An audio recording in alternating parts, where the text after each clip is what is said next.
Home life of the Lancashire factory folk during the cotton famine *******.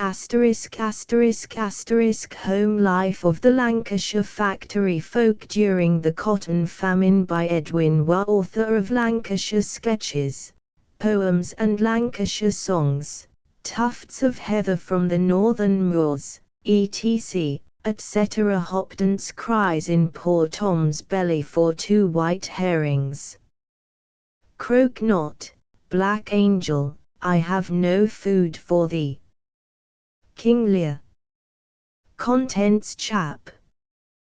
Page I1 among the Blackburn operatives 213 323 among the Preston operatives 432 v 46 48 759 869 979 x 87 11 97 12 107 13 115 14 123 15 132 among the Wigan operatives 16 139 17 147 18 155 19 163 xx 171 xxi 179 xxii 189 An incident by the wayside 23 197 Wandering minstrels, or wails of the workless poor, letters and speeches upon the cotton famine 209 Letters of a Lancashire lad 217 Mr. Cobden's speech 227 Speech of the Earl of Derby 253 Songs of distress chiefly written during the cotton famine. Preface. The following chapters are reprinted from the columns of the Manchester Examiner and Times, to which paper they were contributed by the author during the year 1862. Home life of the Lancashire factory folk during the cotton famine. Reprinted from the Manchester Examiner and Times of 1862, Chapter I among the Blackburn operatives. Poor Tom's a cold. Who gives anything to poor Tom? King Lear.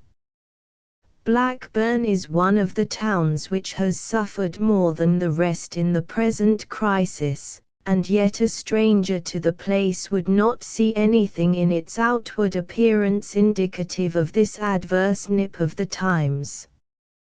But to anyone familiar with the town in its prosperity, the first glance shows that there is now something different on foot there, as it did to me on Friday last.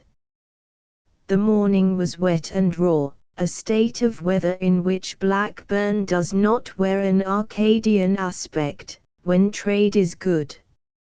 Looking round from the front of the railway station, the first thing which struck me was the great number of tall chimneys which were smokeless, and the unusual clearness of the air. Compared with the appearance of the town when in full activity, there is now a look of doleful holiday, an unnatural fast-day quietness about everything. There were few carts astir, and not so many people in the streets as usual, although so many are out of work there.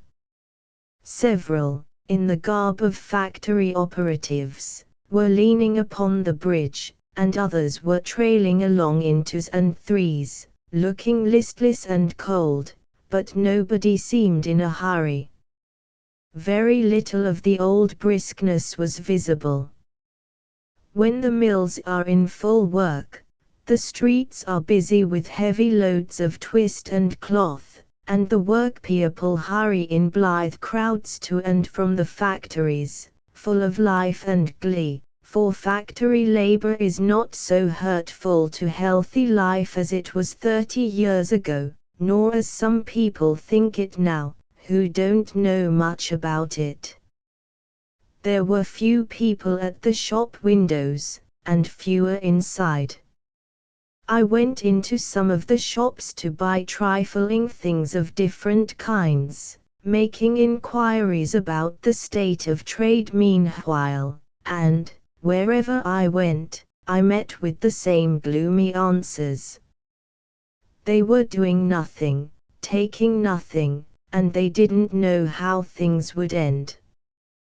They had the usual expenses going on, with increasing rates, and a fearfully lessened income, still growing less.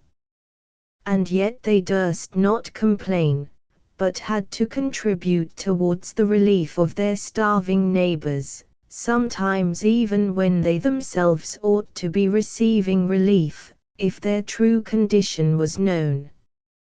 I heard of several shopkeepers who had not taken more across their counters for weeks past than would pay their rents, and some were not doing even so much as that.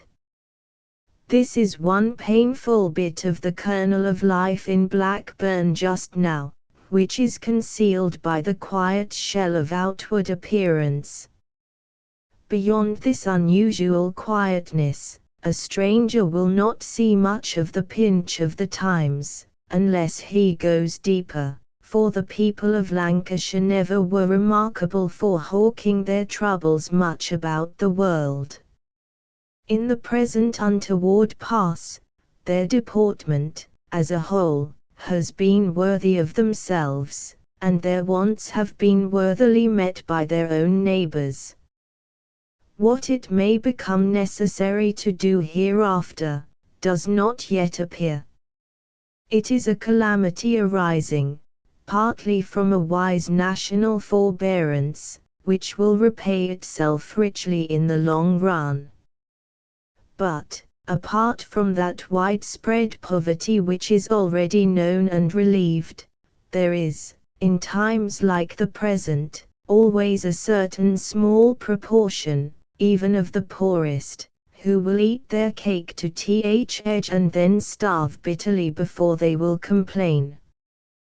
These are the flower of our working population. They are of finer stuff than the common staple of human nature. Amongst such there must be many touching cases of distress which do not come to light, even by accident. If they did, nobody can doubt the existence of a generous will to relieve them generously. To meet such cases, it is pleasant to learn, however, as I did, that there is a large amount of private benevolence at work in Blackburn, industriously searching out the most deserving cases of distress. Of course, this kind of benevolence never gets into the statistics of relief, but it will not the less meet with its reward. I heard also of one or two wealthy men whose names do not appear as contributors to the Public Relief Fund, who have preferred to spend considerable sums of money in this private way. In my wanderings about the town I heard also of several instances of poor people holding relief tickets, who, upon meeting with some temporary employment, have returned their tickets to the committee for the benefit of those less fortunate than themselves. Waiving for the present all mention of the opposite picture, these things are alike honourable to both rich and poor. A little past noon, on Friday, I set out to visit the great stone quarries on the southern edge of the town, where upwards of 600 of the more robust factory operatives are employed in the lighter work of the quarries. This labor consists principally of breaking up the small stone found in the facings of the solid rock, for the purpose of road mending and the like. Some, also, are employed in agricultural work, on the ground belonging to the fine new workhouse there. These factory operatives, at the workhouse grounds, and in the quarries, are paid 1 shilling a day, not much, but much better than the bread of idleness, and for the most part, the men like it better, I am told. The first quarry I walked into was the one known by the name of Hackingshire Rock Delf. There I sauntered about, looking at the scene. It was not difficult to distinguish the trained quarrymen from the rest. The latter did not seem to be working very hard at their new employment, and it can hardly be expected that they should, considering the great difference between it and their usual labor. Leaning on their spades and hammers, they watched me with a natural curiosity, as if wondering whether I was a new ganger, or a contractor come to buy stone. There were men of all ages amongst them, from about 18 years old to white-headed men past 60.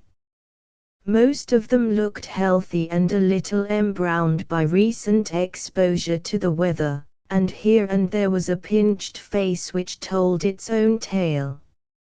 I got into talk with a quiet, hardy-looking man, dressed in soil-stained corduroy. He was a kind of overlooker. He told me that there were from 80 to 90 factory hands employed in that quarry. But said he, it varies a bit, yo known. Some on 'em gets knocked up now and then, and they han to stop a day or two, and some on 'em can osten gettin' wheat through, it mays 'em ill, and here and there one turns up at doesn't like the job at all, they'd rather come. There is ats both willin' and able, those are likely to get a better job, somewhere. There's other some ats willin' enough, but can osten racket. They done middlin', tak one wi' another, and considerin' that they're no unused to walk. Homer for sleet wi' but we dunno like to push so mitch, yo known, for what's a shillin' a day. Or know some odd uns I this delf at never tastes fro morning till they end done at neat, and says naught abit it, nother. But they en families. Beside, fro wake lads, sick as yon, at's been trained to naught but leet walk, and a warm place to work in, what con yo expect? We en had a deal o' bother wi' a bit being paid for weekdays, when they couldn't work. They were not paid for weekdays at first, and they jeet it into their heads at Sherrock were to blame. Sherrock's paymaster, under guardians, but, then, he no but went according to orders, yo known. At last, board settled that they might be paid for wheat and dry, and there's been quietness sin. They worchen fro 8 till 5, and, sometimes, when they end done, they drill no together road yon, just like sodies, and then they walken away procession. But stop a bit, just go in yon, and all come to yo in a 2 minutes. He returned, accompanied by the paymaster, who offered to conduct me through the other delfs. Running over his pay book, he showed me, by figures opposite each man's name, that, with not more than a dozen exceptions, they had all families of children, ranging in number from 2 to 9. He then pointed out the way over a knoll, to the next quarry, which is called Hackingshire Delf, saying that he would follow me thither. I walked on, stopping for him on the nearest edge of the quarry, which commanded a full view of the men below. They seemed to be waiting very hard for something just then, and they stared at me, as the rest had done, but in a few minutes, just as I began to hear the paymaster's footsteps behind me, the man at the nearest end of the quarry called Sherrock, and a sudden activity woke up along the line. Sherrock then pointed to a corner of the delf where two of these poor fellows had been killed the week before, by stones thrown out from a fall of earth. We went down through the delf, and up the slope, by the place where the older men were at work in the poorhouse grounds. Crossing the Darwen Road, we passed the other delfs, where the scene was much the same as in the rest, except that more men were employed there. As we went on, one poor fellow was trolling a snatch of song, as he hammered away at the stones. "The tea merry, Odemon," said I, in passing. "Well," replied he, crying, "LL do naught, wilt." And then, as I walked away, he shouted after me, with a sort of sad smile, "It's a poor heart that never rejoices, Maester." Leaving the quarries, we waited below, until the men had struck work for the day, and the whole 600 came trooping down the road, looking hard at me as they went by, and stopping here and there, in whispering groups. The paymaster told me that 1/2 of the men's wages was paid to them in tickets for bread, in each case given to the shopkeeper to whom the receiver of the ticket owed most money. The other half was paid to them in money every Saturday. Before returning to town, I learned that 20 of the more robust men, who had worked well for their shilling a day in the quarries, had been picked out by order of the Board of Guardians, to be sent to the scene of the late disaster, in Lincolnshire, where employment had been obtained for them, at the rate of 3s. 4d per day. They were to muster at 6 o'clock next morning to breakfast at the soup kitchen, after which they were to leave town by the 7 o'clock train. I resolved to be up and see them off. On retiring to bed at the Old Bull, a good-tempered fellow, known by the name of Stockings from the fact of his being under boots, promised to waken me by 6 o'clock, and so I ended the day, after watching Stockings write 18 on the soles of my boots, with a lump of chalk. Stockings might as well have kept his bed on Saturday morning. My room was close to the ancient tower, left standing in the parish churchyard, and, at 5 o'clock, the beautiful bells of St. Mary's struck up, filling my little chamber with that heart-stirring music, which, as somebody has well said, sounds like a voice from the Middle Ages. I could not make out what all this early melody meant, for I had forgotten that it was the Queen's birthday. The old tower was in full view from my bed, and I lay there a while looking at it, and listening to the bells, and dreaming of Whalley Abbey, and of old features of life in picturesque Blackburnshire, now passed away. I felt no more inclination for sleep, and when the knock came to my door, I was dressed and ready. There were more people in the streets than I expected, and the bells were still ringing merrily. I found the soup kitchen a lively scene. The 20 men were busy at breakfast, and there was a crowd waiting outside to see them off. There were several members of the committee in the kitchen, and amongst them the Reverend Joseph V. Meany, Catholic priest, went to and fro in cheerful chat. After breakfast, each man received 4 pounds of bread and 1 pound of cheese for the day's consumption. In addition to this, each man received 1 shilling, to which a certain active member of the committee added 3d in each case. Another member of the committee then handed a letter to each of the only 3 or 4 out of the 20 who were able to write, desiring each man to write back to the committee, not all at once, but on different days, after their arrival.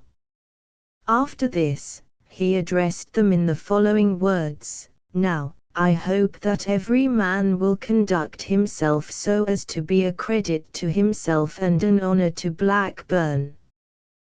This work may not prove to be such as you will like, and you must not expect it to be so. But, do your best, and, if you find that there is any chance of employment for more men of the same class as yourselves, you must write and let us know, so as to relieve the distress of others who are left behind you.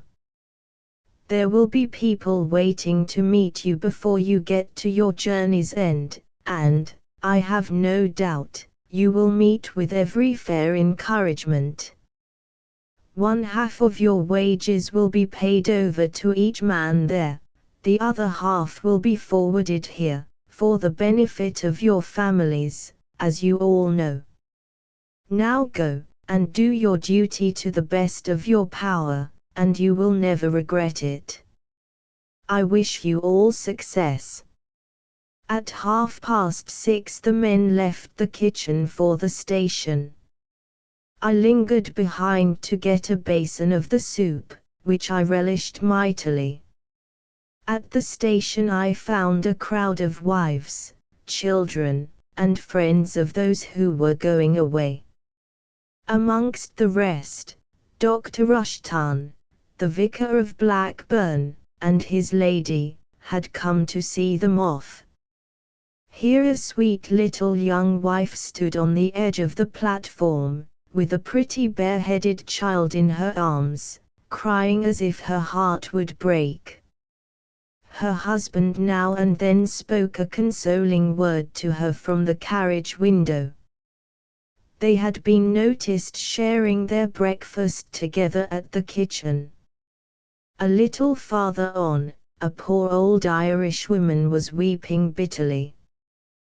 The Reverend Mr. Meany went up to her, and said, "Now, Mrs. Davis, I thought you had more sense than to cry." "Oh," said a young Irish woman, standing beside her, "sure, she's losin' her son from her." "Well," said the clergyman, cheeringly, "it's not your husband, woman." "Ah," thin replied the young woman, "sure, it's all she has left of him." On the door of one compartment of the carriage there was the following written label, "Fragile, with care." "How's this, Dennis?" said the Catholic priest to a young fellow nearest the door. "I suppose it's because you're all Irishmen inside there." In another compartment the lads kept popping their heads out, one after another, shouting farewells to their relatives and friends, after which they struck up, "There's a good time coming." One wag of a fellow suddenly called out to his wife on the platform, "Or say, Molly, just run forthus to the breeches o' mine. They en come in rarely for wheat weather." One of his companions replied, "They knows who cannot get 'em, Jack. Th pop shops are noan open yet." One hearty cheer arose as the train started, after which the crowd dribbled away from the platform. I returned to the soup kitchen, where the wives, children, and mothers of the men who had gone were at breakfast in the inner compartment of the kitchen. On the outer side of the partition 5 or 6 pinched-looking men had straggled in to get their morning meal. When they had all done but one, who was left reared against the wooden partition finishing his soup, the last of those going away turned round and said, "Sam, thee art known as tickle a bit thy mate as they used to be." Nor replied the other, "It'll not do to be nice these times, Ode Mon. But, they used to think thys laboon porridge, too, Joan. All shake hands with I they's a mind, Ode Dog. Get forward with that stuff, and say naught," answered Joan. I left Sam at his soup, and went up into the town. In the course of the day I sat some hours in the boardroom, listening to the relief cases, but of this, and other things, I will say more in my next Chapter 2.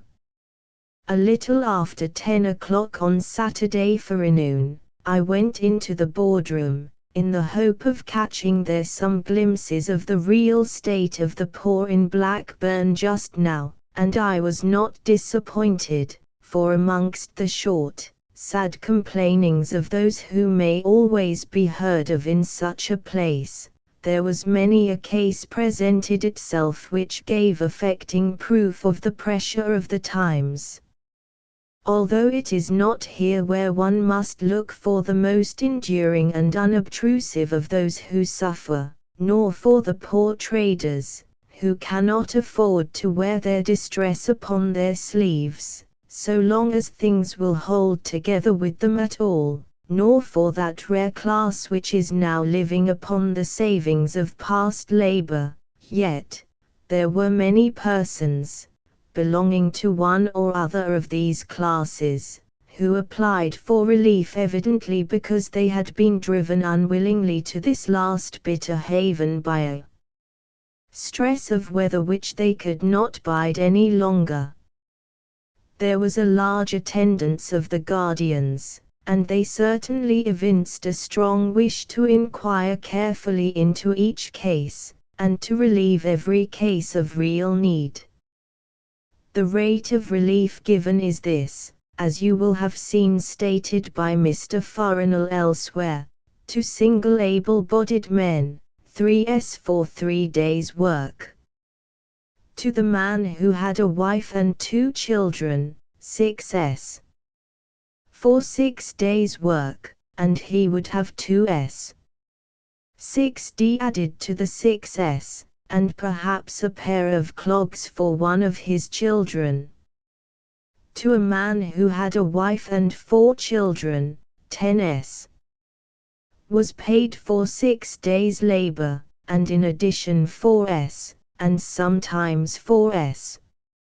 6d was given to him, and also bits of clothing and other things which he absolutely wanted. Sitting at that board I saw some curious, some painful things. It was, as one of the board said to me, hard work being there. In one case, a poor, pale, clean-looking, and almost speechless woman presented herself. Her thin and sunken eyes, as well as her known circumstances, explained her want sufficiently, and I heard one of the guardians whisper to another, "That's a bad case. If it wasn't for private charity they'd die of starvation."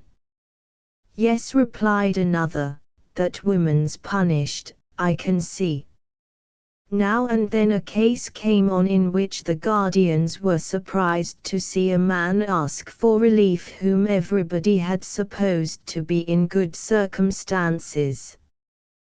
The first applicant, after I entered the room, was a man apparently under 40 years of age, a beer house keeper, who had been comparatively well off until lately.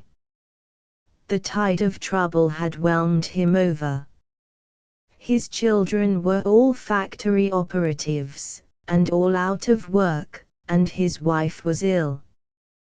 "What, are you here, John?" said the chairman to a decent-looking man who stepped up in answer to his name. The poor fellow blushed with evident pain, and faltered out his story in few and simple words, as if ashamed that anything on earth should have driven him at last to such an extremity as this. In another case, a clean old decrepit man presented himself. "What's brought you here, Joseph?" said the chairman. "Why, ve naught to do, nor naught to tack to." "What's your daughter, Ellen, doing, Joseph?" "Who's Edwin Waugh?" "And what's your wife doing?" "Who's been bedfast aboon 5 year?" The old man was relieved at once, but, as he walked away, he looked hard at his ticket, as if it wasn't exactly the kind of thing, and, turning round, he said, "Couldn't yo let me be a sweeper ith streets, isted, Mr. Eccles?" A clean old woman came up, with a snow-white nightcap on her head. "Well, Mary, what do you want?"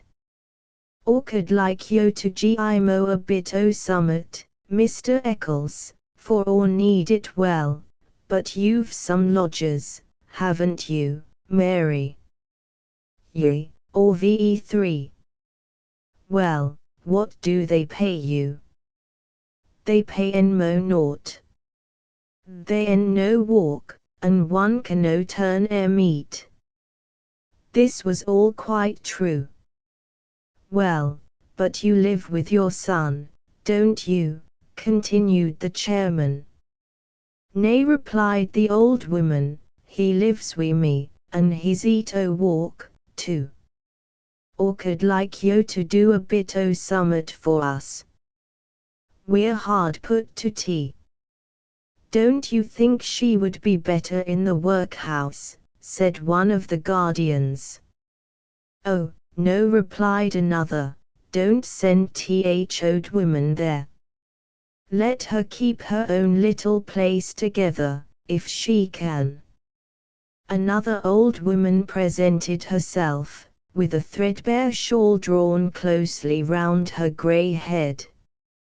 "Well, Anne," said the chairman, "there's nobody but yourself and your John, is there?" "Nor." "What age are you?" "Or 70. 70. I am." "Well, and what age is your John?" "He's goin' 74. "Where is he, Anne?" "Well, or laughed him din ith street yon, gettin' a load o' coals in." There was a murmur of approbation around the board, and the old woman was sent away relieved and thankful. There were many other affecting cases of genuine distress arising from the present temporary severity of the times. Several applicants were refused relief on its being proved that they were already in receipt of considerably more income than the usual amount allowed by the board to those who have nothing to depend upon. Of course there are always some who, having lost that fine edge of feeling to which this kind of relief is revolting, are not unwilling to live idly upon the rates as much and as long as possible at any time, and who will even descend to pitiful schemes to wring from this source whatever miserable income they can get. There are some, even, with whom this state of mind seems almost hereditary, and these will not be slow to take advantage of the present state of affairs. Such cases, however, are not numerous among the people of Lancashire. It was a curious thing to see the different demeanours and appearances of the applicants, curious to hear the little stories of their different troubles. There were 3 or 4 women whose husbands were away in the militia, others whose husbands had wandered away in search of work weeks ago, and had never been heard of since. There were a few very fine, intelligent countenances among them. There were many of all ages, clean in person, and bashful in manner, with their poor clothing put into the tidiest possible trim. Others were dirty, and sluttish, and noisy of speech, as in the case of one woman, who, after receiving her ticket for relief, partly in money and partly in kind, whipped a pair of worn clogs from under her shawl, and cried out, "Or mun ha some clogs afore or go, to, look at those. They are a shame to be sin." Clogs were freely given, and, in several cases, they were all that were asked for. In 3 or 4 instances, the applicants said, after receiving other relief, "Or wish yo dgi me a pair o' clogs, Mr. Eccles." Or ve had to borrow these to come in. One woman pleaded hard for 2 pair, saying, "Yon chylt's barfu ut, an he's witchard, wet shod, an as ill as he con be." "Who's witchard?" asked the chairman. "My husband is," replied the woman, "an he can osten it just nee, yo mun let him have a pair for yo con." "Give her 2 pairs of clogs," said the chairman. Another woman took her clog off, and held it up, saying, "Look at that. We're o walking a floor, and smirty we cowds." One decent-looking old body, with a starved face, applied. The chairman said, "Why, what's your son doing now? Has he catched no rabbits lately?" "Nay, or dunno know at he does. Or get naught, and it's me at once summat, Mr. Eccles," replied the old woman, in a tremulous tone, with the water rising in her eyes. "Well, come, we mustn't punish old woman for her son," said one of the guardians. Various forms of the feebleness of age appeared before the board that day. "What's your son John getting, Mary?" said the chairman to one old woman. "Haw," replied she. "What's your son John getting?" The old woman put her hand up to her ear, and answered, "Or am rather deaf." "What sayen yo?" It turned out that her son was taken ill, and they were relieved. In the course of inquiries I found that the working people of Blackburn, as elsewhere in Lancashire, nickname their workshops as well as themselves. The chairman asked a girl where she worked at last, and the girl replied, "At Puff and Dart." "And what made you leave there?" "Whaw, they were woven up." One poor, pale fellow, a widower, said he had worked a bit at Bang the Nation till he was taken ill, and then they had shopped his place, that is, they had given his work to somebody else. Another, when asked where he had been working, replied, "At Essenarka Brook, 7-acre brook, where wild monkey were catched." It seems that an orangutan which once escaped from some travelling menagerie, was retaken at this place. I sat until the last application had been disposed of, which was about 2:30 in the afternoon. The business had taken up nearly 4 hours and a half. I had a good deal of conversation with people who were intimately acquainted with the town and its people, and I was informed that, in spite of the struggle for existence which is now going on, and not unlikely to continue for some time, there are things happening amongst the working people there, which do not seem wise, under existing circumstances. The people are much better informed now than they were 20 years ago, but, still, something of the old blindness lingers amongst them, here and there.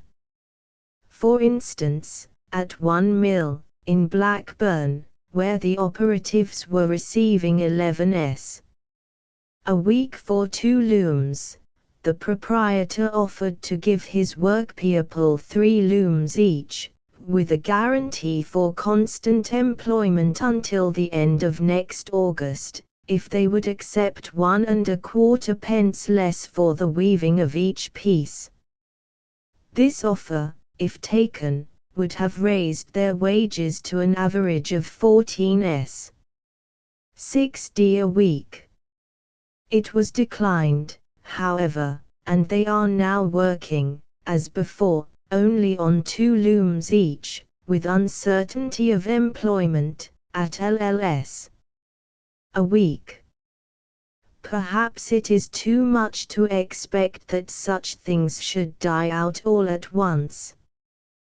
But I heard also that the bricklayers' labourers at Blackburn struck work last week for an advance of wages from 3s. 60 a day to 4s a day. This seems very untimely, to say the least of it.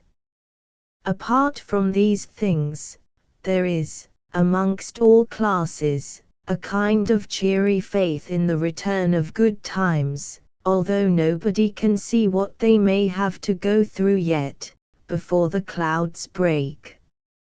It is a fact that there are more than 40 new places ready, or nearly ready, for starting, in and about Blackburn, when trade revives.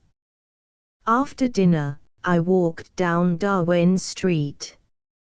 Stopping to look at a music seller's window, a rough-looking fellow, bareheaded and without coat, came sauntering across the road from a shop opposite. As he came near he shouted out, "Any a then he go." I turned round, and, seeing that I was a stranger, he said, "Oh," or thought it had been another chap. "Well," said I, "he are yo getting on, these times?" "Divilish ill," replied he. "Th little maisters are running a bit, some 3, some 4 days.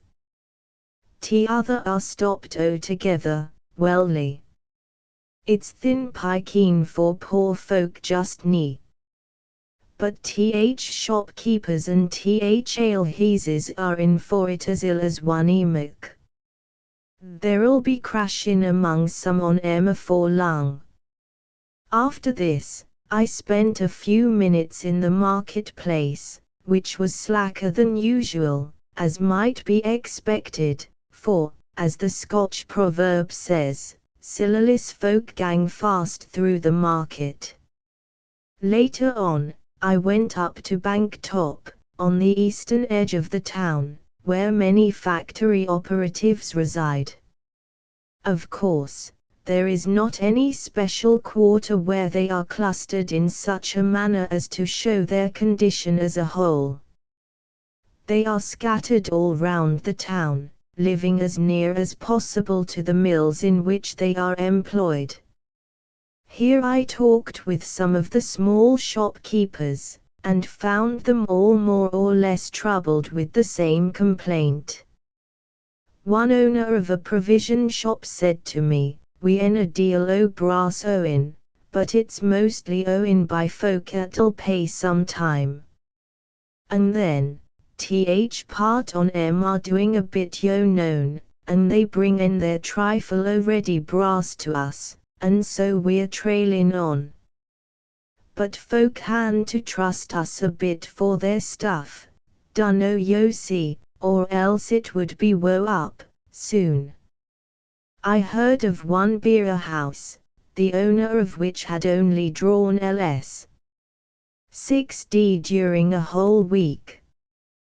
His children were all factory operatives, and all out of work. They were very badly off, and would have been very glad of a few soup tickets, but, as the man said, who'd believe me if all were to go and ax for relief? I was told of 2 young fellows, unemployed factory hands, meeting one day, when one said to the other, "They favours hungry, Joan." "Nay, ours do yet, for that," replied Joan. "Well," continued the other, "keep thy heart, eat of thy clogs, for thy breeches done eat thrive thy carcass a bit, owd lad." "I," said Joan, "but what mun I do when my clogs gin way?"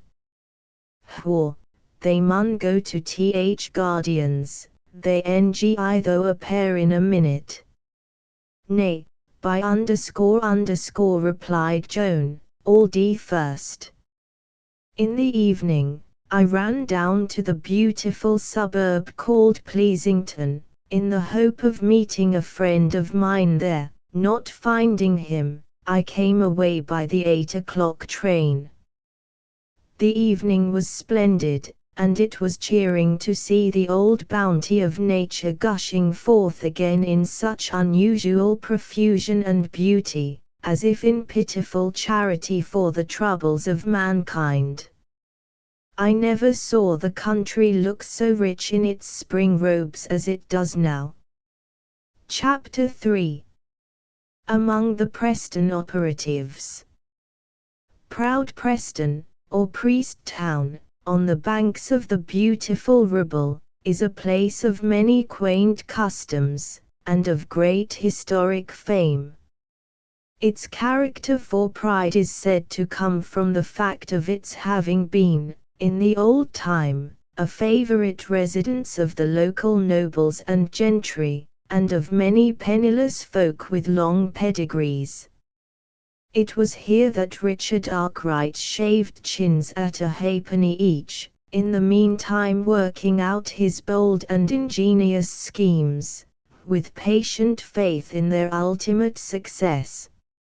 It was here, too, that the teetotal movement first began, with Anderson for its rhyme-smith.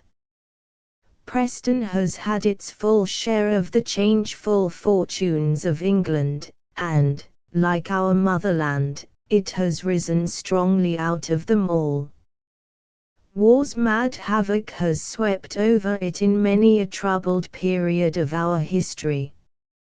Plague, pestilence, and famine have afflicted it sorely, and it has suffered from trade riots, plug drawings, panics, and strikes of most disastrous kinds.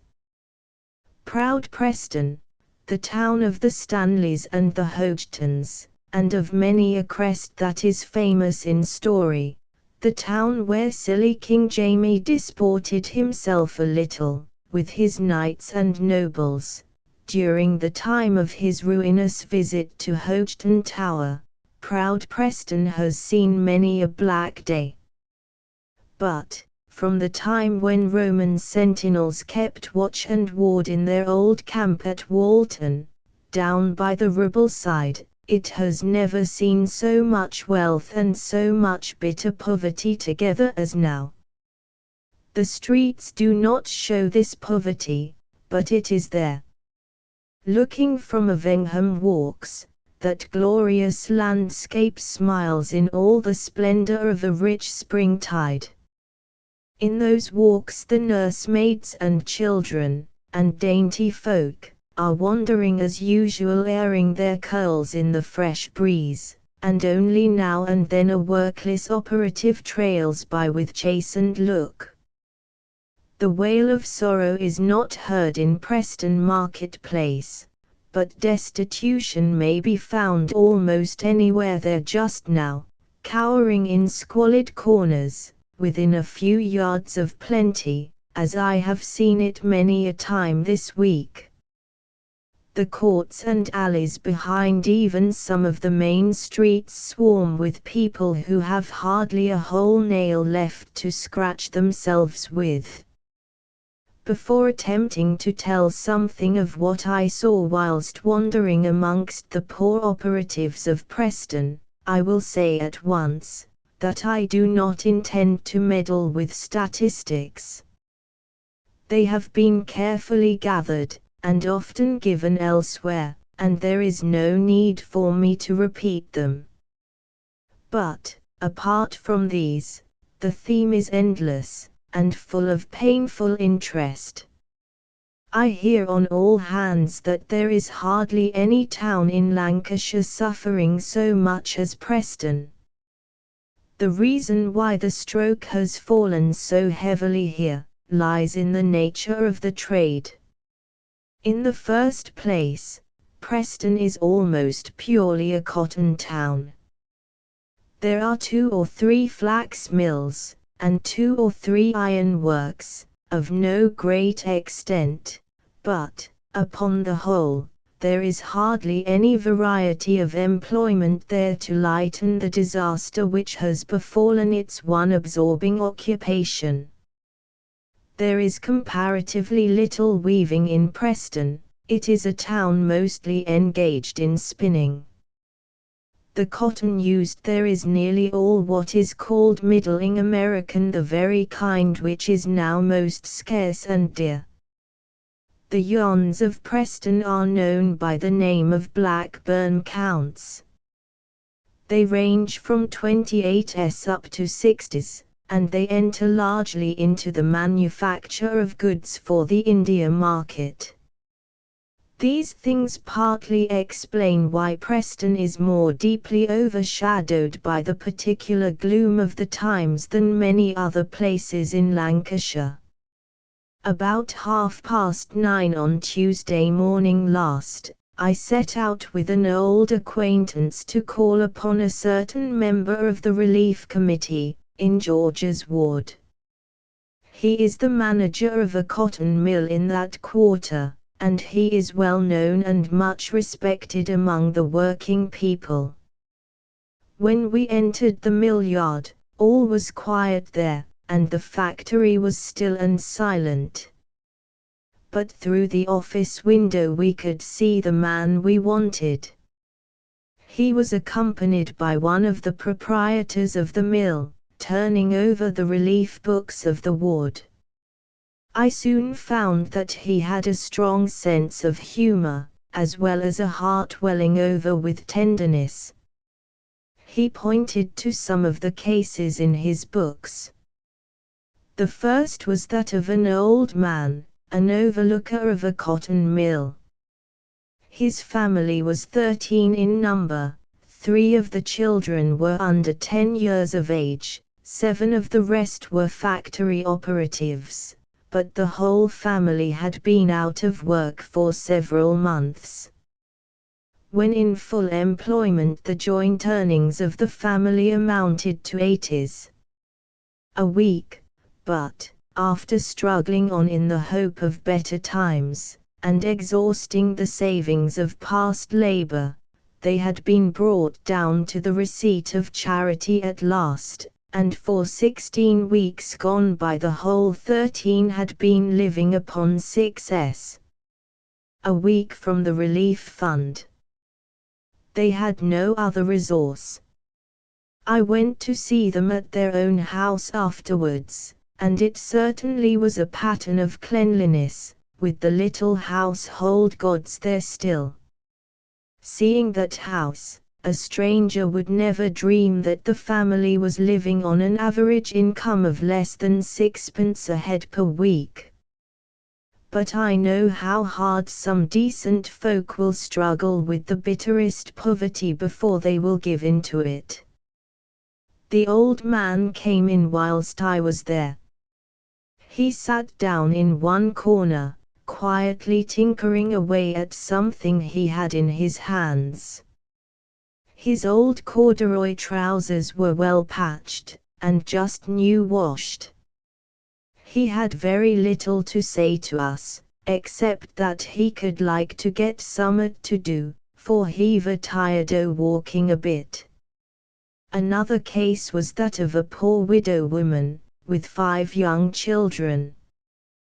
This family had been driven from house to house, by increasing necessity, till they had sunk at last into a dingy little hovel, up a dark court, in one of the poorest parts of the town, where they huddled together about a fireless grate to keep one another warm. They had nothing left of the wreck of their home but 2 rickety chairs, and a little deal table reared against the wall, because one of the legs was gone. In this miserable hole, which I saw afterwards, her husband died of sheer starvation, as was declared by the jury on the inquest. The dark, damp hovel where they had crept to was scarcely 4 yards square, and the poor woman pointed to one corner of the floor, saying, "He did that nook. He died there, with nothing to lie upon but the ground, and nothing to cover him, in that fireless hovel. His wife and children crept about him, there, to watch him die, and to keep him as warm as they could." When the Relief Committee first found this family out, the entire clothing of the family of 7 persons weighed 8 pounds, and sold for 5d, as rags. I saw the family afterwards, at their poor place, and will say more about them hereafter. He told me of many other cases of a similar kind. But, after agreeing to a time when we should visit them personally, we set out together to see the stone yard where there are many factory hands at work under the Board of Guardians. The stone yard is close by the Preston and Lancaster Canal. Here there are from 170 to 180, principally young men, employed in breaking, weighing, and wheeling stone, for road mending. The stones are of a hard kind of blue boulder, gathered from the land between Kendal and Lancaster. The labour master told me that there were thousands of tons of these boulders upon the land between Kendal and Lancaster.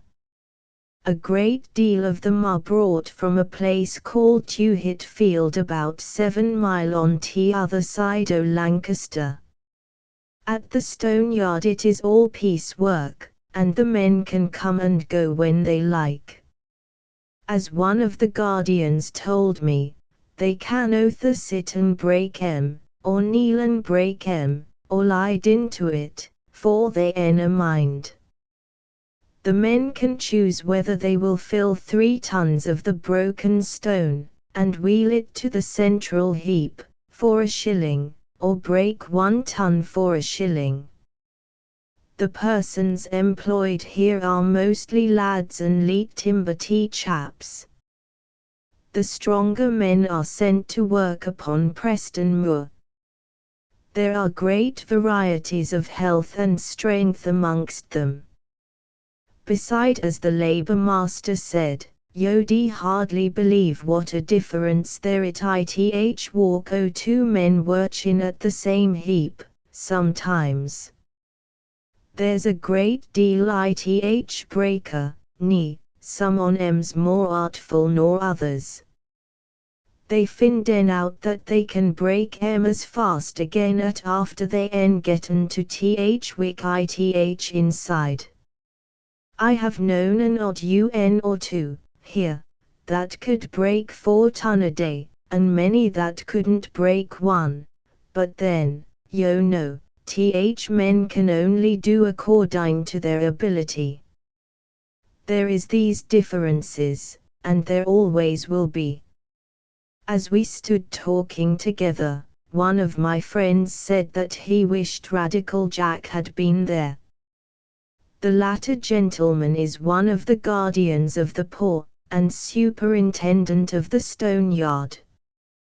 The men are naturally jealous of misrepresentation, and, the other day, as Radical Jack was describing the working of the yard to a gentleman who had come to look at the scene, some of the men overheard his words, and, misconceiving their meaning, gathered around the superintendent, clamorously protesting against what he had been saying. "He's lying, said one. "Look at these hons," cried another, "when they ever be fit to go to th factory we again." Others turned up the soles of their battered shoon, to show their cut and stockingless feet.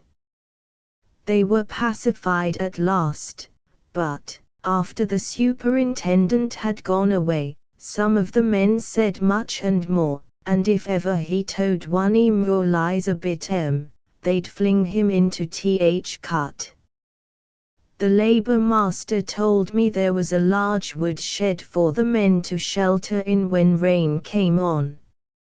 As we were conversing, one of my friends exclaimed, "He's here now." "Who's here?" "Radical Jack."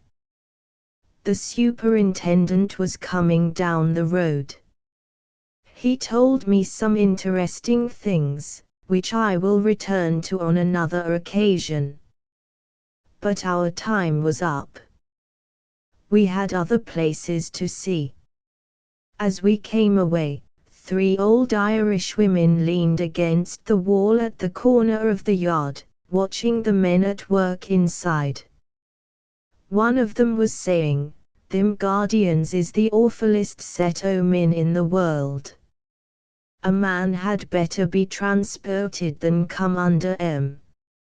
And thin, they'll try you, as if you was going to be hanged." The poor old soul had evidently only a narrow view of the necessities and difficulties which beset the labours of the Board of Guardians at a time like this. On our way back to town, one of my friends told me that he had met a sexton the day before, and had asked him how trade was with him. The sexton replied that it was vera bad, nowt doing, hardly. "Well, how's that?" asked the other. "Well, they sees," answered the sexton, "poverty seldom dies. There's far more kilt we o' hatin' and o' drinking nor there is we being pinched." Chapter 4. Leaving the stone yard to fulfill an engagement in another part of the town, we agreed to call upon 3 or 4 poor folk, who lived by the way, and I don't know that I could do better than say something about what I saw of them.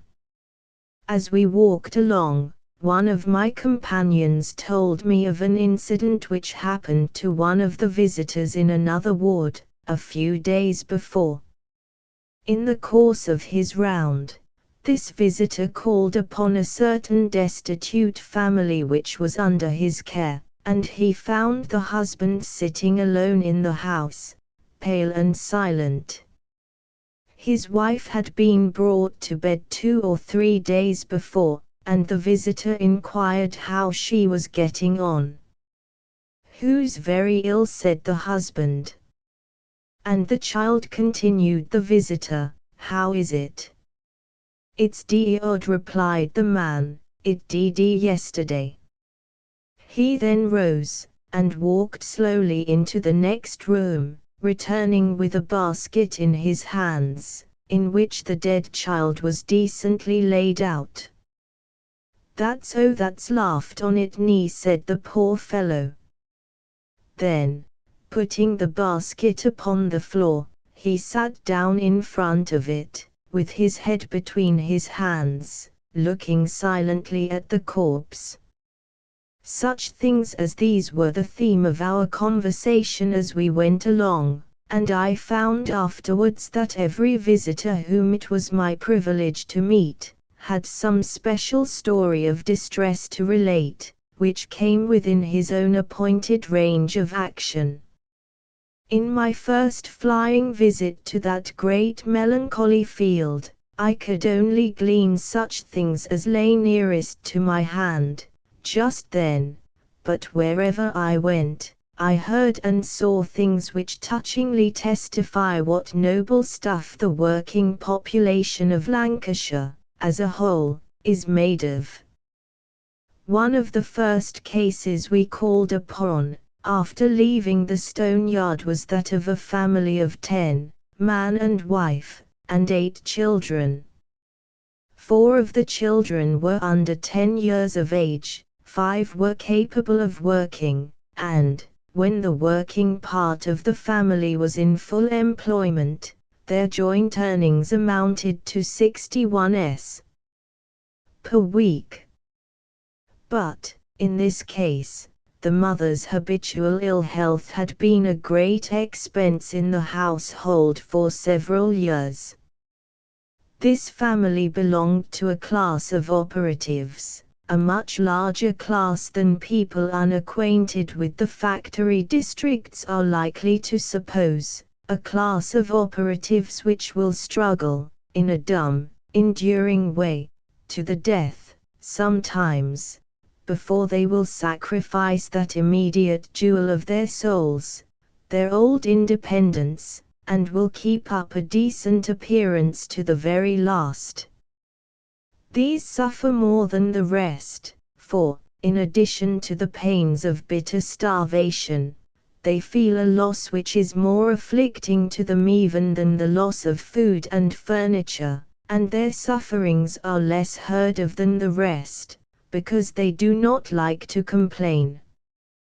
This family of 10 persons had been living, during the last 9 weeks, upon relief amounting to 5s a week. When we called, the mother and 1 or 2 of her daughters were busy in the next room, washing their poor bits of well-kept clothing. The daughters kept out of sight, as if ashamed. It was a good kind of cottage, in a clean street, called Maudland Bank, and the whole place had a tidy, sweet look, though it was washing day. The mother told me that she had been severely afflicted with 7 successive attacks of inflammation, and yet, in spite of her long-continued ill health, and in spite of the iron teeth of poverty which had been gnawing at them so long, for the first time, I have rarely seen a more frank and cheerful countenance than that thin matron's, as she stood there, wringing her clothes, and telling her little story. The house they lived in belonged to their late employer, whose mill stopped some time ago. We asked her how they managed to pay the rent, and she said, "Why, we dunno pay it, we cannot pay it, and he doesn't push us for it. Or guess he knows he'll get it sometime. But we owed a deal o' brass beside that. Just look at this shop book. Or no and pretend of nobody seeing my actions. And then, there's a great lot o' doctor's bills I that pot, there. Those are o for me. There'll ha to be some walk done afore things can be fotched up again. I'll tell yo what, William," this was addressed to the visitor, "it went ill again grain wi my husband to go afore board. And when he did go, he wouldn't say so mitch. Yo known, folk doesn't like brastin' off a bit therselo at once, at a shop like that. Or think sometimes it's very weel that 4 of ears are I heaven, we en sick hard toiling, to poo through each other, just nie. But, or guess it'll not last forever."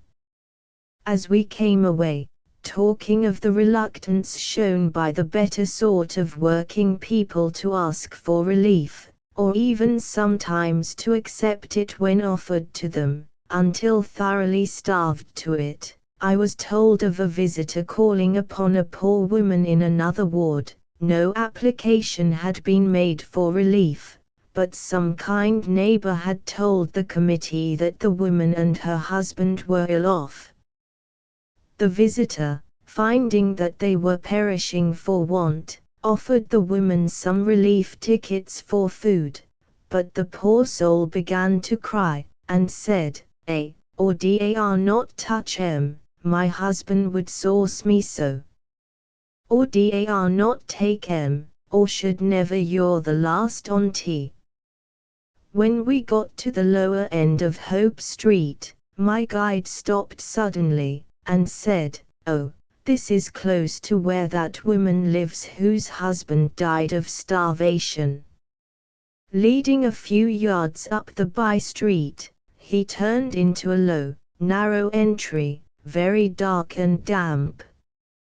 2 turns more brought us to a dirty, pent-up corner, where a low door stood open. We entered there. It was a cold, gloomy-looking little hovel. In my allusion to the place last week I said it was scarcely 4 yards square. It is not more than 3 yards square. There was no fire in the little rusty grate. The day was sunny, but no sunshine could ever reach that nook, nor any fresh breezes disturb the pestilent vapors that harbored there, festering in the sluggish gloom.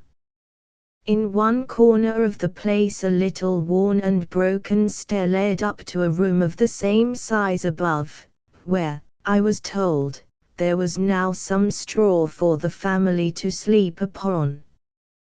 But the only furniture in the house, of any kind, was 2 rickety chairs and a little broken deal table, reared against the stairs, because one leg was gone.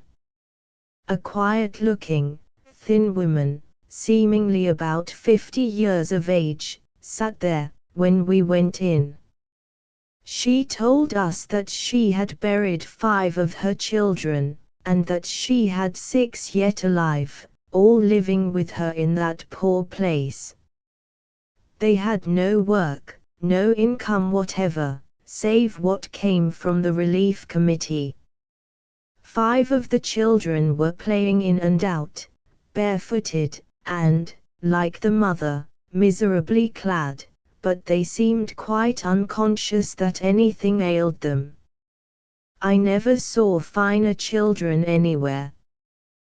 The eldest girl, about 14, came in whilst we were there, and she leaned herself bashfully against the wall for a minute or 2, and then slunk slyly out again, as if ashamed of our presence.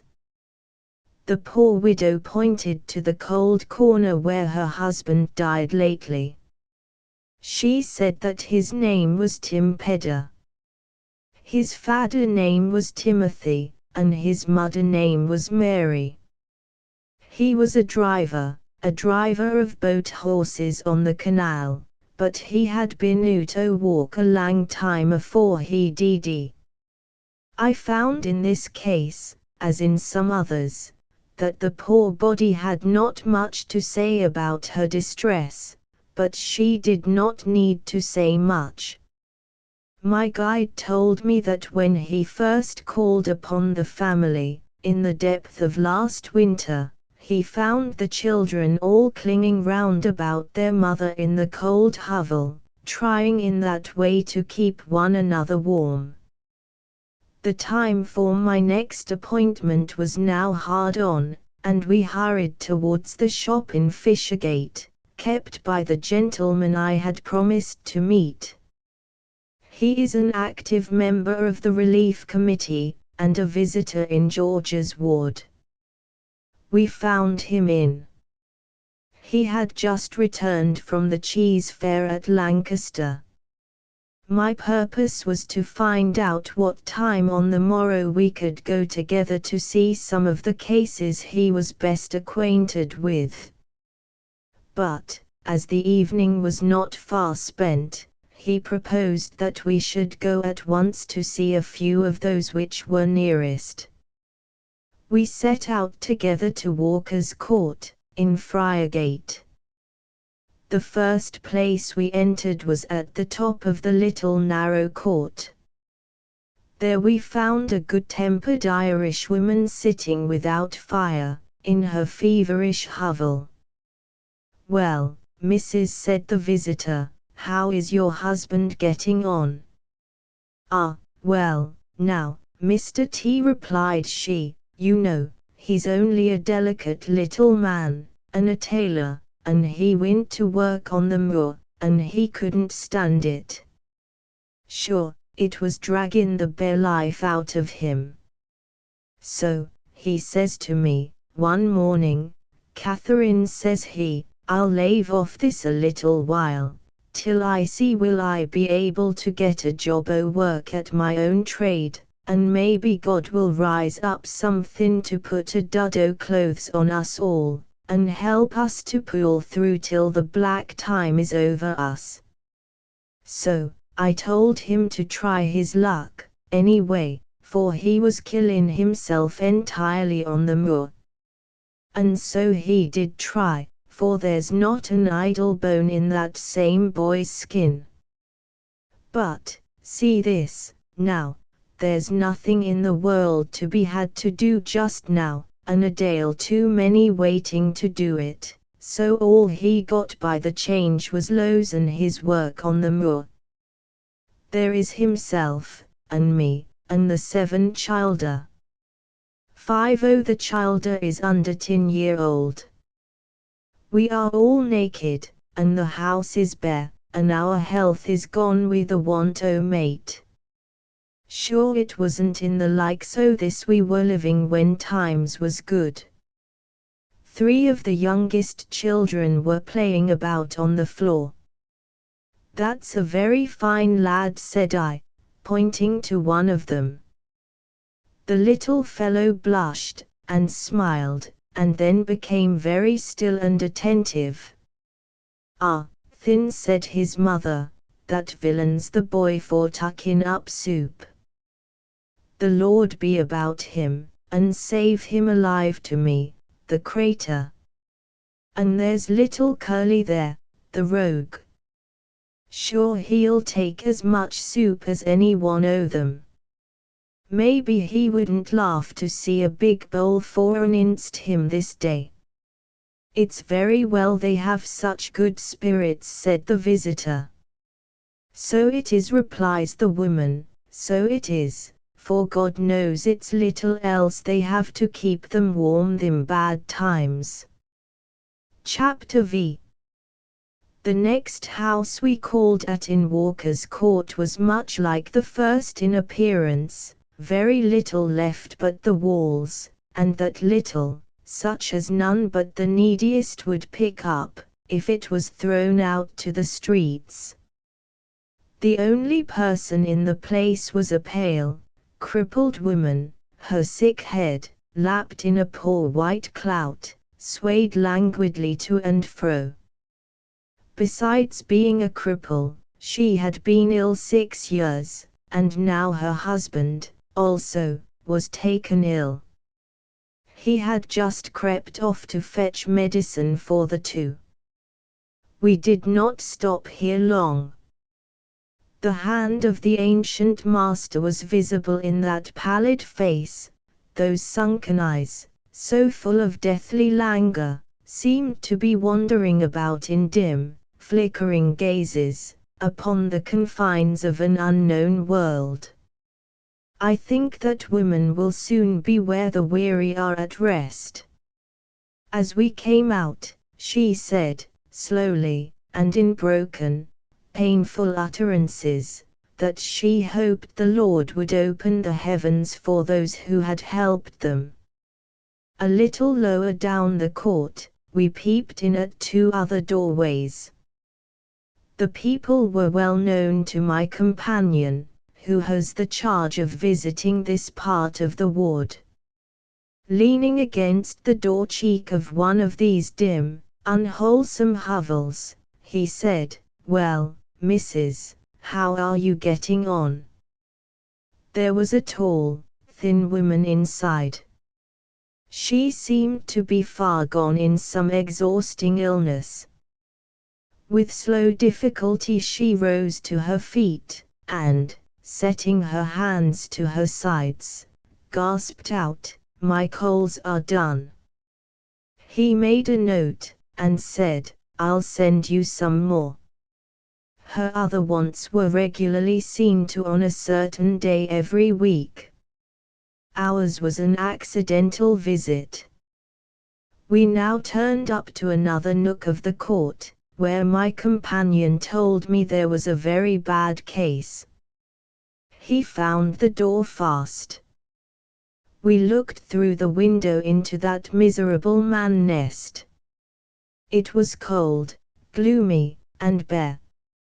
As Corrigan says, in the Colleen Bawn there was nobody in, but the fire, and that was gone out.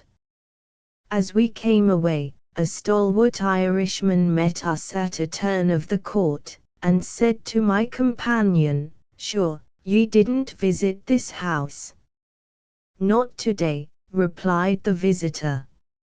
"I'll come and see you at the usual time." The people in this house were not so badly off as some others. We came down the steps of the court into the fresher air of Friargate again. Our next walk was to Heatley Street.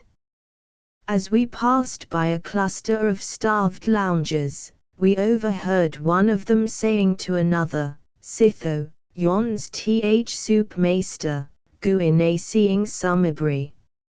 Our time was getting short, so we only called at one house in Heatley Street, where there was a family of 11, a decent family, a well-kept and orderly household, though now stripped almost to the bare ground of all worldly possession, sold, bitterly, piecemeal, to help to keep the bare life together, as sweetly as possible, till better days.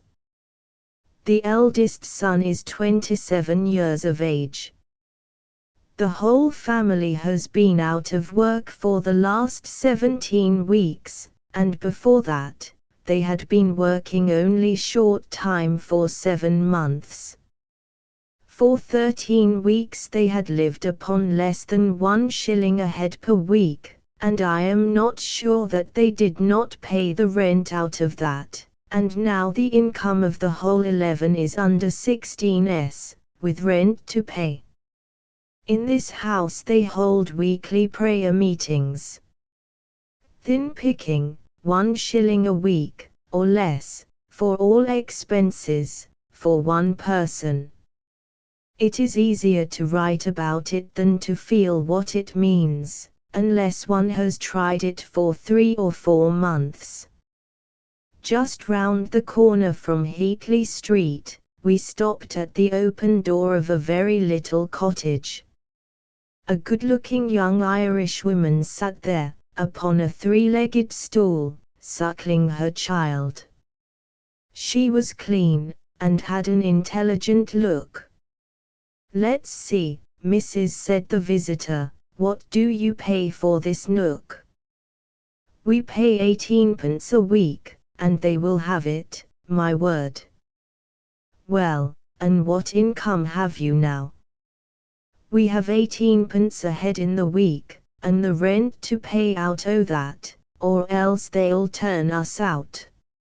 Of course, the visitor knew that this was true, but he wanted me to hear the people speak for themselves.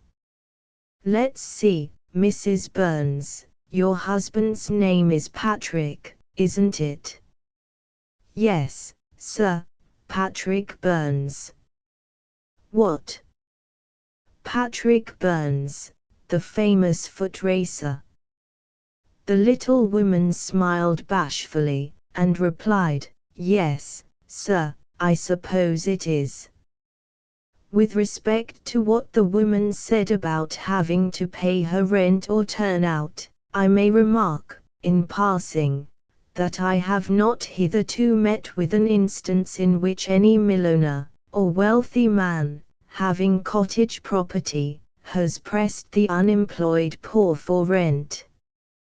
But it is well to remember that there is a great amount of cottage property in Preston, as in other manufacturing towns, which belongs to the more provident class of working men.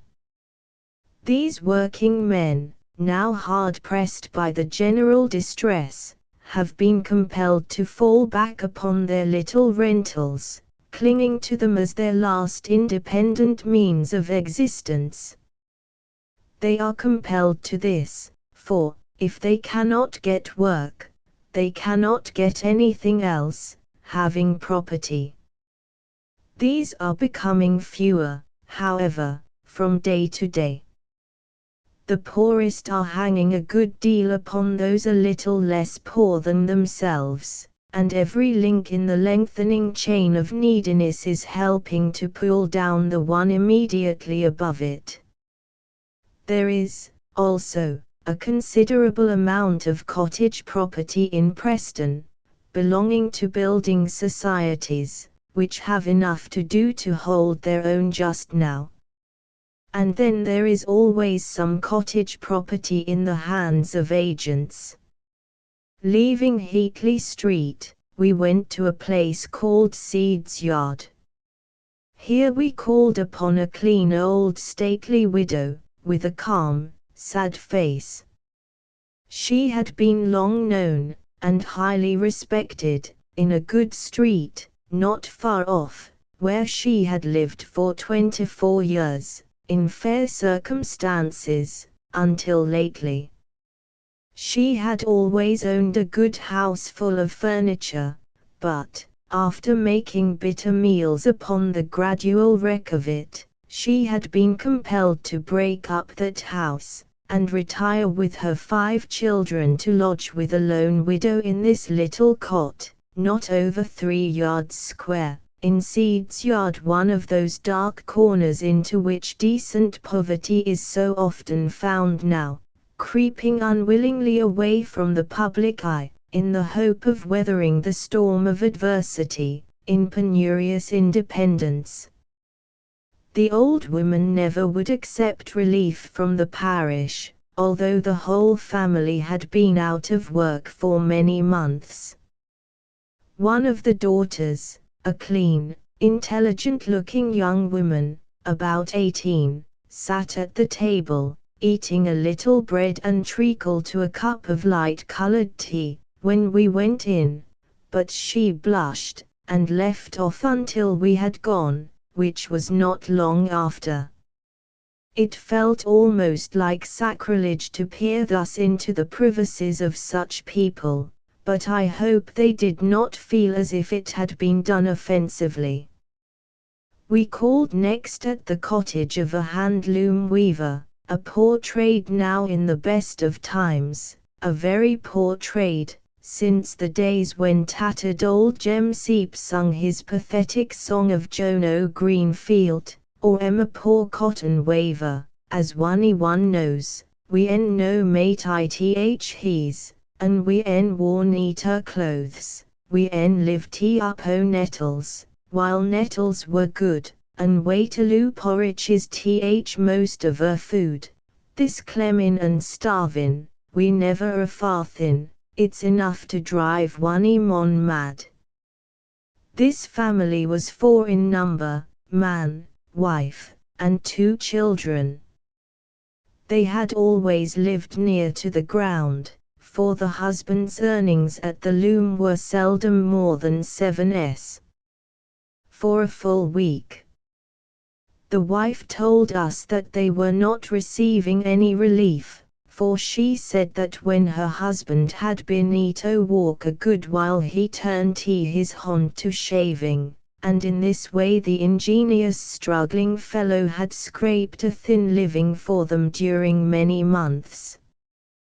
But said she, it brings very little in, we have to trust so much.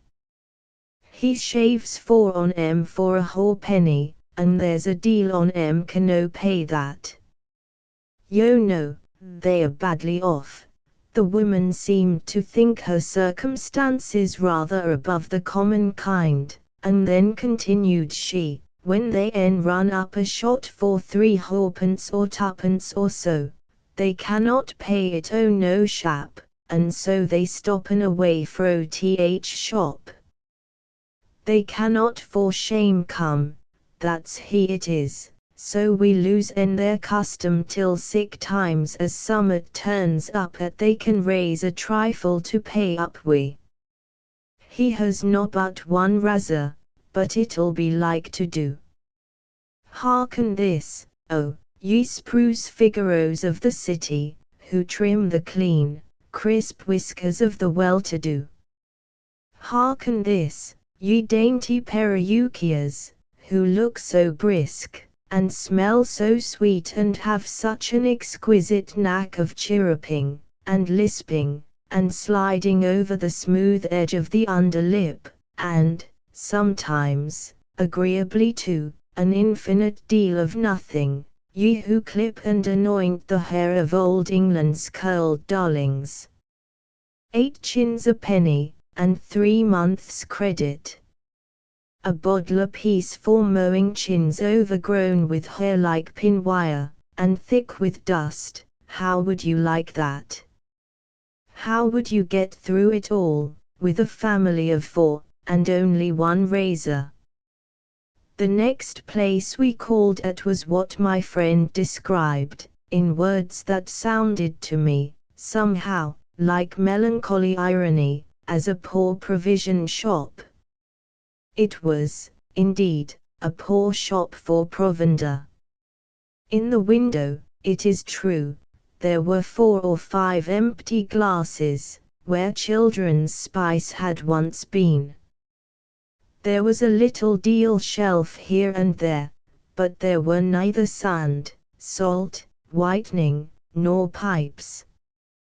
There was not the ghost of a farthing candle, nor a herring, nor a marble, nor a match, nor of any other thing, sour or sweet, eatable or saleable for other uses, except one small mug full of buttermilk up in a corner, the last relic of a departed trade, like the one rose of the wilderness, left on its stalk to mark where a garden has been.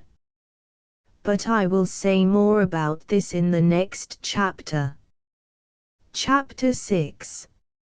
Returning to the little shop mentioned in my last, the little provision shop where there was nothing left to eat, nothing, indeed, of any kind, except one mug of buttermilk, and a miserable remnant of little empty things, which nobody would buy, 4 or 5 glass bottles in the window, 2 or 3 poor deal shelves, and a doleful little counter, rudely put together, and looking as if it felt, now, that there was nothing in the world left for it but to become chips at no distant date. Everything in the place had a sad, subdued look, and seemed conscious of having come down in the world, without hope of ever rising again. Even the stripped walls appeared to look at one another with a stony gaze of settled despair. But there was a clean, matronly woman in the place, gliding about from side to side with a cloth in her hands, and wiping first one, then another, of these poor little relics of better days in a caressing way. The shop had been her special care when times were good, and she clung affectionately to its ruins still. Besides, going about cleaning and arranging the little empty things in this way looked almost like doing business. But, nevertheless, the woman had a cheerful, good-humored countenance. The sunshine of hope was still warm in her heart, though there was a touch of pathos in the way she gave the little rough counter another kindly wipe now and then, as if she wished to keep its spirits up, and in the way she looked, now at the buttermilk mug, then at the open door, and then at the 4 glass bottles in the window, which had been gazed at so oft and so eagerly by little children outside, in the days when spice was in them. The husband came in from the little back room. He was a hardy, frank-looking man, and, like his wife, a trifle past middle age, I thought, but he had nothing to say, as he stood there with his wife, by the counter side. She answered our questions freely and simply, and in an uncomplaining way, not making any attempt to awaken sympathy by enlarging upon the facts of their condition. Theirs was a family of 7, man, wife, and 5 children. The man was a spinner, and his thrifty wife had managed the little shop, whilst he worked at the mill. There are many striving people among the factory operatives, who help up the family earnings by keeping a little shop in this way. But this family was another of those instances in which working people have been pulled down by misfortune before the present crisis came on. Just previous to the mills beginning to work short time, 4 of their 5 children had been lying ill, all at once, for 5 months, and, before that trouble befell them, one of the lads had 2 of his fingers taken off, whilst working at the factory, and so was disabled a good while. It takes little additional weight to sink those whose chins are only just above water, and these untoward circumstances oiled the way of this struggling family to the ground, before the mills stopped.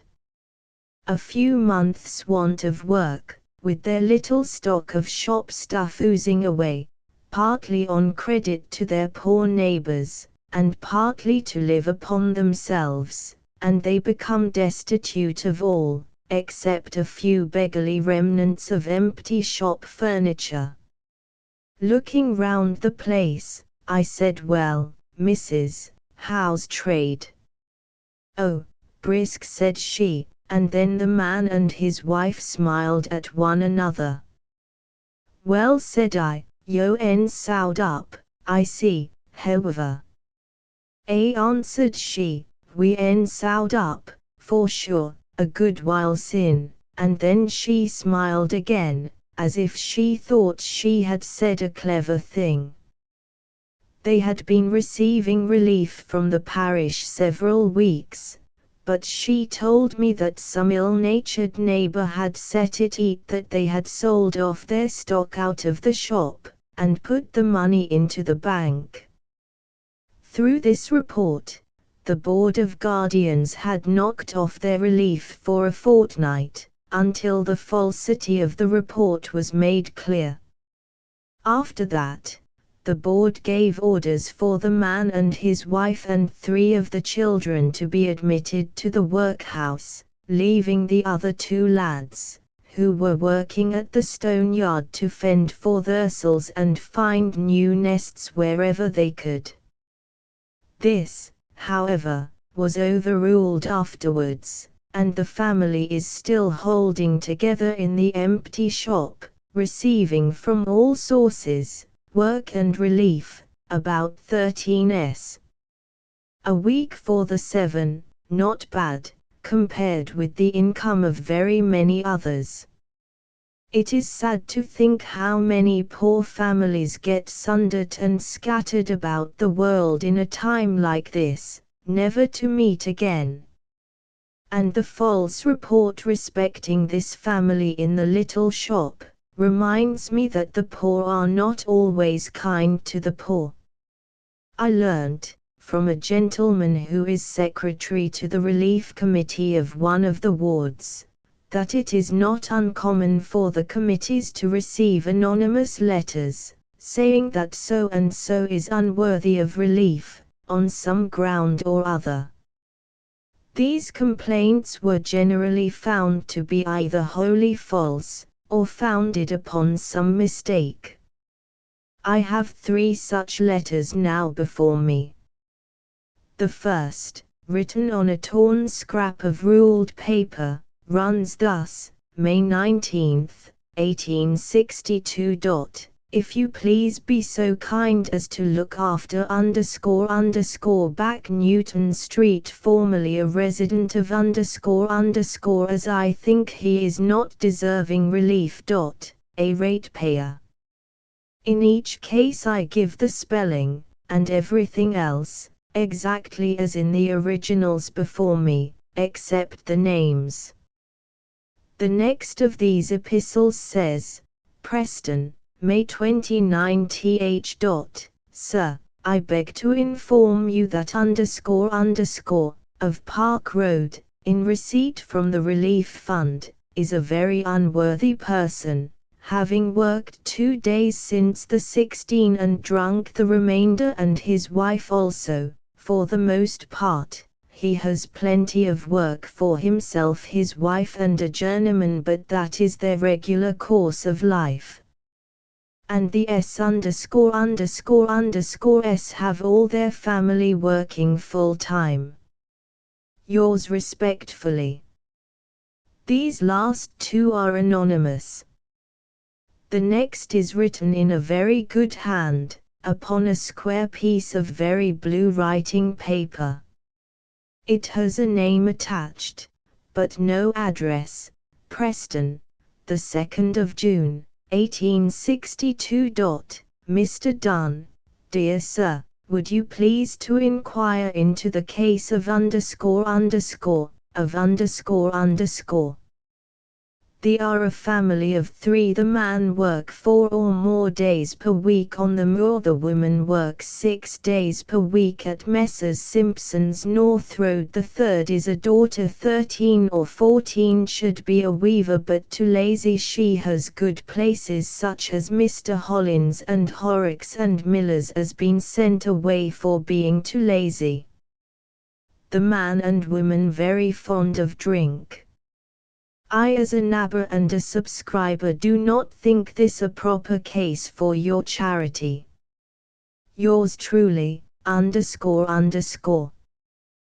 The committee could not find out the writer of this, although a name is given. Such things as these need no comment. The next house we called at was inhabited by an old widow and her only daughter. The daughter had been grievously afflicted with disease of the heart, and quite incapable of helping herself during the last 11 years. The poor worn girl sat upon an old tattered kind of sofa, near the fire, panting for breath in the close atmosphere. She sat there in feverish helplessness, sallow and shrunken, and unable to bear up her head. It was a painful thing to look at her. She had great difficulty in uttering a few words. I can hardly guess what her age may be now. I should think about 25. Mr. Tulmine, one of the visitors who accompanied me to the place, reminded the young women of his having called upon them there more than 4 years ago, to leave some bedding which had been bestowed upon an old woman by a certain charity in the town. He saw no more of them after that, until the present hard times began, when he was deputed by the Relief Committee to call at that distressed corner amongst others in his own neighborhood, and when he first opened the door, after a lapse of 4 years, he was surprised to find the same young woman, sitting in the same place, gasping painfully for breath, as he had last seen her. The old widow had just been able to earn what kept soul and body together in her sick girl and herself, during the last 11 years, by washing and such like work. But even this resource had fallen away a good deal during these bad times. There are so many poor creatures like herself, driven to extremity, and glad to grasp at any little bit of employment which can be had. In addition to what the old woman could get by a day's washing now and then, she received 1s.6d a week from the parish. Think of the poor old soul trailing about the world, trying to scratch a living for herself and her daughter by washing, and having to hurry home from her labor to attend to that sick girl through 11 long years. Such a life is a good deal like a slow funeral. It is struggling for a few breaths more, with the worms crawling over you. And yet I am told that the old woman was not accustomed to make a poor mouth, as the saying goes. How true it is that a great many people in this world have only one form of rhetoric for their profoundest experiences, namely, to waste away and die. Our next visit was to an Irish family. There was an old woman in, and a flaxen-headed lad about 10 years of age. She was sitting upon a low chair, the only seat in the place, and the tattered lad was kneeling on the ground before her, whilst she combed his hair out. "Well, missus, how are you getting on amongst it?"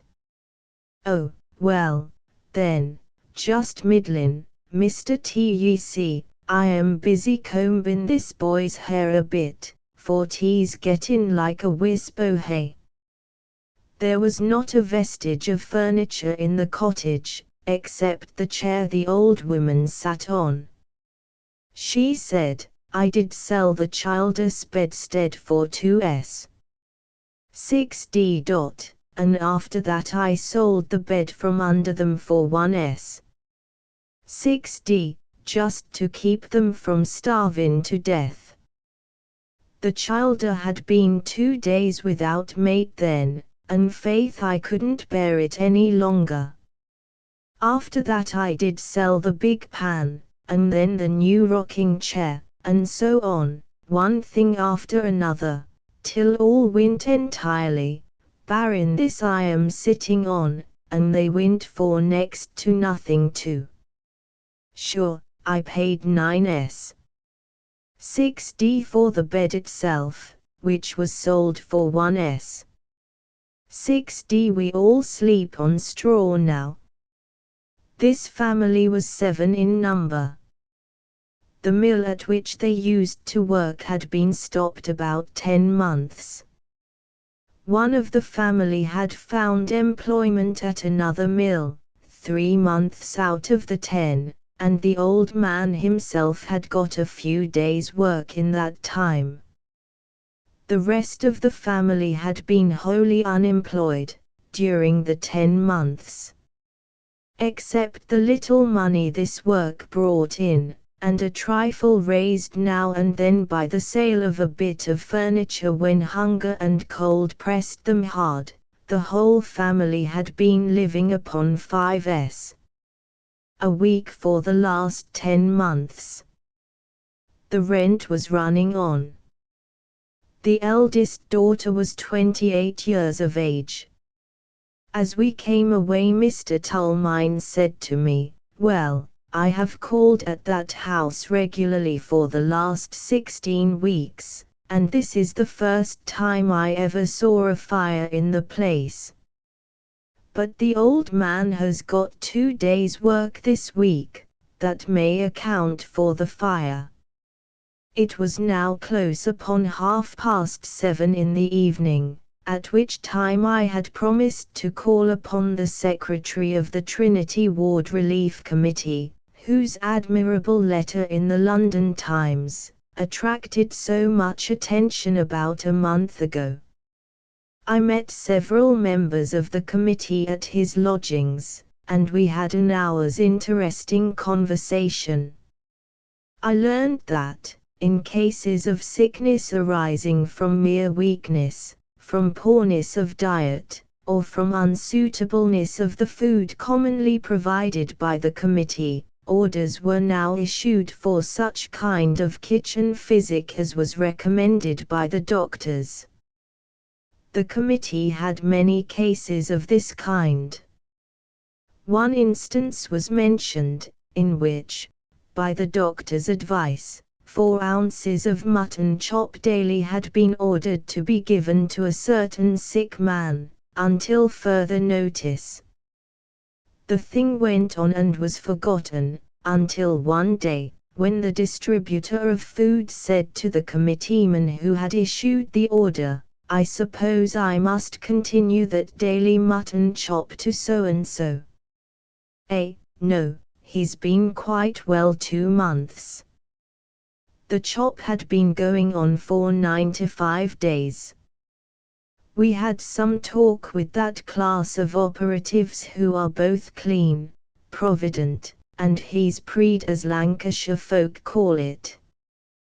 The secretary told me that he was averse to such people living upon the sale of their furniture, and the committee had generally relieved the distress of such people, just as if they had no furniture at all. He mentioned the case of a family of factory operatives, who were all fervent lovers of music, as so many of the working people of Lancashire are.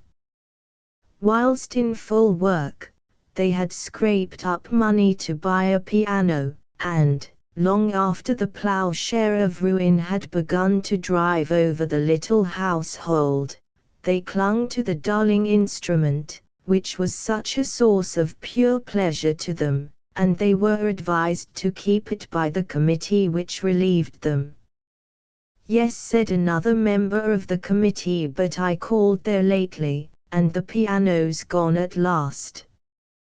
Many interesting things came out in the course of our conversation. One mentioned a house he had called at, where there was neither chair, table, nor bed, and one of the little lads had to hold up a piece of board for him to write upon. Another spoke of the difficulties which lone women have to encounter in these hard times.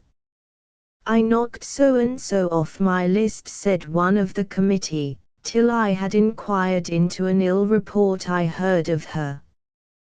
But she came crying to me, and I found out that the woman had been grossly belied."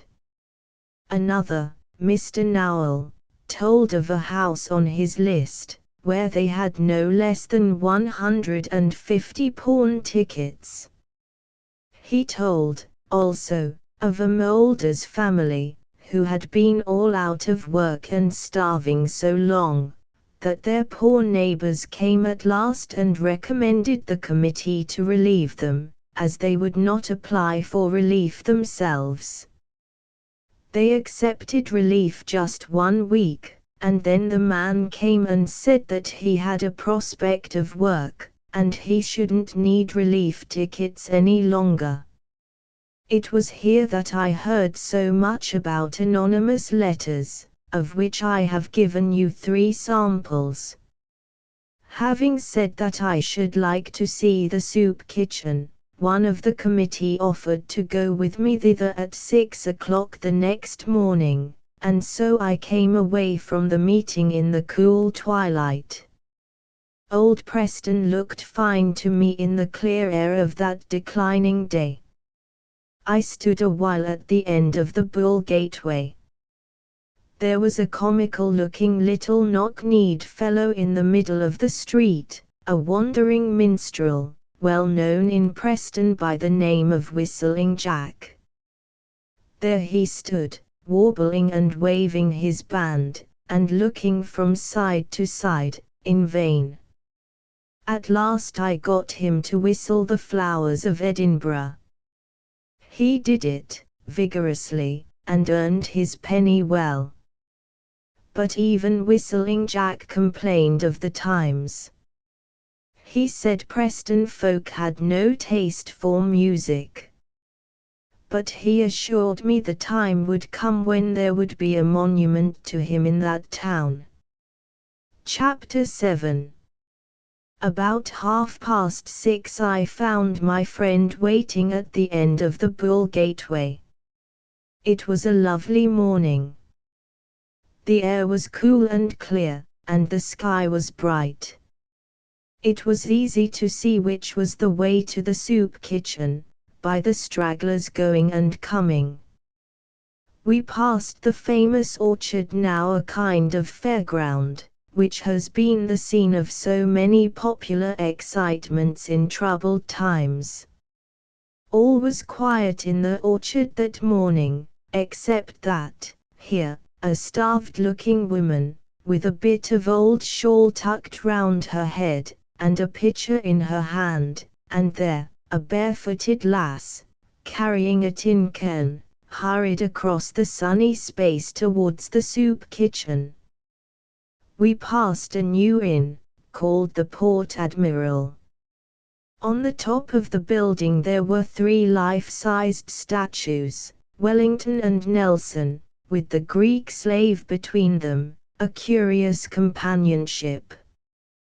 These statues reminded me of a certain Englishman riding through Dublin, for the first time, upon an Irish car. "What are the 3 figures yonder?" said he to the carboy, pointing to the top of some public building. "Thim 3 is the 12 apostles, your honour," answered the driver. "Nay, nay," said the traveller, "that'll not do." "How do you make 12 out of 3? "Bedad," replied the driver, "your honour couldn't expect the whole 12 to be out at once such a murtherin' wet day as this." But we had other things than these to think of that day. As we drew near the baths and wash-houses, where the soup kitchen is, the stream of people increased. About the gate there was a cluster of melancholy loungers, looking cold and hungry. They were neither going in nor going away.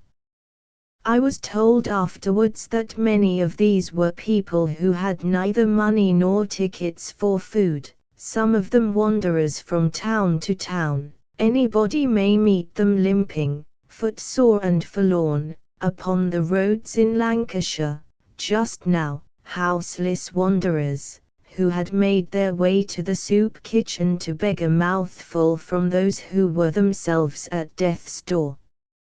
In the best of times there are such wanderers, and, in spite of the generous provision made for the relief of the poor, there must be, in a time like the present, a great number who let go their hold of home, if they have any, and drift away in search of better fortune, and, sometimes, into irregular courses of life, never to settle more.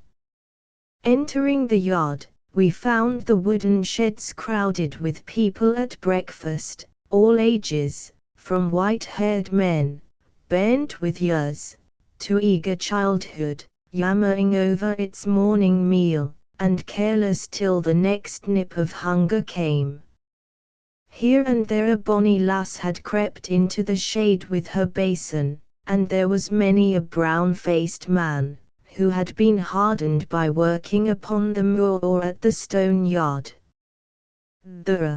"They's shapty that at last, as how," said one of these to his friend, who had just finished and stood wiping his mouth complacently. "Shapty that," replied the other, lad, or can do a ticket and a half, 3 pints of soup, every morning. 500 people breakfast in the sheds alone, every day. The soup kitchen opens at 5 in the morning, and there is always a crowd waiting to get in. This looks like the eagerness of hunger. I was told that they often deliver 3,000 quarts of soup at this kitchen in 2 hours. The superintendent of the bread department informed me that, on that morning, he had served out 2,000 loaves, of 3 pound, 11 ounces each. There was a window at one end, where soup was delivered to such as brought money for it instead of tickets. Those who came with tickets, by far the greatest number, had to pass in single file through a strong wooden maze, which restrained their eagerness, and compelled them to order. I noticed that only a small proportion of men went through the maze, they were mostly women and children. There was many a fine, intelligent young face hurried blushing through that maze, many a bonny lad and lass who will be heard of honourably hereafter. The variety of utensils presented showed that some of the poor souls had been hard put to it for things to fetch their soup in. One brought a pitcher, another a bowl, and another a tin can, a world too big for what it had to hold. "Yo mun mind th jug," said one old woman, "it's cracked, and it's no mine." "Will ye bring me some?" said a little, light-haired lass, holding up her rosy neb to the sup-master. "Or want a harpoth?" said a lad with a 3-quart can in his hand. The benevolent-looking old gentleman who had taken the superintendence of the soup department as a labour of love, told me that there had been a woman there by 5:30 that morning, who had come 4 miles for some coffee. There was a poor fellow breakfasting in the shed at the same time, and he gave the woman a thick shiv of his bread as she went away. He mentioned other instances of the same humane feeling, and he said, "After what I have seen of them here, I say, let me fall into the hands of the poor. They who, half-fed, feed the breadless, in the travail of distress, they who, taking from a little, give to those who still have less, they who, needy, yet can pity when they look on greater need, these are charity's disciples, these are mercy's sons indeed." We returned to the middle of the town just as the shopkeepers in Friargate were beginning to take their shutters down. I had another engagement at 9:30. A member of the Trinity Ward Relief Committee, who is master of the Catholic school in that ward, had offered to go with me to visit some distressed people who were under his care in that part of the town. We left Friargate at the appointed time. As we came along there was a crowd in front of Messrs. Ward's, the fishmongers. A fine sturgeon had just been brought in. It had been caught in the Ribble that morning. We went in to look at the royal fish. It was 6 feet long, and weighed above 100 pounds. I don't know that I ever saw a sturgeon before. But we had other fish to fry, and so we went on. The first place we called at was a cellar in Nile Street. "Here," said my companion, "let us have a look at old John." A grey-headed little man, of 70, lived down in this one room, sunken from the street. He had been married 40 years, and if I remember aright, he lost his wife about 4 years ago. Since that time, he had lived in this cellar, all alone, washing and cooking for himself. But I think the last would not trouble him much, for they have no need for fine cooks who have only 1 potato to their dinner. When a lad, he had been apprenticed to a bobbin turner. Afterwards he picked up some knowledge of engineering, and he had been well off in his day. He now got a few coppers occasionally from the poor folk about, by grinding knives, and doing little tinkering jobs. Under the window he had a rude bench, with a few rusty tools upon it, and in one corner there was a low, miserable bedstead, without clothing upon it. There was one crachinly chair in the place, too, but hardly anything else. He had no fire, but generally went into neighbors' houses to warm himself. He was not short of such food as the relief committees bestow. There was a piece of bread upon the bench, left from his morning meal, and the old fellow chirruped about, and looked as blithe as if he was up to the middle in clover. He showed us a little thing which he had done for a bit of a prank.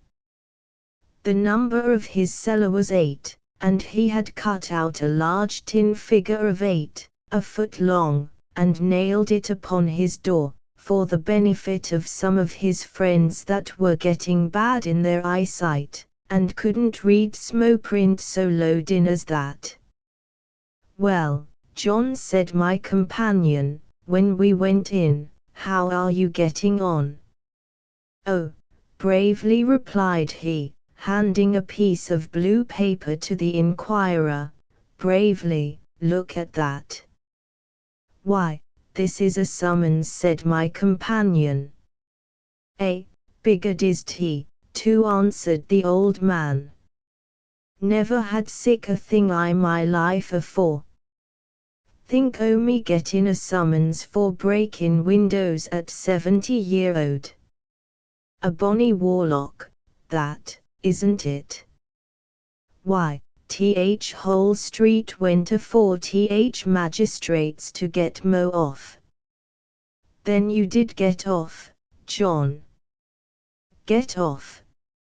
Sure, or did. It were no me. It were a key jobber, at did it. I'll tell yo what, for 2 pins or frame that summons, and hang it oth window, but it would look so impudent." Old John's wants were inquired into, and we left him fiddling among his rusty tools. We next went to a place called Hammond's Row, 13 poor cottages, side by side. 12 of the 13 were inhabited by people living, almost entirely, upon relief, either from the parish or from the relief committee. There was only one house where no relief was needed. As we passed by, the doors were nearly all open, and the interiors all presented the same monotonous phase of destitution. They looked as if they had been sacked by bumbailiffs. The topmost house was the only place where I saw a fire. A family of 8 lived there. They were Irish people. The wife, a tall, cheerful woman, sat suckling her child, and giving a helping hand now and then to her husband's work. He was a little, pale fellow, with only one arm, and he had an impediment in his speech. He had taken to making cheap boxes of thin, rough deal, afterwards covered with paper. With the help of his wife he could make one in a day, and he got 9 profit out of it, when the box was sold. He was working at one when we went in, and he twirled it proudly about with his one arm, and stammered out a long explanation about the way it had been made, and then he got upon the lid, and sprang about a little, to let us see how much it would bear. As the brave little tattered man stood there upon the box lid, springing, and sputtering, and waving his one arm, his wife looked up at him with a smile, as if she thought him the greatest wight on ground. There was a little curly-headed child standing by, quietly taking in all that was going on. I laid my hand upon her head, and asked her what her name was. She popped her thumb into her mouth, and looked shyly about from one to another, but never a word could I get her to say. "That's Lizzie," said the woman. "She is a little visitor belonging to one o' the neighbours. They are badly off, and she often comes in. Sure, our childer is very fond of her, and so she is of them. She is fine company with ourselves, but always very shy with strangers. Come now, Lizzie, darling, tell us your name, love, won't you, now? But it was no use, we couldn't get her to speak. In the next cottage where we called, in this row, there was a woman washing. Her mug was standing upon a stool in the middle of the floor, and there was not any other thing in the place in the shape of furniture or household utensil. The walls were bare of everything, except a printed paper, bearing these words, "The wages of sin is death. But the gift of God is eternal life, through Jesus Christ our Lord." We now went to another street, and visited the cottage of a blind chairmaker, called John Singleton. He was a kind of oracle among the poor folk of the neighborhood. The old chairmaker was sitting by the fire when we went in, and opposite to him sat old John, the hero of the broken windows in Nile Street. He had come up to have a crack with his blind crony. The chairmaker was 70 years of age, and he had benefited by the advantage of good fundamental instruction in his youth. He was very communicative. He said he should have been educated for the priesthood, at Stonyhurst College. My clothes were made, and everything was ready for me to start to Stonyhurst. There was a stagecoach load of us going, but I failed heart, and wouldn't go, and I've forethought ever sin. Mr. Newby said to my friends at the same time, he said, "You don't need to be frightened of him, he'll make the brightest priest of all the lot, and I should, too. I consider Missile a young man yet, I everything, except it be something that's uncouth to me." And now, old John, the grinder, began to complain again of how badly he had been used about the broken windows in Nile Street. But the old chairmaker stopped him, and, turning up his blind eyes, he said, "John, don't you be foolish. Bother no more a bit it. All things has but a time." Chapter 8. A man cannot go wrong in Trinity Ward just now, if he wants to see poor folk. He may find them there at any time, but now he cannot help but meet them, and nobody can imagine how badly off they are, unless he goes amongst them. They are biding the hard time out wonderfully well, and they will do so to the end. They certainly have not more than a common share of human frailty. There are those who seem to think that when people are suddenly reduced to poverty, they should become suddenly endowed with the rarest virtues, but it never was so, and, perhaps, never will be so long as the world rolls. In my rambles about this ward, I was astonished at the dismal succession of destitute homes, and the number of struggling owners of little shops, who were watching their stocks sink gradually down to nothing, and looking despondingly at the cold approach of pauperism.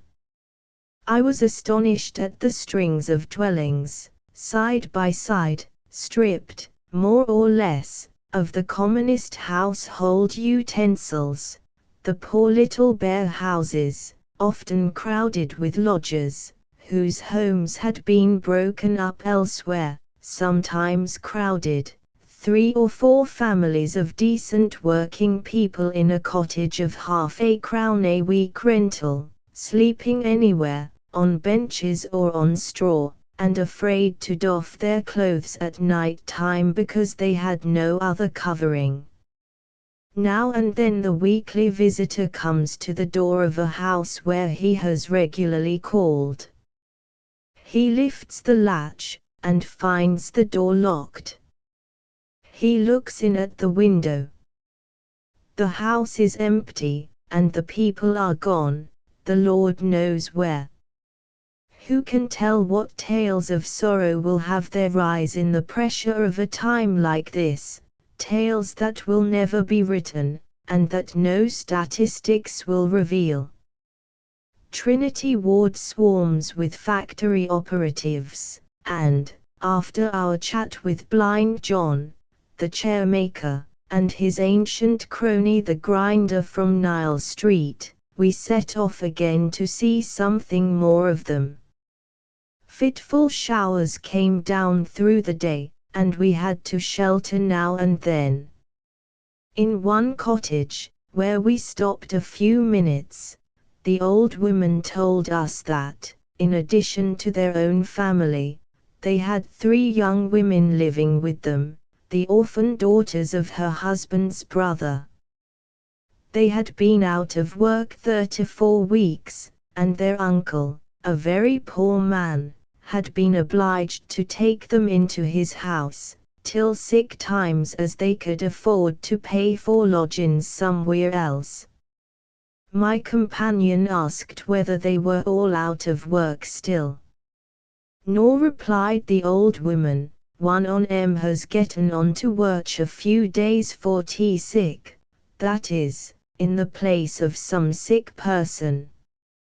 "Who's workin' ith Cardreen at th big un?" This is the name they give to Messrs. Swainson and Burley's Mill. The next place we called at was the house of an old joiner. He was lying very ill upstairs. As we drew up to the door, my companion said, "Now, this is a clean, respectable family. They have struggled hard and suffered a great deal, before they would ask for relief." When we went in, the wife was cleaning her well-nigh empty house. Said she, "I thought it the th club man coming, and I were just going to tell him that I had nothing for him." The family was 7 in number, man, wife, and 5 children. The husband, as I have said, was lying ill. The wife told me that they had only 6s. a week coming in for the 7 to live upon. My companion was the weekly visitor who relieved them. She told me that her husband was 68 years old, she was not 40. She said that her husband was not strong, and he had been going nearly barefoot and clemmed all through last winter, and she was afraid he had got his death of cold. They had not a bed left to lie upon. My husband said she was a master joiner once, and was doing very well. But you see how we are now. There were 2 portraits, oil paintings, hanging against the wall. "Whose portraits are these?" said I. "Well, that's my master, and this is me," replied she. "He would have 'em taken some time since. I couldn't think o' sellin' 'em, or else, yo see, we've sold nearly everything we had. I did try to pawn 'em, too, thinking we could get 'em back again when things came round, but, I can assure yo, I couldn't find a broker anywhere that would tack 'em in." "Well, Mrs., said my companion, "yo have one comfort, you are always clean." Bless yo," replied she, "I couldn't live among dirt. My husband tells me that I clean all the luck away, but am sure there's no luck I filth, if there is, anybody may tack it for me." The rain had stopped again, and after my friend had made a note respecting some additional relief for the family, we bade the woman good day. We had not gone far before a little ragged lass looked up admiringly at 2 pinks I had stuck in my buttonhole, and holding up her hand, said, "Gi me a posy." My friend pointed to one of the cottages we passed, and said that the last time he called there, he found the family all seated round a large bowl of porridge, made of Indian meal. This meal is sold at a penny a pound. He stopped at another cottage and said, "Here's a house where I always find them reading when I call. I know the people very well." He knocked and tried the latch, but there was nobody in. As we passed an open door, the pleasant smell of oatcake baking came suddenly upon me. It woke up many memories of days gone by. I saw through the window a stout, meal-dusted old woman, busy with her wooden ladle and baking shovel at a brisk oven. "Now, I should like to look in there for a minute or two, if it can be done," said I. "Well," replied my friend, "this woman is not on our books, she gets her own living in the way you see. But come in, it will be all right, I know her very well." I was glad of that, for I wanted to have a chat with her, and to peep at the baking. "Good morning, missus," said he, "how are you?" "Why, just in a middlin' way." "How long is this wet weather going to last, think you?"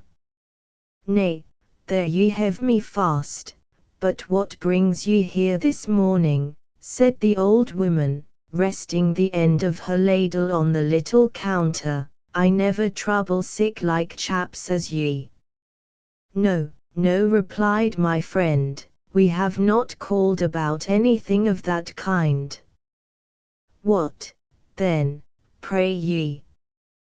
"Well, my friend, here, is almost a stranger in Preston, and as soon as ever he smelled the baking, he said he should like to see it, so I took the liberty of bringing him in." "Oh, come in, and welcome.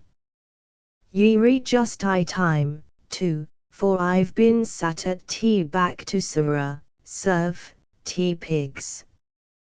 "You're not a native of Lancashire, missus," said I. "Why, where then?" "Come, now, let's be knowin', as ye're so sharp." "Cumberland," said I. "Well, now, ye're right, sure enough. But how did ye find it out, now?" "Why, you said that you had been out to tea pigs." A native of Lancashire would have said serve instead of Surrey. "Well, that's very queer, for I've been a lang time away from my own country." "But, wherever do ye belong to, as ye're so bowed wi' me?" said she, smiling, and turning over a cake which was baking upon the oven. I told her that I was born a few miles from Manchester. "Manchester? Never, sure," said she, resting her ladle again. "Why, I lived ever so long in Manchester when I was young. I was cook at Swan I Shoot Hill, aboon 40 years sin." She said that, in those days, the Swan, in Shoot Hill, was much frequented by the commercial men of Manchester. It was a favourite dining house for them. Many of them even brought their own beefsteak on a skewer, and paid a penny for the cooking of it. She said she always liked Manchester very well, but she had not been there for a good while. "But," said she, "ye'll have plenty o' oatcake there, sarteen." "Not much, now," replied I, "it's getting out o' fashion. I told her that we had to get it once a week from a man who came all the way from Stretford into Manchester, with a large basketful upon his head, crying "Woat cakes, 2 a penny." 2 a penny, said she, why, they'll not be near as big as these, belike. Not quite, replied I, not quite. Nor, not half tea size, or warned. Why, poor fellow deserves his brass, for he never gave a farthing for stuff to McKeany on. What? I know what oat-cake baking is. Leaving the canny old Cumberland woman at her baking, we called at a cottage in Everton Gardens. It was as clean as a gentleman's parlour, but there was no furniture in sight except a table, and, upon the table, a fine bush of fresh hawthorn blossom, stuck in a pint jug full of water. Here, I heard again the common story. They had been several months out of work, their household goods had dribbled away in ruinous sales, for something to live upon, and now, they had very little left but the walls. The little woman said to me, "Bless you, there is at thinks we need naught, because we keep a decent eat side. But, I know my own know a bit that. Beside, one doesn't like to fill folks' meaths, for one is ill off." It was now a little past noon, and we spent a few minutes looking through the Catholic schoolhouse, in Trinity Ward, a spacious brick building. The scholars were away at dinner. My friend is master of the school. His assistant offered to go with us to 1 or 2 Irish families in a close wind, hard by, called Wilkie's Court. In every case I had the great advantage of being thus accompanied by gentlemen who were friendly and familiar with the poor we visited. This was a great facility to me. Wilkie's Court is a little cul-de-sac, with about half a dozen wretched cottages in it, fronted by a dead wall. The inhabitants of the place are all Irish. They were nearly all kept alive by relief from one source or other, but their poverty was not relieved by that cleanliness which I had witnessed in so many equally poor houses, making the best use of those simple means of comfort which are invaluable, although they cost little or nothing. In the first house we called at, a middle-aged woman was pacing slowly about the unwholesome house with a child in her arms. My friend inquired where the children were. "They are in the houses about, all but the one poor boy." "And where is he?" said I. "Well, he comes home now and again, he comes and goes, sure, we don't know how." "Ah, thin, sir," continued she, beginning to cry, "I'll tell ye the royal truth, now. He was drawn away by some bad lads, and he got 3 months in the New Bailey, that's God's truth." "Ah, what'll I do wid him?" said she, bursting into tears afresh, "what'll I do wid him? Sure, he is my own." We did not stop long to intrude upon such trouble as this. She called out as we came away to tell us that the poor cratur next door was quite helpless. The next house was, in some respects, more comfortable than the last, though it was quite as poor in household goods. There was one flimsy deal table, one little chair, and 2 halfpenny pictures of Catholic saints pinned against the wall. "Sure, I sold the other table since you were here before," said the woman to my friend. "I sold it for 2 and 8 pence, and bought this one for sixpence. At the house of another Irish family, my friend inquired where all the chairs were gone. "Oh," said a young woman, "the bailies did fetch everything away, barrin' the one sate, when we were living in Lancaster Street." "Where do you all sit now, then?" "My mother sits there," replied she, "and we sit upon the flure." "I heard they were going to sell these heases," said one of the lads, "but, begorra," continued he, with a laugh, "I wouldn't wonder did they sell the ground from under us next." In the course of our visitation a thunderstorm came on, during which we took shelter with a poor widow woman, who had a plate full of steeped peas for sale, in the window. She also dealt in rags and bones in a small way, and so managed to get a living, as she said, "beat troublin' nobody for charity." She said it was a thing that folk had to wait a good deal out in the cold for. It was market day, and there were many country people in Preston. On my way back to the middle of the town, I called at an old inn, in Friargate, where I listened with pleasure a few minutes to the old-fashioned talk of three farmers from the Field country. Their conversation was principally upon cow drinks. One of them said there was nothing in the world like peppermint tea and new butter for cows that had the bellyache. "They'll be reet in over a few minutes at after yo gotten that into 'em," said he.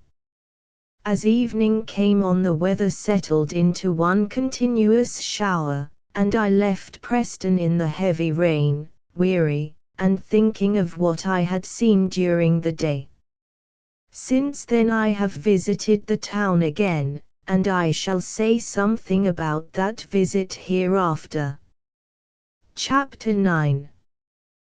The rain had been falling heavily through the night. It was raw and gusty, and thick clouds were sailing wildly overhead, as I went to the first train for Preston. It was that time of morning when there is a lull in the streets of Manchester, between 6 and 8. The knocker-up had shouldered his long wand, and paddled home to bed again, and the little stalls, at which the early workman stops for his halfpenny cup of coffee, were packing up. A cheerless morning, and the few people that were about looked damp and low-spirited. I bought the day's paper, and tried to read it, as we flitted by the glimpses of dirty garret life, through the forest of chimneys, gushing forth their thick morning fumes into the drizzly air, and over the dingy web of Salford streets.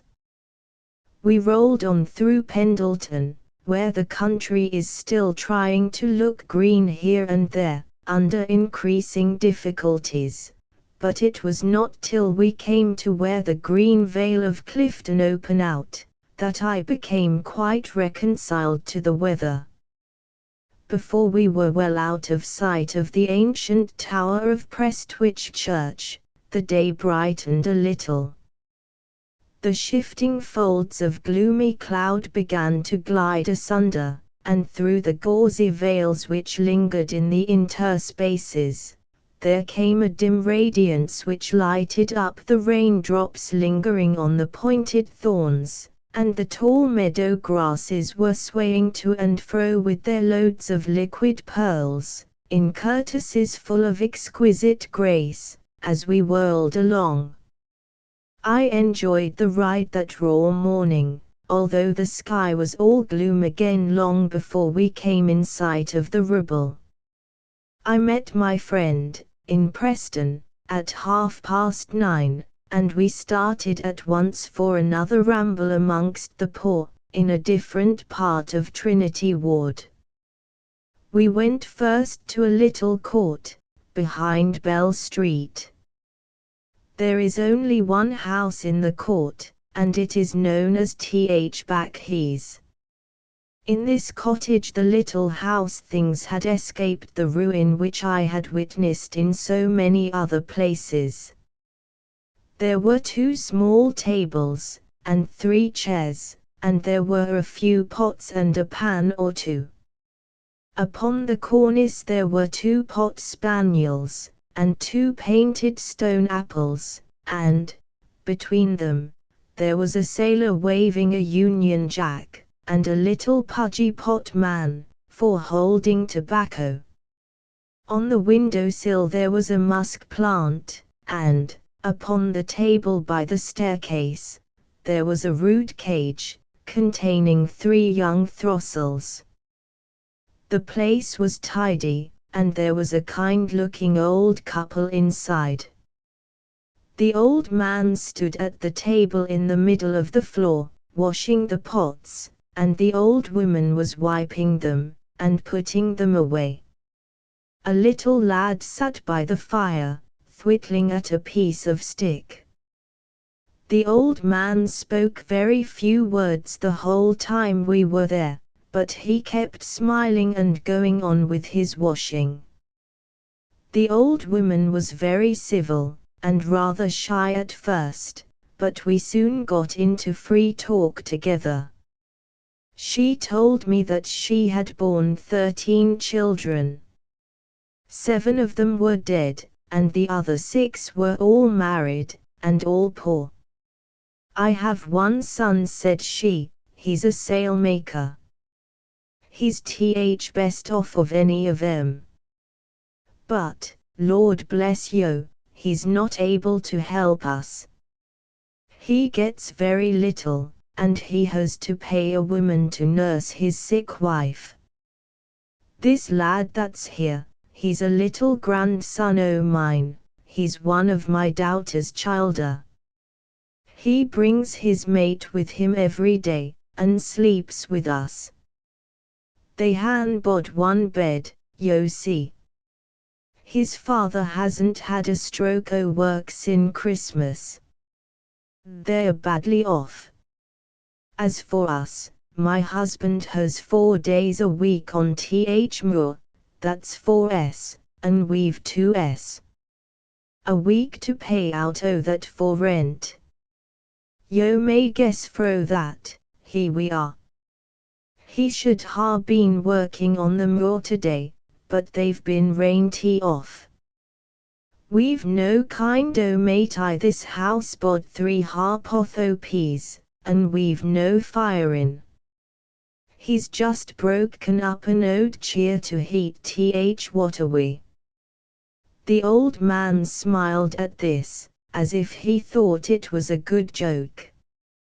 He helps me to wesh, and sick like, and yo know, it's a good deal better than going into bad company, isn't it? Here the old man gave her a quiet, approving look, like a good little lad taking notice of his mother's advice. Or am very glad of a bit o' help, continued she, for or am not so terrible mit use, missile. Yo see, or had a paralytic stroke 7 years sin, and we've not get an hour it. For 2 year or hadn't a smite o' use old in this side. 1 arm and 1 leg trailed quite helpless. Or drunk forever o' stuff for it. At last or gat something of a yob doctor. He said that he could cure me for a very trifle, and he did me a deal o' good, sure enough. He no but charged me how very green. We never knowed what it was to want a meal's mate till lately. We never had a penny off parish, nor never troubled anybody till ni. Or wish times would mend, please God. We once had a pig, and was in a nice way o' getting a living. When things began o' going worse and worse with us, we went to live in a cellar, at 6 a week rent, and we made it very comfortable, too. We didn't go there because we liked th place, but we thought nobody would know, and we didn't care, so as we could put on till times mended, and keep out debt. But th inspectors turned us out, and we had to come here, and pay 2s a week. Or do not like to ask for charity, for one could help it. They were giving clothing up at th church a while sin, and some o th neighbours wanted me to go and ask for some singlets, ye see, or cannot do without flannels, but or couldn't put th face on. Now, the young throstles in the cage by the staircase began to chirp one after another.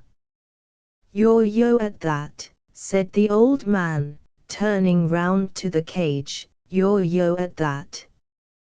No but 3 week old. Yes, replied the old woman, they belong to my grandson there. He brought 'em in one day, neast and all, and poor naked craters they were. He's a great lad for birds. He's no worse nor me for that, answered the old man, or used he to be terrible fond o' brids when over young. After a little more talk, we bade the old couple good day, and went to peep at the cellar where they had crept stealthily away, for the sake of keeping their expenses close to their lessening income. The place was empty, and the door was open. It was a damp and cheerless little hole, down in the corner of a dirty court. We went next into Pole Street, and tried the door of a cottage where a widow woman lived with her children less than a week before. They were gone, and the house was cleared out. They have had neither fire nor candle in that house for weeks past, said my companion. We then turned up a narrow entry, which was so dark and low overhead that my companion only told me just in time to mind my hat. There are several such entries leading out of Pole Street to little courts behind. Here we turned into a cold and nearly empty cottage, where a middle-aged woman sat nursing a sick child. She looked worn and ill herself, and she had sore eyes. She told me that the child was her daughter's. Her daughter's husband had died of asthma in the workhouse, about 6 weeks before. He had not addled a penny for 12 months before he died. She said, we had a very good he's I Stanley Street once, but we had to sell up and creep hitherto. This he's is 2s. 3d a week, and we mun pay it, or go into th Street. Or no but owed him for 1 week, and he said, for yo cano pay yo mun turn eat for thusat will do. Or did think o go into th board, continued she, for a pair o clogs. Mine are bad, and all o'er, and it's we naught but go in wheat o my feet. My daughter's worchin. Who gets 5s. 6d a week. We han to live and pay th rent, to eat o that. I guessed, from the little paper pictures on the wall, that they were Catholics. In another corner behind Pole Street, we called at a cottage of 2 rooms, each about 3 yards square. A brother and sister lived together here. They were each about 50 years of age. They had 3 female lodgers, factory operatives, out of work. The sister said that her brother had been round to the factories that morning, thinking that as it were a pastime, there would haply be somebody off, but he couldn't know naught. She said she got a trifle by charing, but not much now, for folks were beginning to do it for theirselves. We now turned into Cunliffe Street, and called upon an Irish family there. It was a family of 7, an old tailor, and his wife and children. They had dismissed the relief, as he expressed it, because they got a bit o' work. The family was making a little living by ripping up old clothes, and turning the cloth to make it up afresh into lads' caps and other cheap things. The old man had had a great deal of trouble with his family. "I have one girl," said he, "who has bothered my mind a dale. She is under the influence o' bad advice. I had her on my hands for many months, and, after that, the first week's wages she got, she up, and cut stick, and left me. I have another daughter, now nigh 19 years of age. The trouble I have with her I am content with, because it can't be helped. The poor creature hasn't the use of all her faculties. I have taken no end o' pains with her, but I can't get her to count 20 on her finger ends wid a whole life's tatchine. Fortune has turned her dark side to me this long time, now, and, bedad, for it wasn't for contrivin', and working hard to boot, I wouldn't be able to keep above the flood. I assure ye it goes agin me to trouble the gentleman o' the board, and so long as I am able, I will not. I was born in King's County, and I was once well off in the city of Waterford. I once had £400 in the bank.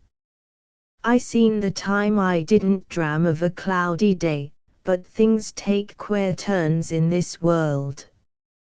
However, since it's no better, thank God it's no worse. Sure, it's a long lane that has never a turn in it. Chapter X. There's nobody why but the Lord and me that knows what I've to bide, natterin' Nan. The slipshod old tailor shuffled after us to the door, talking about the signs of the times. His frame was bowed with age and labor, and his shoulders drooped away. It was drawing near the time when the grasshopper would be a burden to him. A hard life had silently engraved its faithful records upon that furrowed face, but there was a cheerful ring in his voice which told of a hopeful spirit within him still. The old man's nostrils were dusty with snuff, and his poor garments hung about his shrunken form in the careless ease which is common to the tailor's shopboard. I could not help admiring the brave old wrinkled workman as he stood in the doorway talking about his second-hand trade, whilst the gusty wind fondled about in his thin grey hair. I took a friendly pinch from his little wooden box at parting, and left him to go on struggling with his troublesome family to keep above the flood by translating old clothes into new. We called at some other houses, where the features of life were so much the same that it is not necessary to say more than that the inhabitants were all workless, or nearly so, and all living upon the charitable provision which is the only thin plank between so many people and death, just now. In one house, where the furniture had been sold, the poor souls had brought a great stone into the place, and this was their only seat. In Cunliffe Street, we passed the cottage of a boilermaker, whom I had heard of before. His family was 4 in number.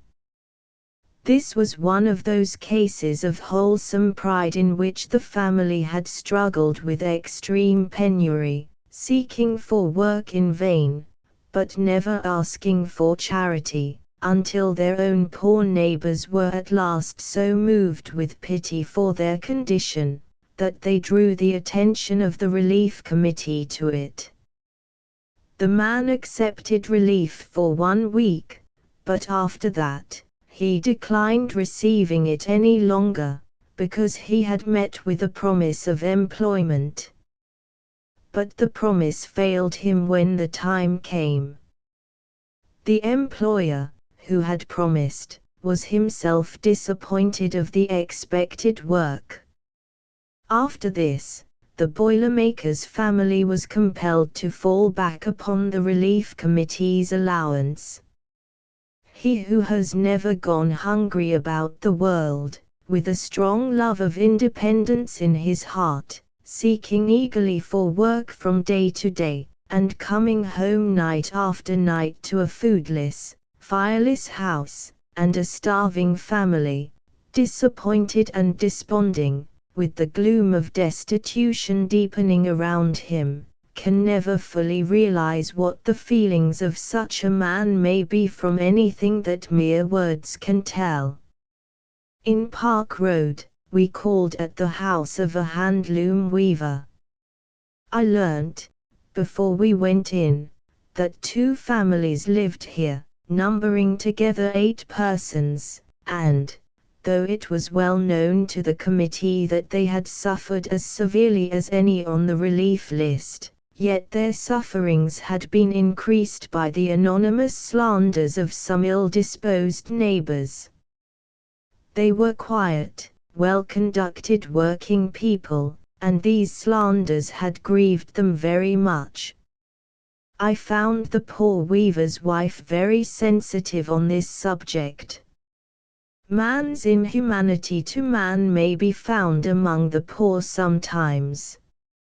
It is not every one who suffers that learns mercy from that suffering. As I have said before, the husband was a calico weaver on the hand loom. He had to weave about 73 yards of a kind of check for 3s, and a full week's work rarely brought him more than 5s. It seems astonishing that a man should stick year after year to such labor as this. But there is a strong adhesiveness, mingled with timidity, in some men, which helps to keep them down. In the front room of the cottage there was not a single article of furniture left, so far as I can remember. The weaver's wife was in the little kitchen, and, knowing the gentleman who was with me, she invited us forward. She was a wan woman, with sunken eyes, and she was not much under 50 years of age. Her scanty clothing was whole and clean. She must have been a very good-looking woman sometime, though she seemed to me as if long years of hard work and poor diet had sapped the foundations of her constitution, and there was a curious changeful blending of pallor and feverish flush upon that worn face. But, even in the physical ruins of her countenance, a pleasing expression lingered still.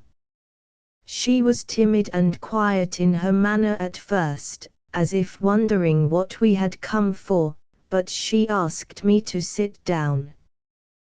There was no seat for my friend, and he stood leaning against the wall, trying to get her into easy conversation. The little kitchen looked so cheerless and bare that dull morning that it reminded me again of a passage in that rude, racy song of the Lancashire weaver, Joan o' Greenfield. Owd Bill O'Dan sent us T.H. Bailey's one day, for a shop score or owed him, at or couldn't pay, but, he were too late, for Owd Billy at T.H. Bent had sent T.H. Titten cart, and ta'en T.H. goods off for rent. They laughed naught but T.H. Owd stew, it were seats for us two, and on it Kearty Margit and me. Then, Baileys looked reend as sly as a mees, when they seed at a goods had been ta'en eat o he's, says tone chap to t'other, O's gone, they may see, says or, lads, ne'er fret, for you're welcome to me. Then they made no more do, but nipped up we old stew, and we both letten thwack up o flags.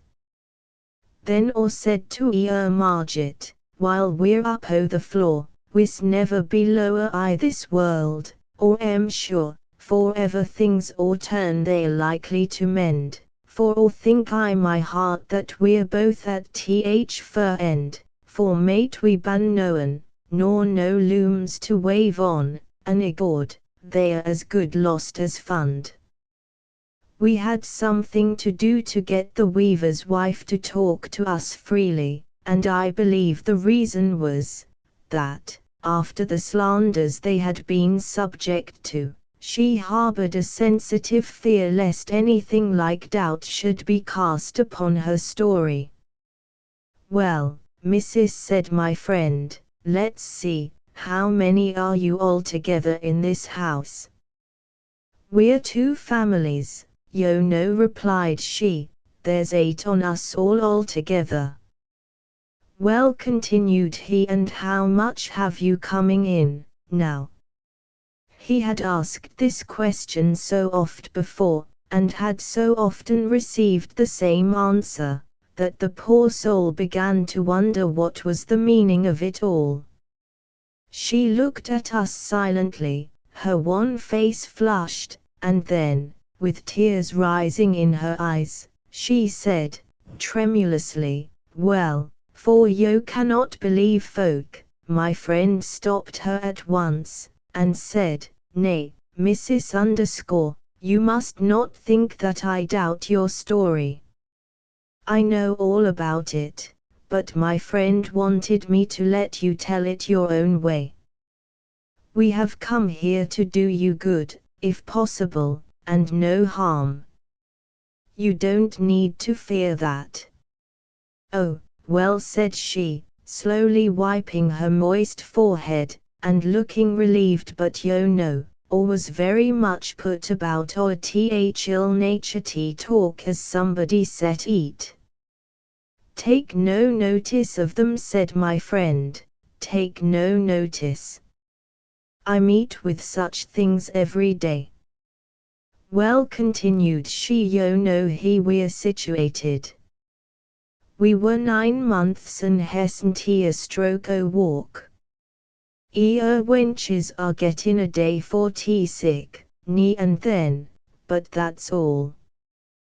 There's a brother o' mine lives with us, he'd a been clemmed into grave but for relief, and orve been many a time and hasn't he put a bit I my meath fro morning to morning again.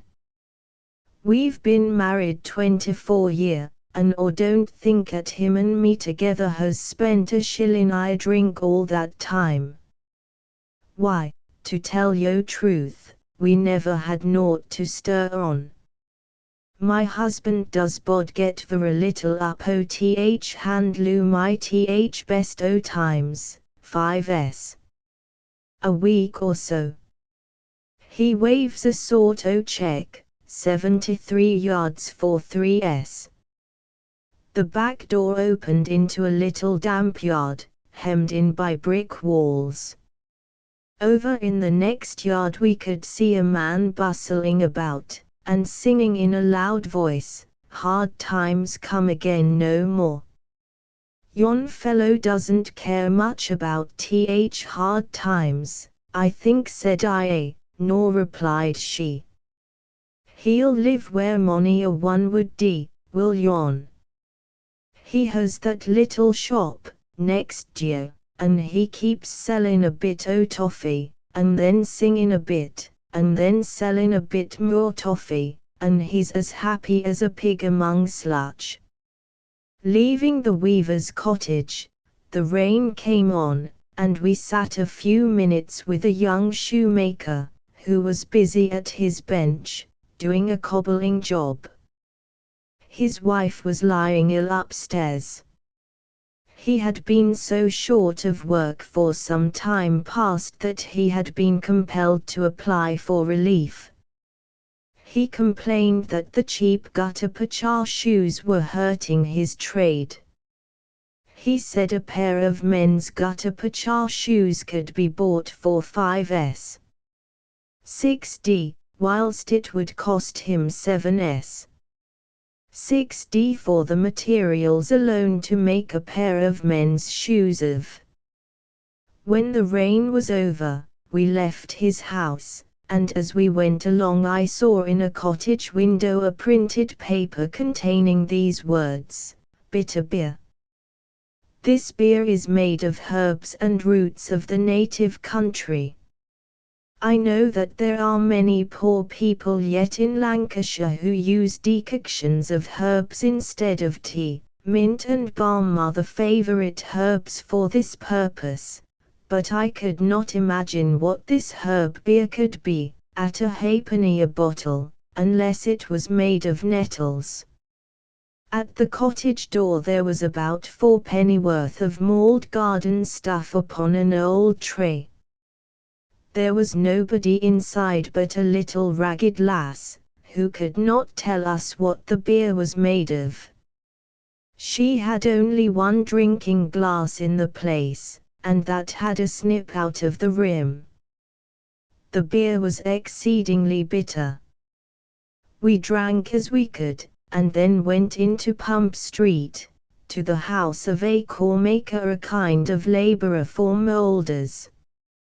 The coremaker's wife was in. They had 4 children. The whole 6 had lived for 13 weeks on 3s. 6d a week. When work first began to fall off, the husband told the visitors who came to inquire into their condition, that he had a little money saved up, and he could manage a while. The family lived upon their savings as long as they lasted, and then were compelled to apply for relief, or calm. It was not quite noon when we left this house, and my friend proposed that before we went farther we should call upon Mrs. G. an interesting old woman, in Cunliffe Street. We turned back to the place, and there we found in lowly shed, and mean attire, a matron old, whom we schoolmistress name, who boasts unruly brats with birch to tame. In a small room fronting the street, the mild old woman sat, with her bed in one corner, and her simple vassals ranged upon the forms around.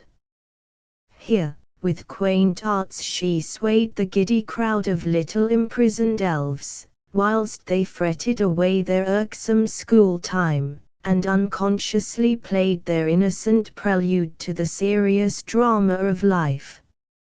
As we approach the open door, the noises intermixed, which thence resound, do learning's little tenement betray, where sits the dame disguised in look profound, and eyes her fairy throng, and turns her wheel around. The venerable little woman had lived in this house 14 years. She was 73 years of age, and a native of Limerick.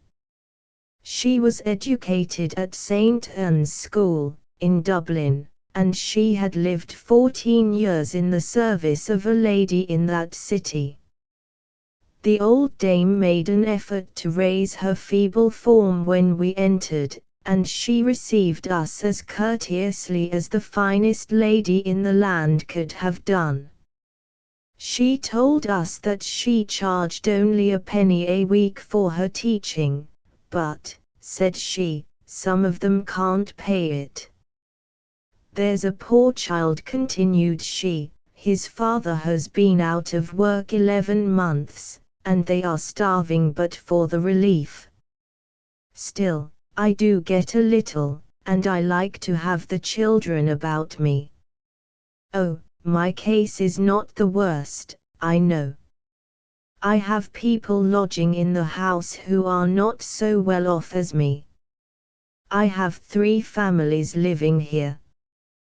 One is a family of 4, they have only 3s a week to live upon.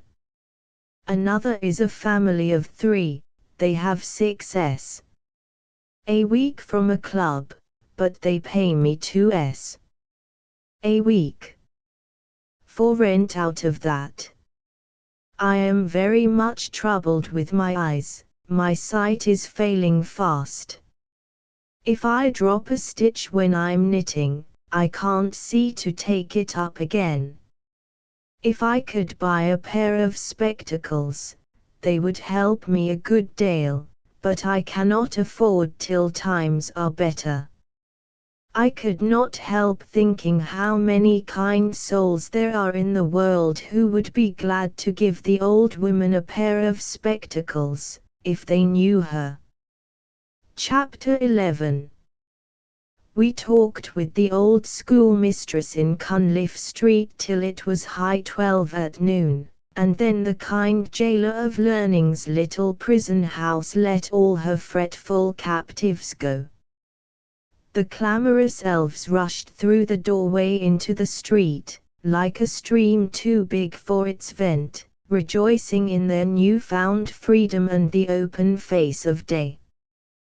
The buzz of the little teaching mill was hushed once more, and the old dame laid her knitting down, and quietly wiped her weak and weary eyes. The daughters of music were brought low with her, but, in the last thin treble of second childhood, she trembled forth mild complaints of her neighbors' troubles, but very little of her own. We left her to enjoy her frugal meal and her noontide reprieve in peace, and came back to the middle of the town. On our way I noticed again some features of street life which are more common in manufacturing towns just now than when times are good. Now and then one meets with a man in the dress of a factory worker selling newspapers, or religious tracts, or back numbers of the penny periodicals, which do not cost much. It is easy to see, from their shy and awkward manner, that they are new to the trade, and do not like it. They are far less dexterous, and much more easily said than the brisk young salesmen who hawk newspapers in the streets of Manchester. I know that many of these are unemployed operatives trying to make an honest penny in this manner till better days return. Now and then, too, a grown-up girl trails along the street, with wandering steps and slow ragged, and soiled, and starved, and looking as if she had travelled far in the rainy weather, houseless and forlorn. I know that such sights may be seen at any time, but not near so often as just now, and I cannot help thinking that many of these are poor sheep which have strayed away from the broken folds of labor. Sometimes it is an older woman that goes by, with a child at the breast, and 1 or 2 holding by the skirt of her tattered gown, and perhaps 1 or 2 more limping after, as she crawls along the pavement, gazing languidly from side to side among the heedless crowd, as if giving her last look round the world for help, without knowing where to get it, and without heart to ask for it. It is easy to give wholesale reasons why nobody needs to be in such a condition as this, but it is not improbable that there are some poor souls who, from no fault of their own, drop through the great sieve of charity into utter destitution. They are well kept that God keeps. May the continual dew of heaven's blessing gladden the hearts of those who deal kindly with them. After dinner I fell into company with some gentlemen who were talking about the coming Guild, that ancient local festival, which is so clear to the people of Preston, that they are not likely to allow it to go by wholly unhonoured, however severe the times may be. Amongst them was a grey-haired friend of mine, who is a genuine humorist. He told us many quaint anecdotes. One of them was of a man who went to inquire the price of graves in a certain cemetery.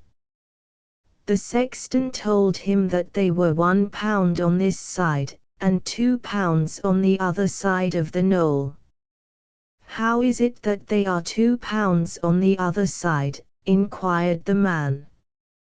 "Well, because there's a better view there," replied the sexton.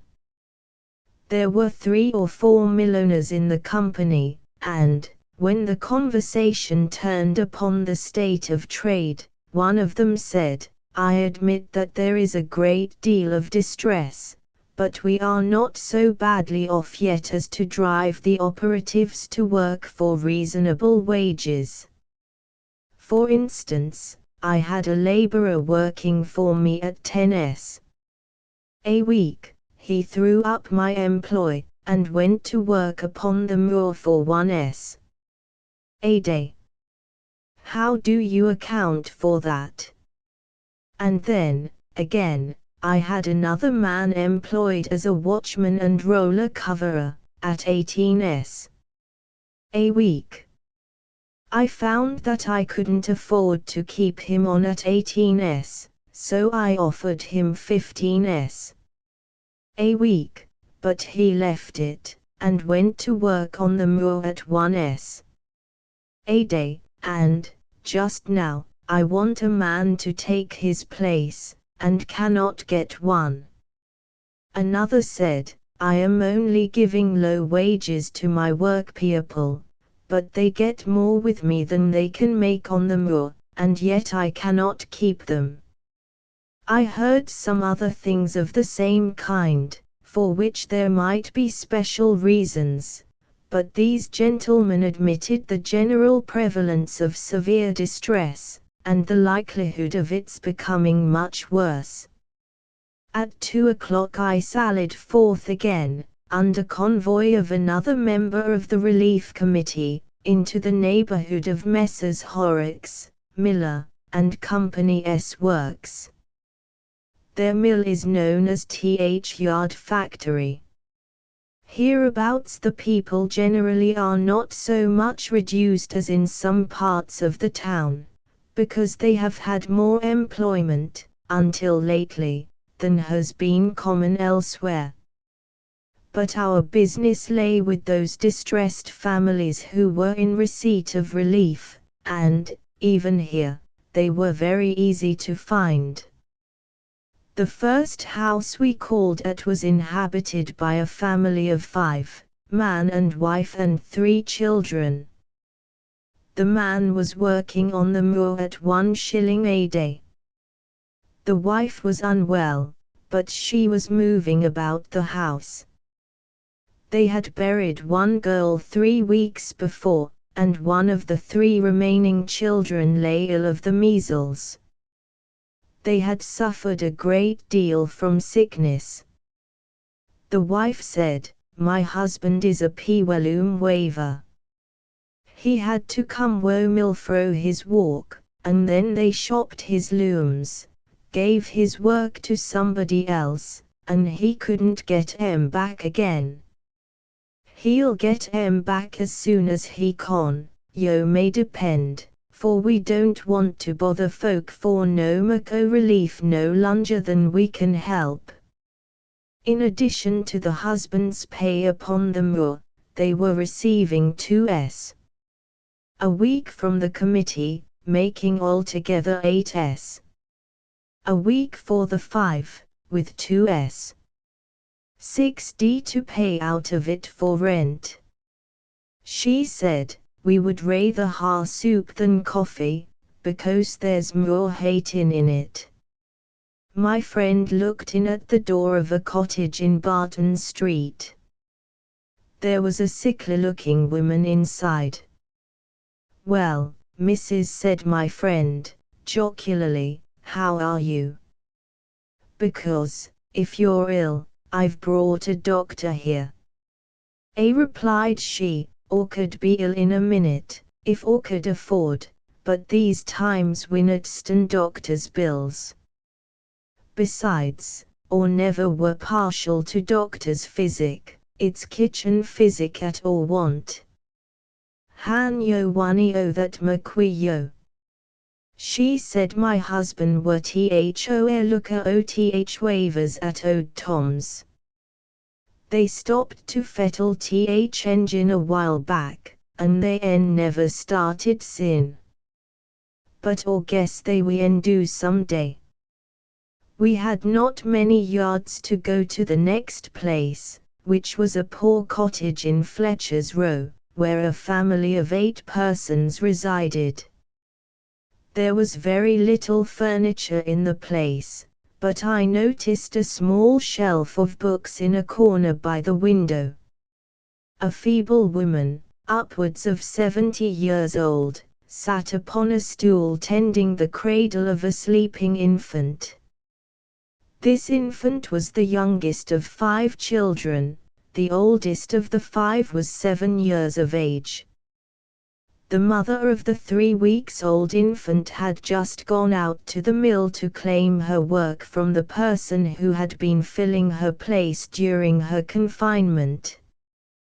The old woman said that the husband was a grinder in a cardroom when they jet wed, and he addled about 8s. a week, but, after they jet wed, his wife larned him to wave up othp wellooms.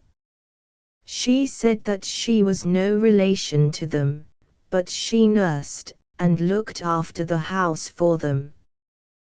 They can no afford to pay mo naught, continued she, but or fare as they fare and they dunno want to part wi me. Or not good to mitch, but or can manage what they wanten, yo cn. Or never trouble no the teen nor country I my life, and or hope or never shall for the bit o time or have to do on. She said that the Board of Guardians had allowed the family 10s. a week for the 2 first weeks of the wife's confinement, but now their income amounted to a little less than 1 shilling a head per week. Leaving this house, we turned round the corner into St. Mary's Street North. Here we found a clean-looking young working man standing shivering by a cottage door, with his hands in his pockets. He was dressed in well-mended fustian, and he had a cloth cap on his head. His face had a healthy hunger-nipped look. "Hollow," said my friend, "I thought you was working on the moor." Replied the young man, "Or have been, but we been rained off this afternoon." "Is there nobody in?" said my friend. "No, my wife's gone eat, who'll not be mony minutes." "Who's here nie?" A clean little pale woman came up, with a child in her arms, and we went in. They had not much furniture in the small kitchen, which was the only place we saw, but everything was sweet and orderly. Their income was, as usual in relief cases, about 1 shilling a head per week. "You had some lodgers," said my friend. Said she, "but they're gone." "How's that?" We had a few words. Their little lad was making a great noise I the passage there, and all were very ill o my yeed, and all told him to go and play him at t'other side o th street, so they took it amiss, and went to lodge wi some folk I Ribbleton Loan. We called at another house in this street. A family of 6 lived there. The only furniture I saw in the place was 2 chairs, a table, a large stool, a cheap clock, and a few pots. The man and his wife were in. She was washing. The man was a stiff-built, shock-headed little fellow, with a squint in his eye that seemed to enrich the good-humored expression of his countenance. Sitting smiling by the window, he looked as if he had lots of fun in him, if he only had a fair chance of letting it off. He told us that he was a tackler by trade. A tackler is one who fettles looms when they get out of order.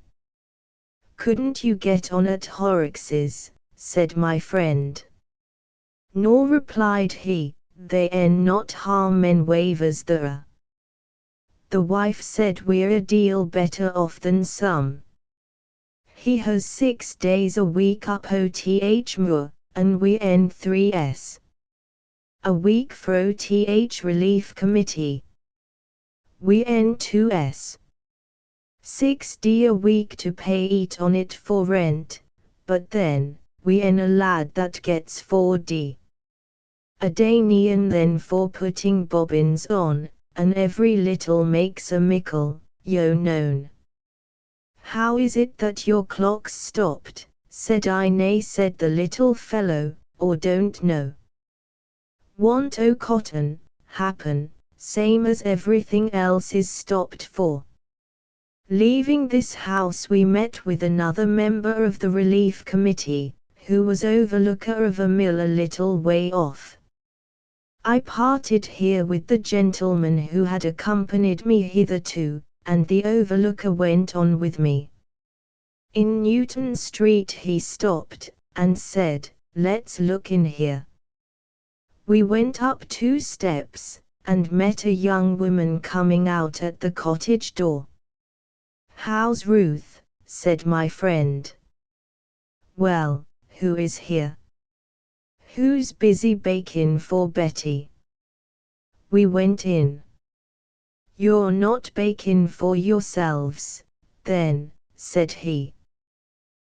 Nor," replied the young woman, "it's mony a year sin we had a bakin' o' fleer, isn't it, Ruth?" The old woman who was baking turned round and said, "And it'll be mony another afore we han one or deet." There were 3 dirty-looking hens picking and croodling about the cottage floor. "How is it you don't sell these, or else eat 'em?" said he. "Dear," replied the old woman, "dun yo want mo kilt?"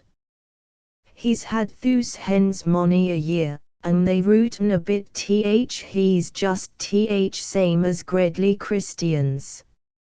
He did I consent for one on 'em to be killed yesterday, but all be hanged for old Cracky didn't cry like a chylt when he seed it beat yeed.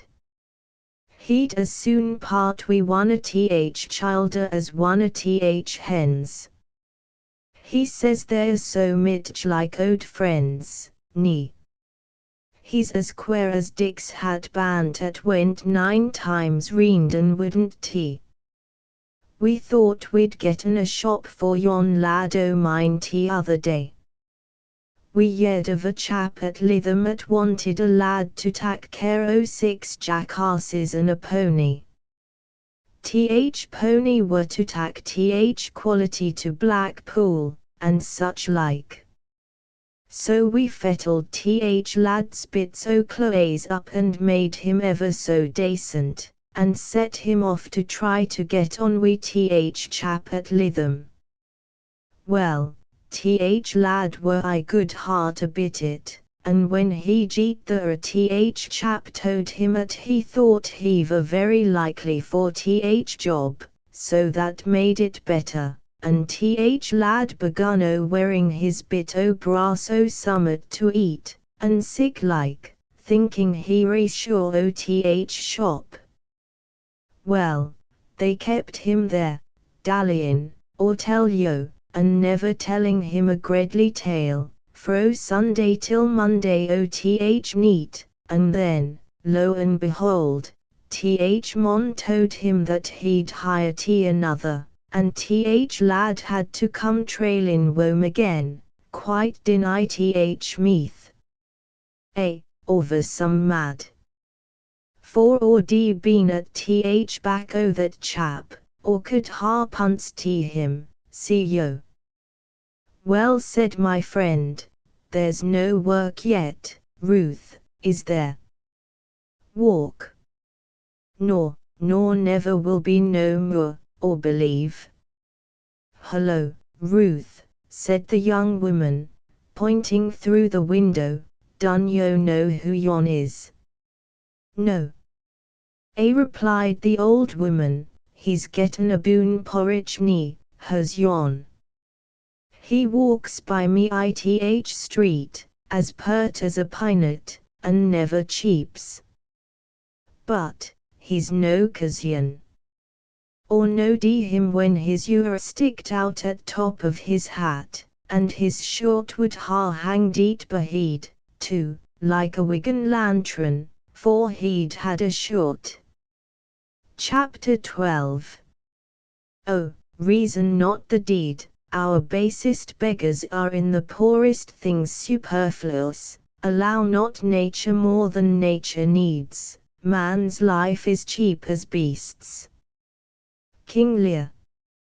A short fit of rain came on whilst we were in the cottage in Newton Street, so we sat a little while with Ruth, listening to her quaint tattle about the old man and his feathered pets, about the children, the hard times, and her own personal ailments, for, though I could not help thinking her a very good-hearted, humorous old woman, bravely disposed to fight it out with the troubles of her humble lot, yet it was clear that she was inclined to ease her harassed mind now and then by a little wholesome grumbling, and I dare say that sometimes she might lose her balance so far as to think, like Natarin Nan, no living soul atop a earth's been tried as I've been tried. There's nobody but the Lord and me that knows what I've to bide. Old age and infirmity, too, had found Ruth out, in her penurious obscurity, and she was disposed to complain a little, like Nan, sometimes, of the ills that flesh is heir to fro wind stomach, rheumatism, tendon pains gums, and coughs, and couds, and spine back, I suffer martyrdom. Yet nobody pities mo, or thinks I'm ailin' out at all, poor slave mun tug and chew with walk, Walliver shoe can crawl. Old Ruth was far from being as nattle and querulous as the famous ill-natured grumbler so racily pictured by Benjamin Preston, of Bradford, but, like most of the dwellers upon earth, she was a little bit touched with the same complaint. When the rain was over, we came away. I cannot say that the weather ever cleared up that day, for, at the end of every shower, the dark, slow-moving clouds always seemed to be mustering for another downfall. We came away, and left the cant old body busy baking for Betty and shooing the hens away from her feet, and she shuffled about the house. A few yards lower in Newton Street, we turned up a low, dark entry, which led to a gloomy little court behind. This was one of those unhealthy, pent-up cloisters, where misery stagnates and broods among the foul congregation of pestilential vapors which haunt the backdoor life of the poorest parts of great towns. Here, those viewless ministers of health, the fresh winds of heaven, had no free play, and poor human nature inhaled destruction from the poisonous effluvia that festered there. And, in such nooks as this, there may be found many decent working people, who have been accustomed to live a cleanly life in their humble way in healthy quarters, now reduced to extreme penury, pinching, and pining, and nursing the flickering hope of better days, which may enable them to flee from the foul harbour which strong necessity has driven them to. The dark aspect of the day filled the court with a tomb-like gloom. If I remember aright, there were only 3 or 4 cottages in it. We called at 2 of them. Before we entered the first, my friend said, "A young couple lives here. They are very decent people. They have not been here long, and they have gone through a great deal before they came here." There were 2 or 3 pot ornaments on the cornice, but there was no furniture in the place, save one chair, which was occupied by a pale young woman, nursing her child. Her thin, intelligent face looked very sad. Her clothing, though poor, was remarkably clean, and, as she sat there, in the gloomy, fireless house, she said very little, and what she said very quietly, as if she had hardly strength to complain, and was even half ashamed to do so. She told us, however, that her husband had been out of work 6 months. He didn't know what to turn to after we sowed things, said she, but he's taken to cheer bottomin', for he doesn't want to lie up o' folk for relief, if he can help it. He doesn't get much above a cheer, or happen to in a week, 1 week wi' another, and even then he doesn't always get paid, for folks ha' not brass. It runs very hard with us, and I'm nobbut sickly." The poor soul did not need to say much. Her own person, which evinced such a touching struggle to keep up a decent appearance to the last, and everything about her, as she sat there in the gloomy place, trying to keep the child warm upon her cold breast, told eloquently what her tongue faltered at and failed to express. The next place we called at in this court was a cottage kept by a withered old woman, with 1 foot in the grave. We found her in the house, sallow, and shriveled, and panting for breath. She had 3 young women, out of work, lodging with her, and, in addition to these, a widow with her 2 children lived there. One of these children, a girl, was earning 2s. 6d a week for working short time at a mill, the other, a lad, was earning 3s. a week. The rest were all unemployed, and had been so for several months past. This 5s. 6d a week was all the 7 people had to live upon, with the exception of a trifle the sickly old woman received from the Board of Guardians. As we left the court, 2 young fellows were lounging at the entry end, as if waiting for us. One of them stepped up to my friend, and whispered something plaintively, pointing to his feet. I did not catch the reply, but my friend made a note, and we went on. Before we had gone many yards down the street a storm of rain and thunder came on, and we hurried into the house of an old Irish woman close by. My friend knew the old woman. She was on his list of relief cases. "Will you let us shelter a few minutes, Mrs. _" said he. "I will, and thank ye," replied she. "Come in and sit down. Sure, it's not fit to turn out a dog. Faith, that's a great storm. Oh, see the rain. Thank God it's not him that made the house that made the pot." dear, dear, did ye see the awful flash that time? I don't like to be by myself, I am so terrified with the thunder. There has been a great deal o' wet this long time. There, has replied my friend, but how have ye been getting on since I called before? Well, said the old woman, sitting down, things is queer with us as ever they can be, and that you know very well. There was a young woman reared against the table by the window. My friend turned towards her, and said, well, and how does the Indian meal agree with you? The young woman blushed, and smiled, but said nothing, but the old woman turned sharply round and replied, well, now, it is better nor starvation, it is chap, and it fills up, and that's all. Is your son working? Inquired my friend. Troth, he is, replied she.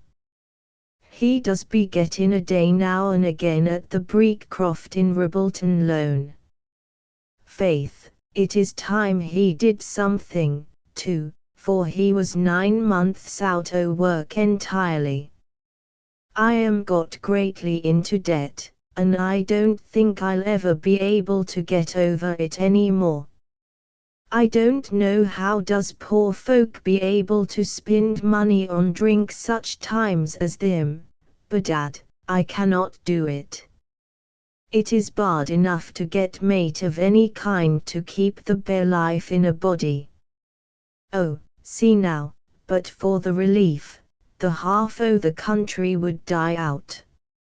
You're a native of Ireland, Mrs. said I. Troth, I am, replied she, and had a good farm o' ground in it too, one time. Ah! Many's the dark day I went through between that and this. Before them bad times came on, long ago, people were well off in Ireland. I seen them with as many as 10 cows standing at the door at one time. Ah, then. But the Irish people is greatly scattered now. But, for the matter of that, folk are as badly off here as anywhere in the world, I think. I dunno know how does poor folk be able to spend money for drink. I am a widow this 17 year now, and the divil a man or woman ever seen me going to a public house. I seen women going a drinking widout a shift to their backs. I dunno how the divil they done it. Begurra, I think, if I drunk a glass of ale just now, my 2 legs would fail from under me immediately, I am that wake. The old woman was a little too censorious, I think. There is no doubt that even people who are starving do drink a little sometimes. The wonder would be if they did not, in some degree, share the follies of the rest of the world. Besides, it is a well-known fact, that those who are in employ, are apt, from a feeling of misdirected kindness, to treat those who are out of work to a glass of ale or two, now and then, and it is very natural, too, that those who have been but ill-fed for a long time are not able to stand it well. After leaving the old Irish woman's house, we called upon a man who had got his living by the sale of newspapers. There was nothing specially worthy of remark in this case, except that he complained of his trade having fallen away a good deal. I used to sell 3 papers where I now sell 1, said he. This may not arise from there being fewer papers sold, but from there being more people selling them than when times were good. I came back to Manchester in the evening. I have visited Preston again since then, and have spent some time upon Preston Moor, where there are nearly 1,500 men, principally factory operatives, at work. Of this I shall have something to say in my next paper. Chapter 13. The Rose of Lancaster for lack of nurture pales. Blackburn Bud. It was early on a fine morning in July when I next set off to see Preston again.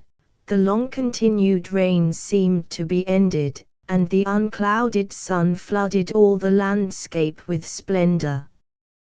All nature rejoiced in the change, and the heart of man was glad. In Clifton Vale, the white-sleeved mowers were at work among the rich grass, and the scent of new hay came sweetly through our carriage windows. In the leafy cloughs and hedges, the small birds were wild with joy, and every garden sent forth a goodly smell.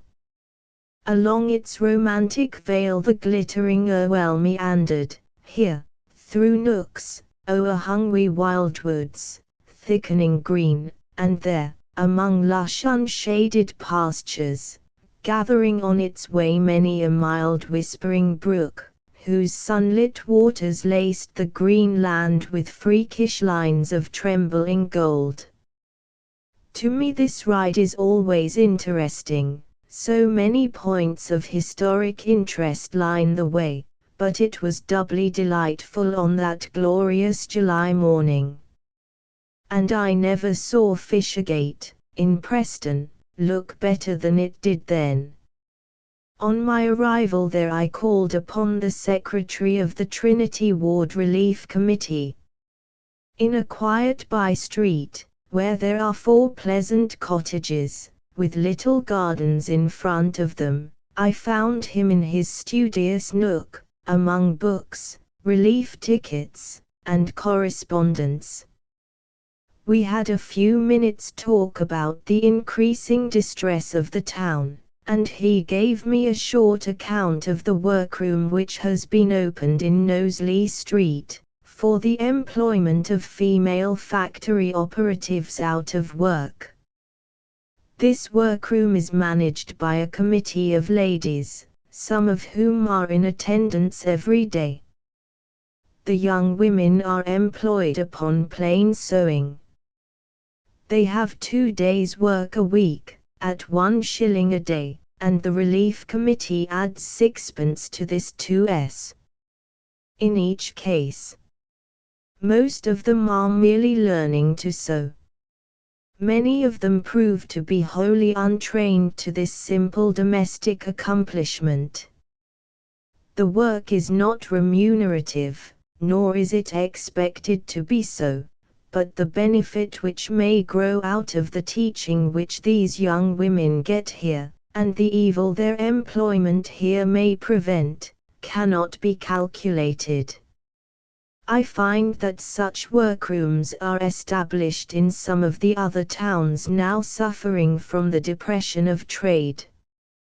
Some of these I intend to visit hereafter. I spent an interesting half-hour with the secretary, after which I went to see the factory operatives at work upon Preston Moor. Preston Moor is a tract of waste land on the western edge of the town. It belongs to the corporation.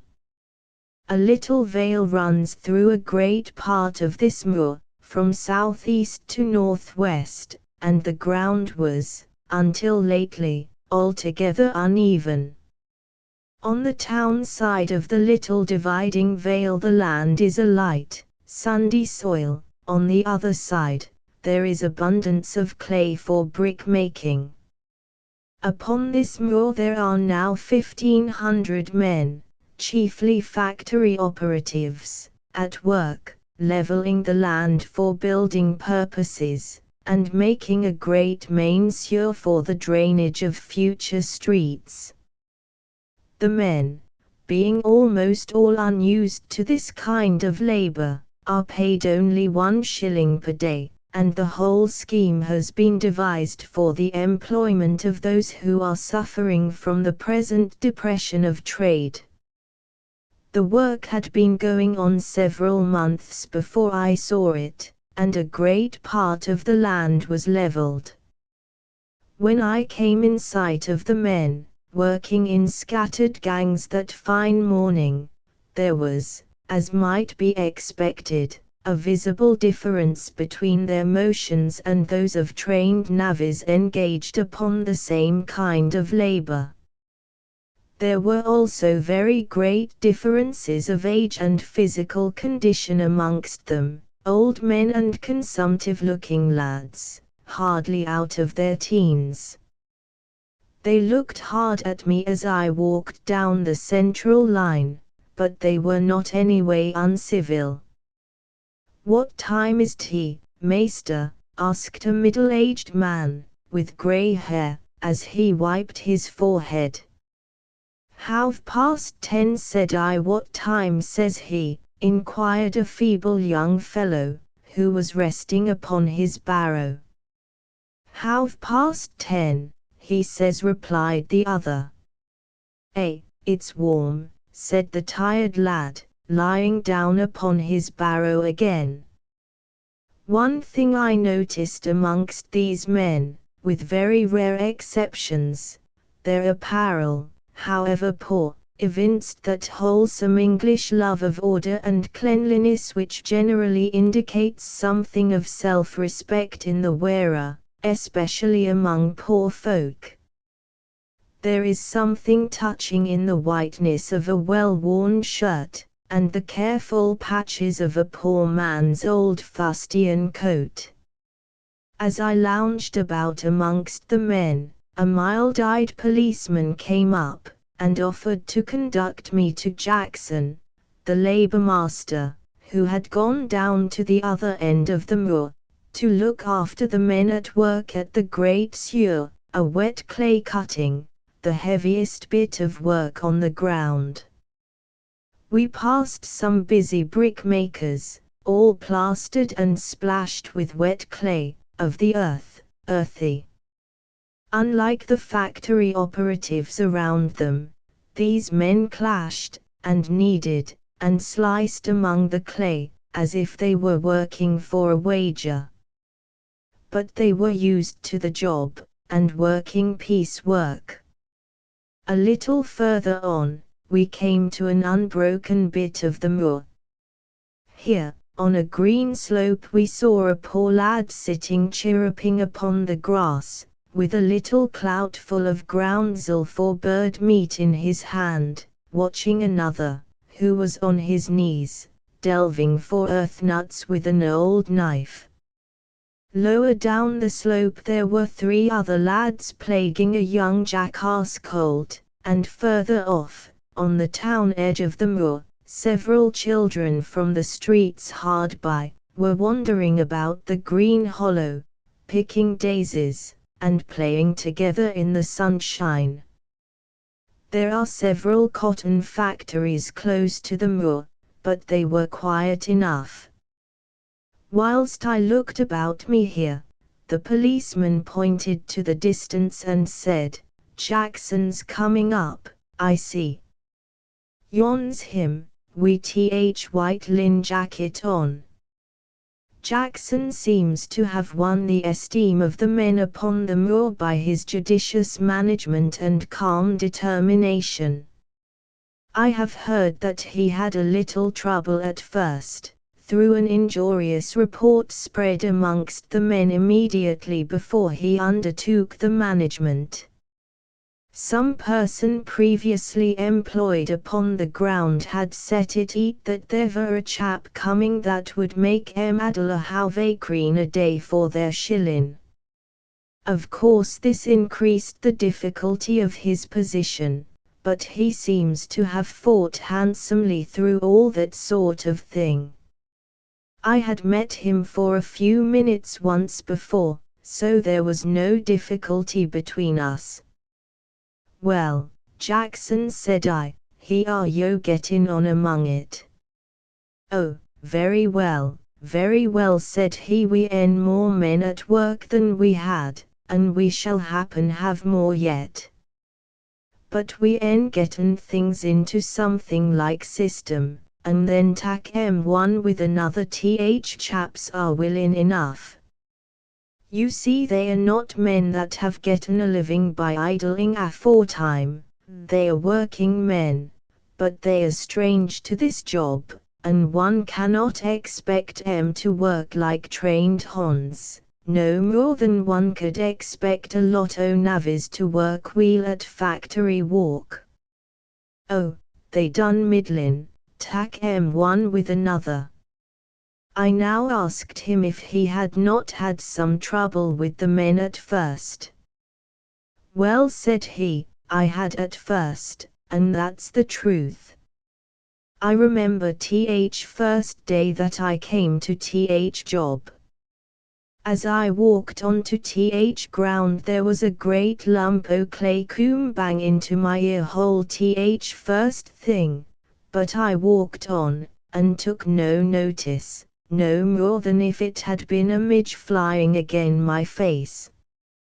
Well, that kind o' thing took place, now and then, for 2 or 3 days, but I kept agate o' never mindin', till I found there were some things that I thought could be managed a deal better in a different way, so I gave men notice that I would have altered. For instance, now, when I come here at first, there was a great shed in yon hollow, and every morning men had to pass through that shed one after another, and have their names booked for day. The result were, that after they'd walked through shed, there was many on walked out at other end o' more straight into playing Well, I was determined to have that system done away with.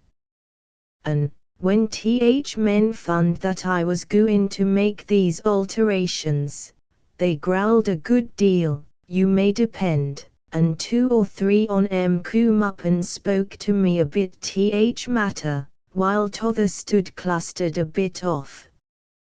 Well, I was beginning to tell plain and straightforward what I would have done, when one o' these 3 sheeted out to whole lot, here, chaps, come and gather reen devil.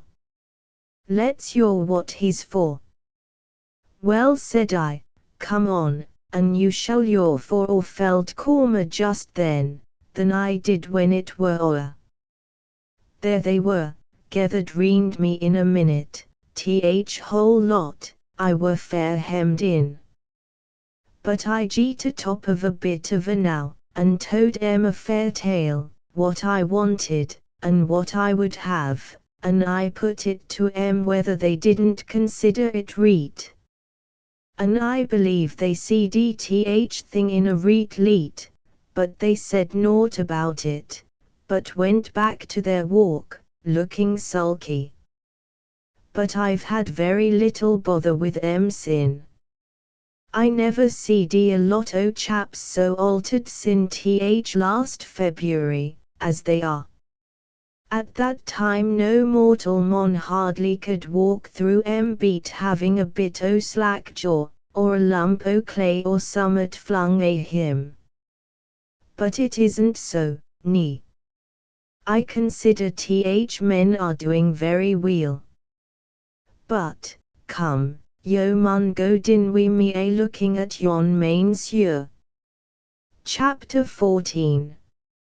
Oh, let us bear the present as we may, nor let the golden past be all forgot. Hope lifts the curtain of the future day, where peace and plenty smile without a spot on their white garments, where the human lot looks lovelier and less removed from heaven, where want, and war, and discord enter not, but that for which the wise have hoped and striven, the wealth of happiness, to humble worth is given. The time will come, as come again it must, when Lancashire shall lift her head once more, her suffering sons, now down amid the dust of indigence, shall pass through plenty's door, her commerce cover seas from shore to shore, her arts arise to highest eminence, her products prove unrivaled, as of yore, her valor and her virtue, men of sense and blue-eyed beauties, England's pride and her defense. Blackburn Bard. Jackson's office as Labour Master kept him constantly tramping about the sandy moor from one point to another. He was forced to be in sight, and on the move, during working hours, amongst his 1,500 scattered workmen. It was heavy walking, even in dry weather, and as we kneaded through the loose soil that hot forenoon, we wiped our foreheads now and then. Said he, halting, and looking round upon the scene, I can assure you, that when I first took hold o' this job, I found my hands full, as quiet as it looks now. I was laid up for nearly a week, and I had to have 2 doctors. But, as I'd undertaken the thing, I was determined to go through with it to the best o' my ability, and I have confidence now that we shall be able to fight through the bad time with somewhat like satisfaction, so far as this job's concerned, though it's next to impossible to please everybody, do what one will. But come wi' me down this road. I've some men agato cut in a mainsure. It's very little farther than where the cattle pens are the hollow yonder, and it's different walk to what you see here. The mainsure will have to be brought clean across this direction, and it'll be a stiffish job. The cattle market's going to be shifted out o' yon hollow, and in another year or 2 the whole scene about here will be changed. Jackson and I both remembered something of the troubles of the cotton manufacture in past times. We had seen something of the shuttle gatherings, the plug drawings, the wild starvation riots, and strikes of days gone by, and he agreed with me that one reason for the difference of their demeanor during the present trying circumstances lies in their increasing intelligence. The great growth of free discussion through the cheap press has done no little to work out this salutary change. There is more of human sympathy, and of a perception of the union of interests between employers and employed than ever existed before in the history of the cotton trade. Employers know that their workpeople are human beings, of like feelings and passions with themselves, and like themselves, endowed with no mean degree of independent spirit and natural intelligence, and working men know better than before time that their employers are not all the heartless tyrants which it has been too fashionable to encourage them to believe. The working men have a better insight into the real causes of trade panics than they used to have, and both masters and men feel more every day that their fortunes are naturally bound together for good or evil. And if the working men of Lancashire continue to struggle through the present trying pass of their lives with the brave patience which they have shown hitherto, they will have done more to defeat the arguments of those who hold them to be unfit for political power than the finest eloquence of their best friends could have done in the same time. The Labour Master and I had a little talk about these things as we went towards the lower end of the moor. A few minutes' slow walk brought us to the spot, where some 20 of the hardier sort of operatives were at work in a damp clay cutting. "This is heavy work for sick chaps as these," said Jackson, "but I let 'em work by th lump here. I give them so much clay apiece to shift, and they can begin when they like, and drop it same. Men seem satisfied with that arrangement, and they done wonders, considering nature a job. There's many a men that come on to this moor are badly off for suitable things for their feet. I've had to give lots o' clogs away among 'em. You see, men cannot work with one comfort among stuff o' this sort without summat substantial on. It rives poor shoon to pieces I no time. Beside, they're not men that can stan being wheat-shod, like some. They haven't been used to it as a rule.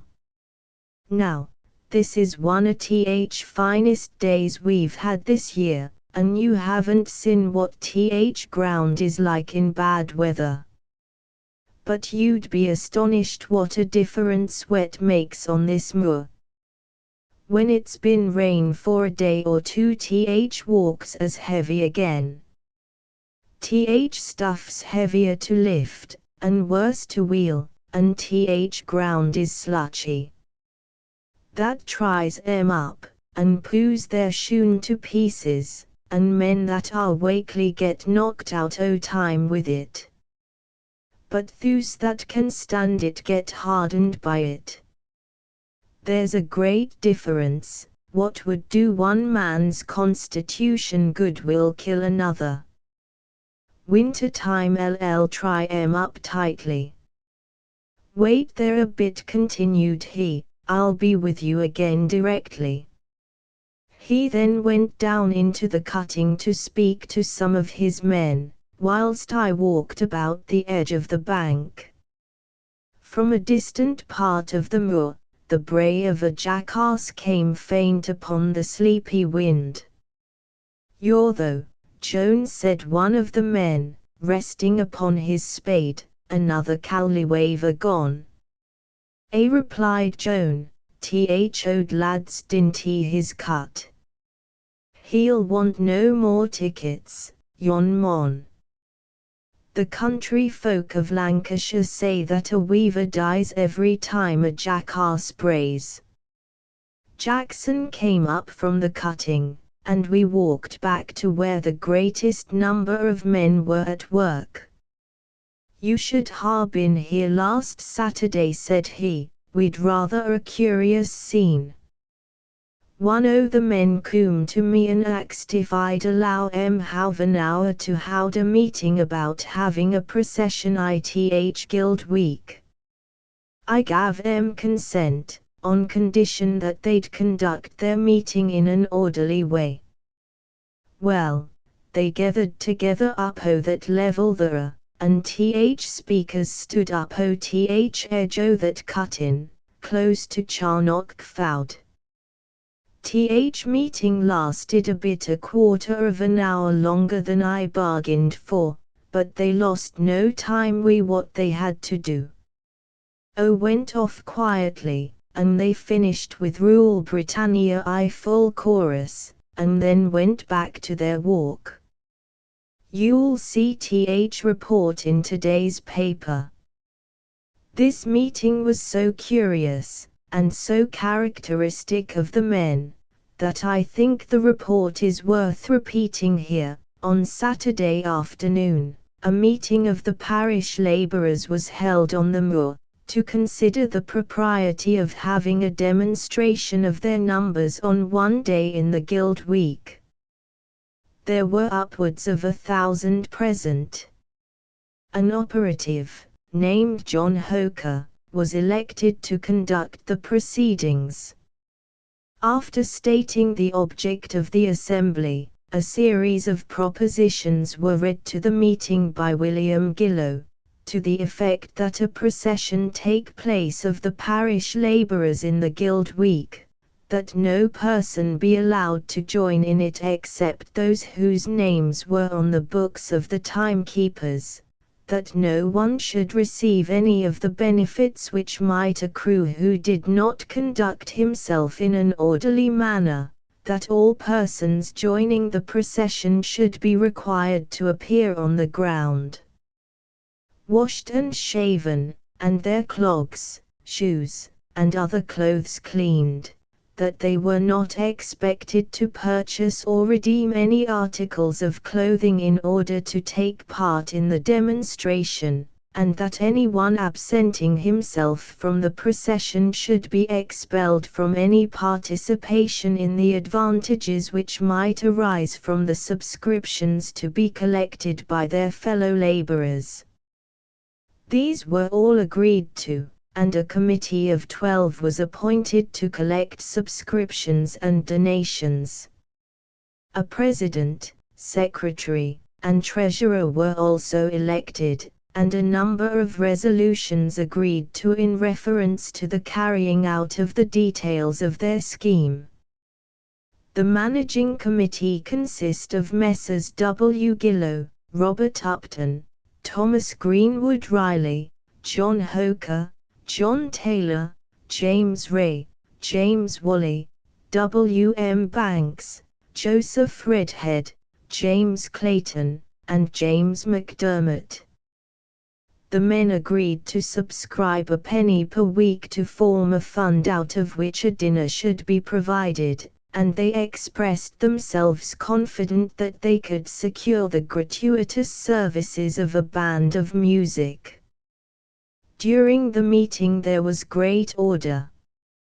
At the conclusion, a vote of thanks was accorded to the chairman, to the labour master for granting them 3/4 of an hour for the purpose of holding the meeting, and to William Gillow for drawing up the resolutions.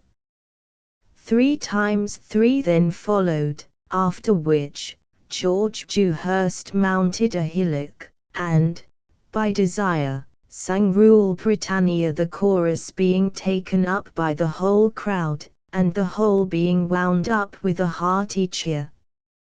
There are various schemes devised in Preston for regaling the poor during the Guild, and not the worst of them is the proposal to give them a little extra money for that week, so as to enable them to enjoy the holiday with their families at home. It was now about 11:30. "It's getting on for dinner time," said Jackson, looking at his watch.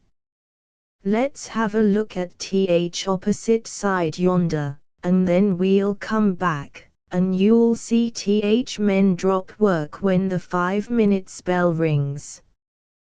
There's many of 'em live so far off that they couldn't well get women back in an hour, so we give 'em an hour and a half to their dinner, now, and they work half an hour longer ith afternoon."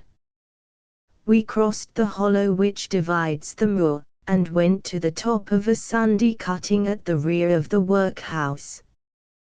This eminence commanded a full view of the men at work on different parts of the ground, with the timekeepers going to and fro amongst them, book in hand. Here were men at work with picks and spades; there, a slow-moving train of full barrows came along, and, yonder, a train of empty barrows stood, with the men sitting upon them, waiting. Jackson pointed out some of his most remarkable men to me, after which we went up to a little plot of ground behind the workhouse, where we found a few apparently older or weaker men, riddling pebbly stuff, brought from the bed of the rubble. The smaller pebbles were thrown into heaps, to make a hard floor for the workhouse schoolyard. The master of the workhouse said that the others were too big for this purpose, the lads would break the windows with them. The largest pebbles were cast aside to be broken up, for the making of garden walks. Whilst the master of the workhouse was showing us round the building, Jackson looked at his watch again, and said, "Come, we've just time to get across again. Th bell will ring in 2 or 3 minutes, and I should like you to see 'em knock off." We hurried over to the other side, and, before we had been a minute there, the bell rung. At the first toll, down dropped the barrows, the half-flung shovelfuls fell to the ground, and all labour stopped as suddenly as if the men had been moved by the pull of one string.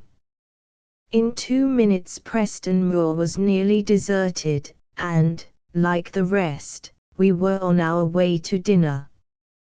Chapter 15. Among the Wigan operatives there'll be some on us missing, or deet, for there isn't some help for us soon.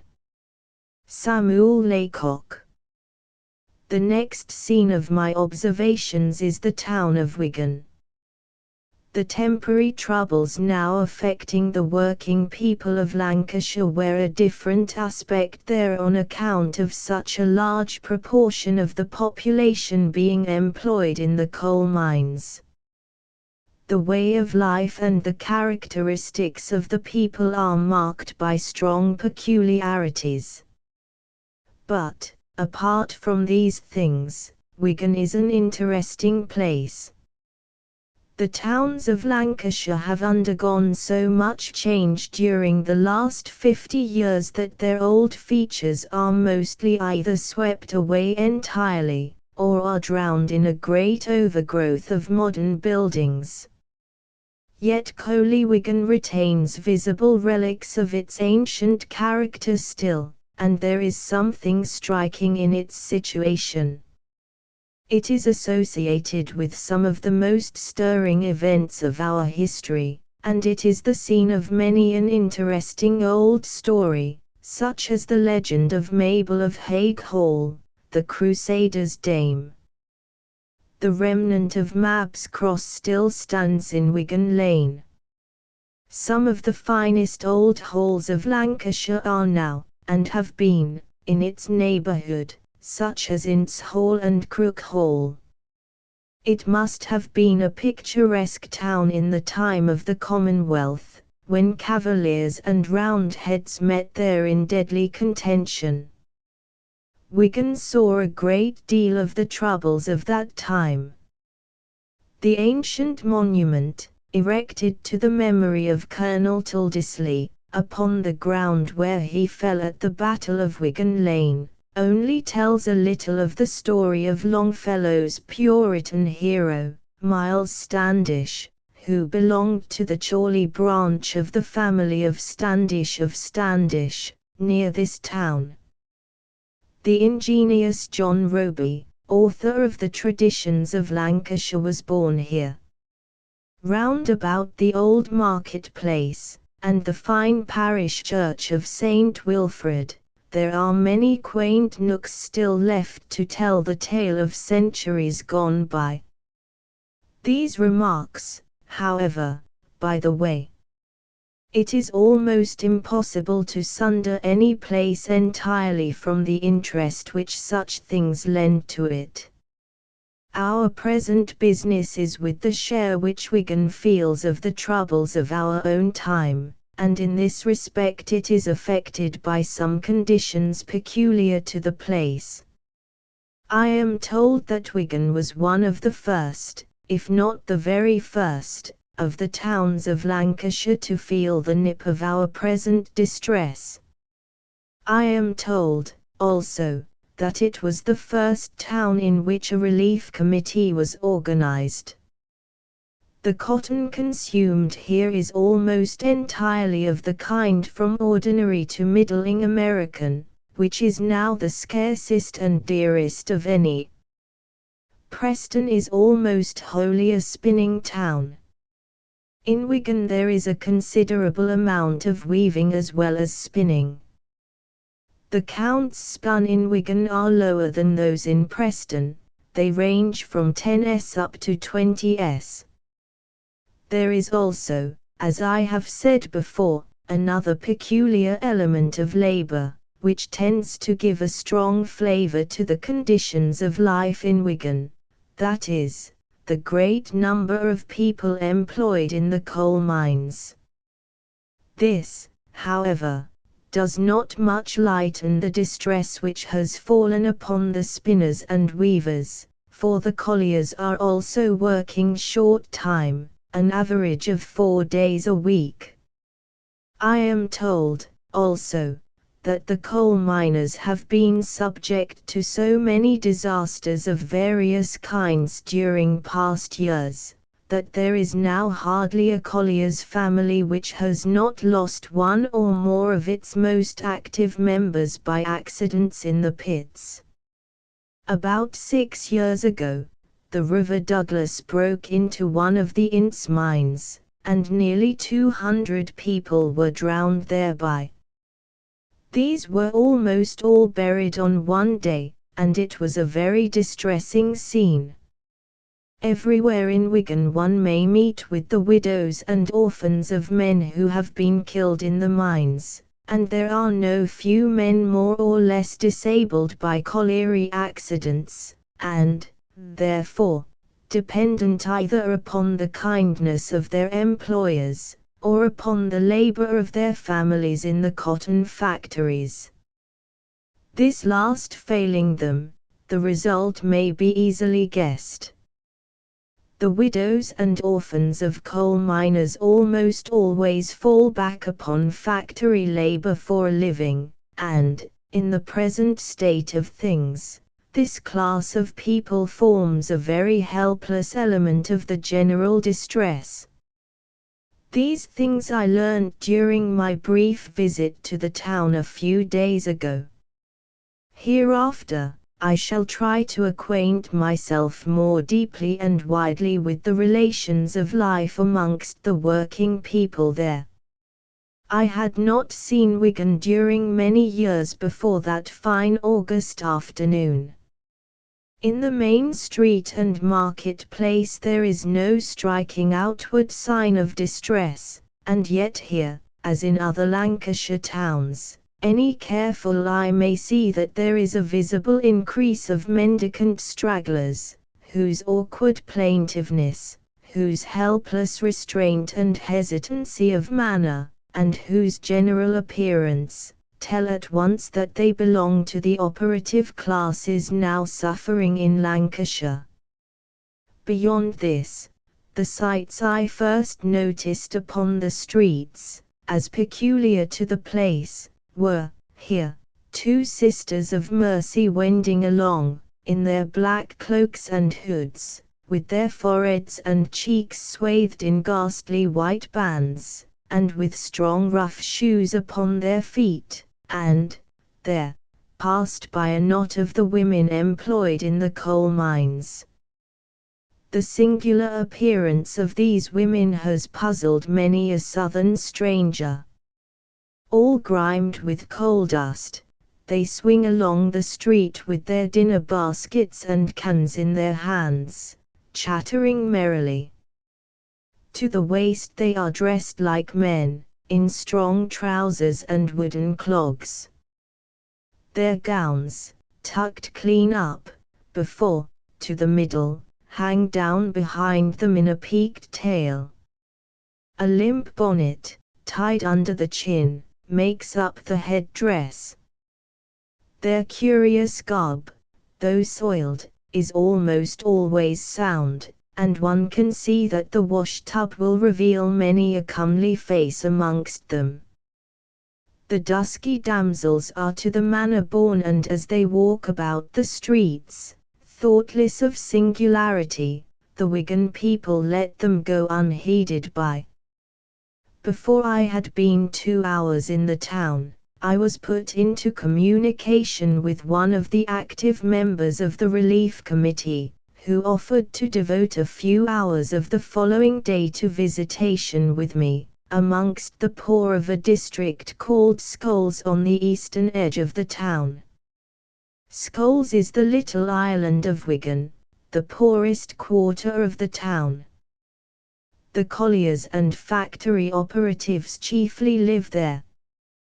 There is a saying in Wigan, that no man's education is finished until he has been through Scholes. Having made my arrangements for the next day, I went to stay for the night with a friend who lives in the green country near Orrell, 3 miles west of Wigan.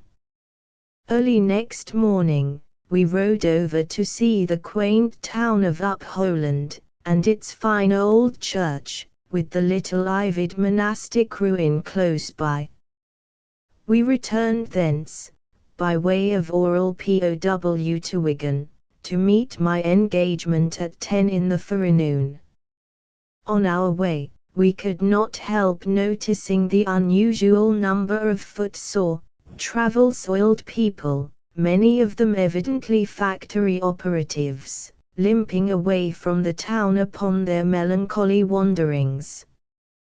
We could see, also, by the number of decrepit old women, creeping towards Wigan, and now and then stopping to rest by the wayside, that it was relief day at the Board of Guardians. At 10, I met the gentleman who had kindly offered to guide me for the day, and we set off together. There are 3 excellent rooms engaged by the good people of Wigan for the employment and teaching of the young women thrown out of work at the cotton mills. The most central of the 3 is the lecture theatre of the Mechanics' Institution. This room was the first place we visited. 10 o'clock is the time appointed for the young women to assemble. It was a few minutes past 10 when we got to the place, and there were some 20 of the girls waiting about the door. They were barred out, on account of being behind time. The lasses seemed very anxious to get in, but they were kept there a few minutes till the kind old superintendent, Mr. Fisher, made his appearance. After giving the foolish virgins a gentle lecture upon the value of punctuality, he admitted them to the room. Inside, there were about 350 girls mustered that morning. They are required to attend 4 hours a day on 4 days of the week, and they are paid 9d a day for their attendance. They are divided into classes, each class being watched over by some lady of the committee. Part of the time each day is set apart for reading and writing, the rest of the day is devoted to knitting and plain sewing. The business of each day begins with the reading of the rules, after which, the names are called over. A girl in a white pinafore, upon the platform, was calling over the names when we entered. I never saw a more comely, clean, and orderly assembly anywhere. I never saw more modest demeanor, nor a greater proportion of healthy, intelligent faces in any company of equal numbers. Chapter 16. Hopdance cries in Tom's belly for 2 white herrings. Croak not, black angel, I have no food for thee. King Lear. I lingered a little while in the workroom, at the Mechanics' Institution, interested in the scene. A stout young woman came in at a side door, and hurried up to the center of the room with a great roll of coarse grey cloth, and linen check, to be cut up for the stitches. 1 or 2 of the classes were busy with books and slates, the remainder of the girls were sewing and knitting, and the ladies of the committee were moving about, each in quiet superintendence of her own class. The room was comfortably full, even on the platform, but there was very little noise, and no disorder at all. I say again that I never saw a more comely, clean, and well-conducted assembly than this of 350 factory lasses. I was told, however, that even these girls show a kind of pride of caste amongst one another. The human heart is much the same in all conditions of life. I did not stay long enough to be able to say more about this place, but one of the most active and intelligent ladies connected with the management said to me afterwards, "Your wealthy manufacturers and merchants must leave a great deal of common stuff lying in their warehouses, and perhaps not very saleable just now, which would be much more valuable to us here than ever it will be to them. Do you think they would like to give us a little of it if we were to ask them nicely?" I said I thought there were many of them who would do so, and I think I said right.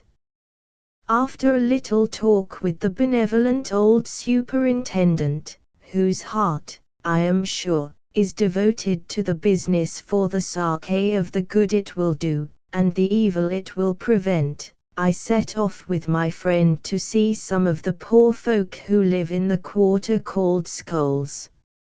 It is not more than 500 yards from the Mechanics' Institution to Skulls Bridge, which crosses the little River Douglas, down in a valley in the eastern part of the town. As soon as we were at the other end of the bridge, we turned off at the right-hand corner into a street of the poorest sort, a narrow old street, called Amy Lane. A few yards on the street we came to a few steps, which led up, on the right-hand side, to a little terrace of poor cottages, overlooking the River Douglas.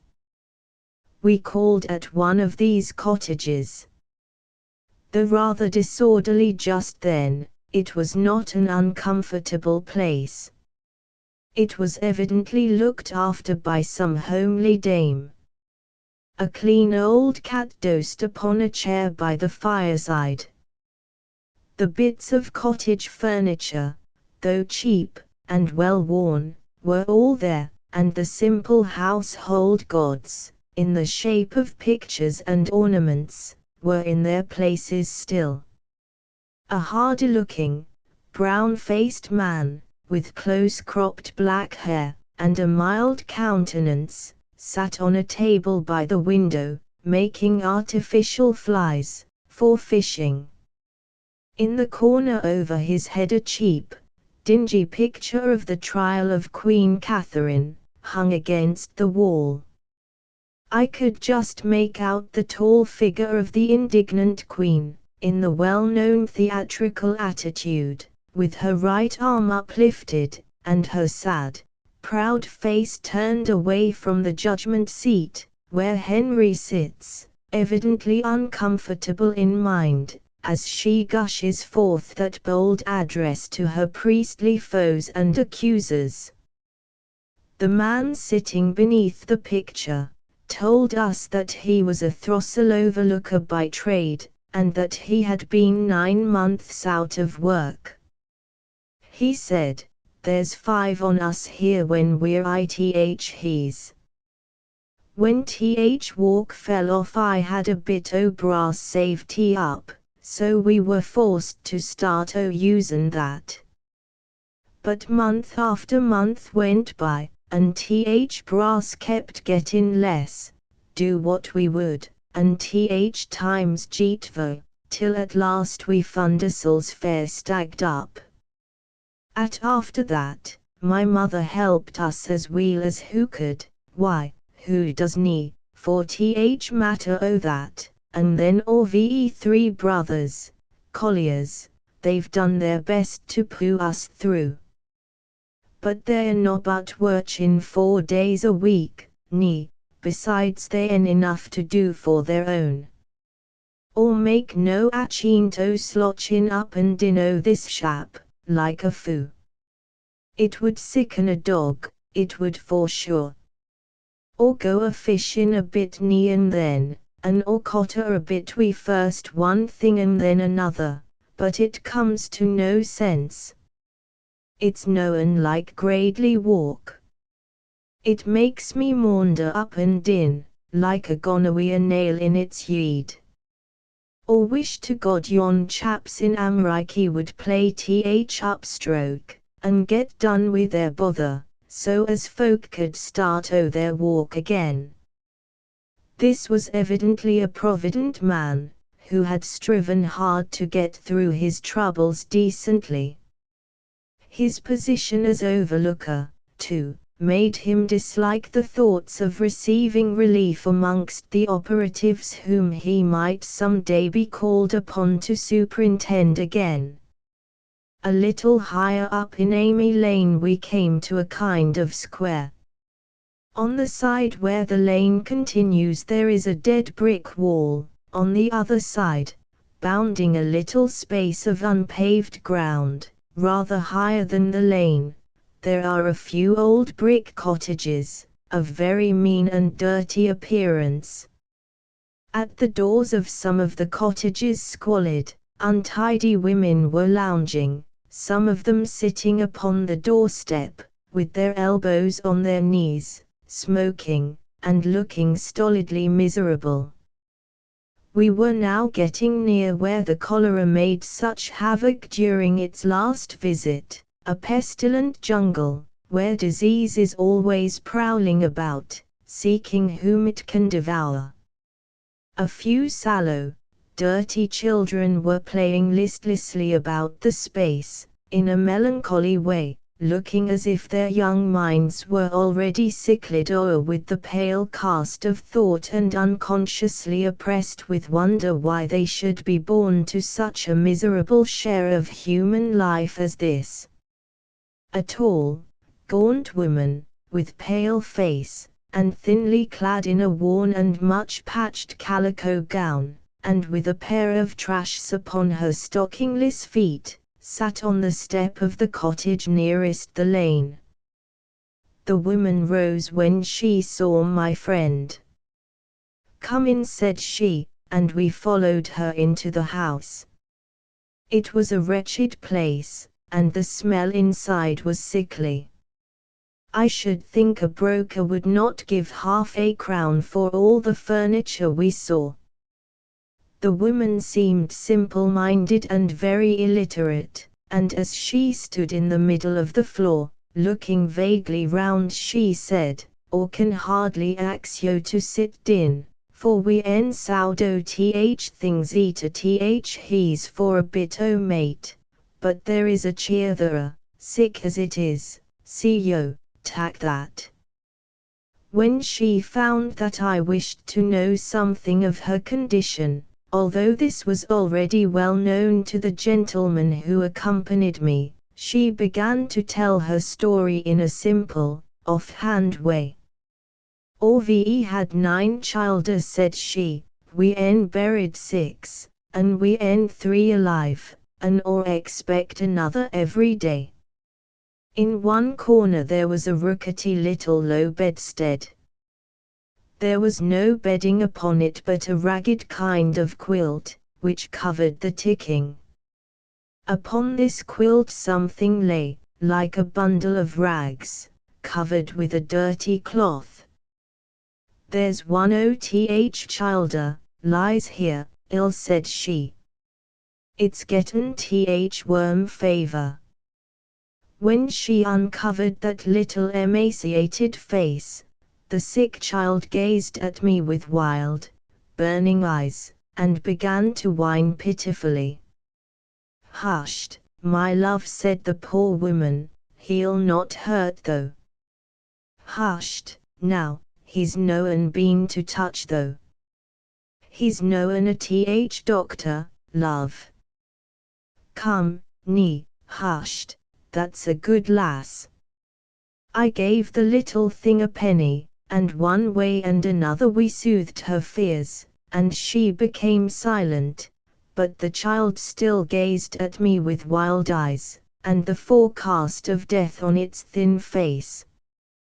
The mother began again. That little thing has suffered summat," said she, wiping her eyes, "an, as or told yo before, or expect another every day. They're born naked, and next'll ha to remain so, for aught that or con see. but, or dar not begin thinking a bit it. It would drive me crazy. We han a little lad me sisters living wi us. Or had to tak him when his mother died. Little things know the father nor mother, ni. It's gwani to begin this morning wi my two childer.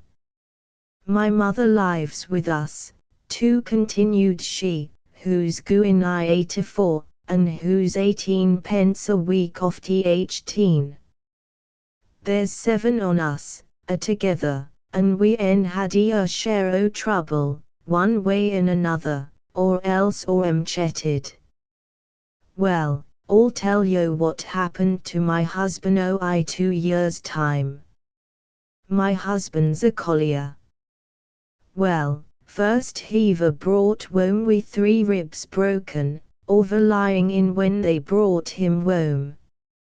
And then, after that, he got his arm broken, and soon after he'd getten o'er that, he've nearly brant to death I one a pits at Ratcliffe, and or haven't quite done yet, for, after that, he lay ill a rheumatic fever 16 week.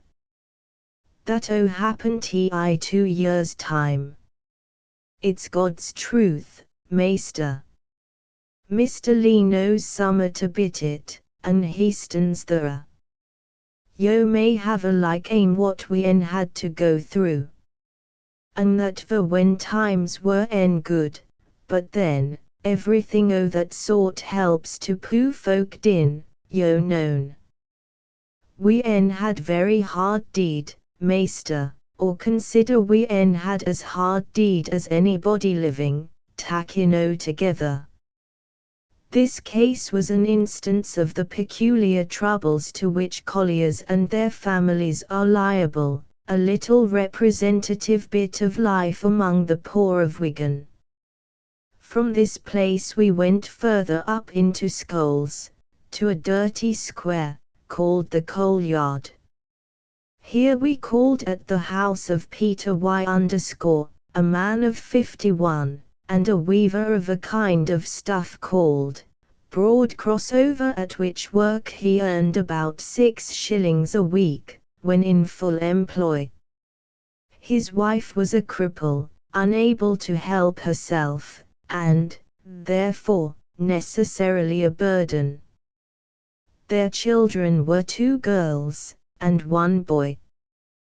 The old woman said, or always forced to keep one a lasses a wome, for or cano do a hon's turn. The children had been brought up to factory labor, but both they and their father had been out of work nearly 12 months. During that time the family had received relief tickets, amounting to the value of 4 shillings a week. Speaking of the old man, the mother said, Peter has just getten a bit o' walk again, thank God. He's hardly fit for it, but he'll do it as long as he can keep of his feet. Chapter 17. Lord, how the people suffer day by day a lingering death, through lack of honest bread, and yet are gentle on their starving way, by faith in future good and justice led. Blackburn Bard. It is a curious thing to note the various combinations of circumstance which exist among the families of the poor. On the surface they seem much the same, and they are reckoned up according to number, income, and the like. But there are great differences of feeling and cultivation amongst them, and then, every household has a story of its own, which no statistics can tell. There is hardly a family which has not had some sickness, some stroke of disaster, some peculiar sorrow, or crippling hindrance, arising within itself, which makes its condition unlike the rest. In this respect each family is one string in the great harp of humanity, a string which, touched by the finger of heaven, contributes a special utterance to that universal harmony which is too fine for mortal ears. From the old weaver's house in Coal Yard we went to a place close by, called Castle Yard, one of the most unwholesome nooks I have seen in Wigan yet, though there are many such in that part of the town. It was a close, pestilent, little cul-de-sac, shut in by a dead brick wall at the far end. Here we called upon an Irish family, 7 in number. The mother and 2 of her daughters were in. The mother had sore eyes. The place was dirty, and the air inside was close and foul. The miserable bits of furniture left were fit for nothing but a bonfire. "Good morning, Mrs. K. said my friend, as we entered the stifling house. How are you getting on?" The mother stood in the middle of the floor, wiping her sore eyes, and then folding her hands in a tattered apron, whilst her daughters gazed upon us vacantly from the background. "Oh," then replied the woman, "things is worse wid us entirely, sir, than whenever ye were here before. I dunno what will we do when the winter comes." In reply to me, she said, "We are 7 altogether, wid my husband and myself. I have one lad was ill o' the yellow jaundice this many months, and there is something queer haggin' over that boy this day. I dunno whatever shall we do wid him. I was thinking this long time could I get a recommend to see would the doctor give him anything to rise an appetite in him at all. By the same token, I know it is not a convenient time for marking appetites in poor folk just now. But perhaps the doctor might be able to do him some good, by the way he would be ready when times mind. Faith, my hands is full wid one thing and another. Ah, thin, but God is good, after all. We dunno what is he going to do through the dark stroke in us this day." Here my friend interrupted her, saying, "Don't you think, Mrs. K. that you would be more comfortable if you were to keep your house cleaner? It costs nothing, you know, but a little labor, and you have nothing else to do just now." "Ah," then replied she, "see here, now. I was just getting the mug ready for that same, whenever ye were coming into the yard, I was." Here she turned sharply round, and said to one of the girls, who was standing in the background, "Go on, wid ye, now, and clean the flure. Didn't I tell ye many a time this day?" The girl smiled, and shuffled away into a dingy little room at the rear of the cottage. "Faith, sir," continued the woman, beating time with her hand in the air, "faith, sir, it is not easy for a poor woman to manage unbiddable childer." "What part of Ireland do you come from, Mrs. K. said I. She hesitated a second or two, and played with her chin, then, blushing slightly, she replied in a subdued tone, "County Galway, sir." "Well," said I, "you've no need to be ashamed of that."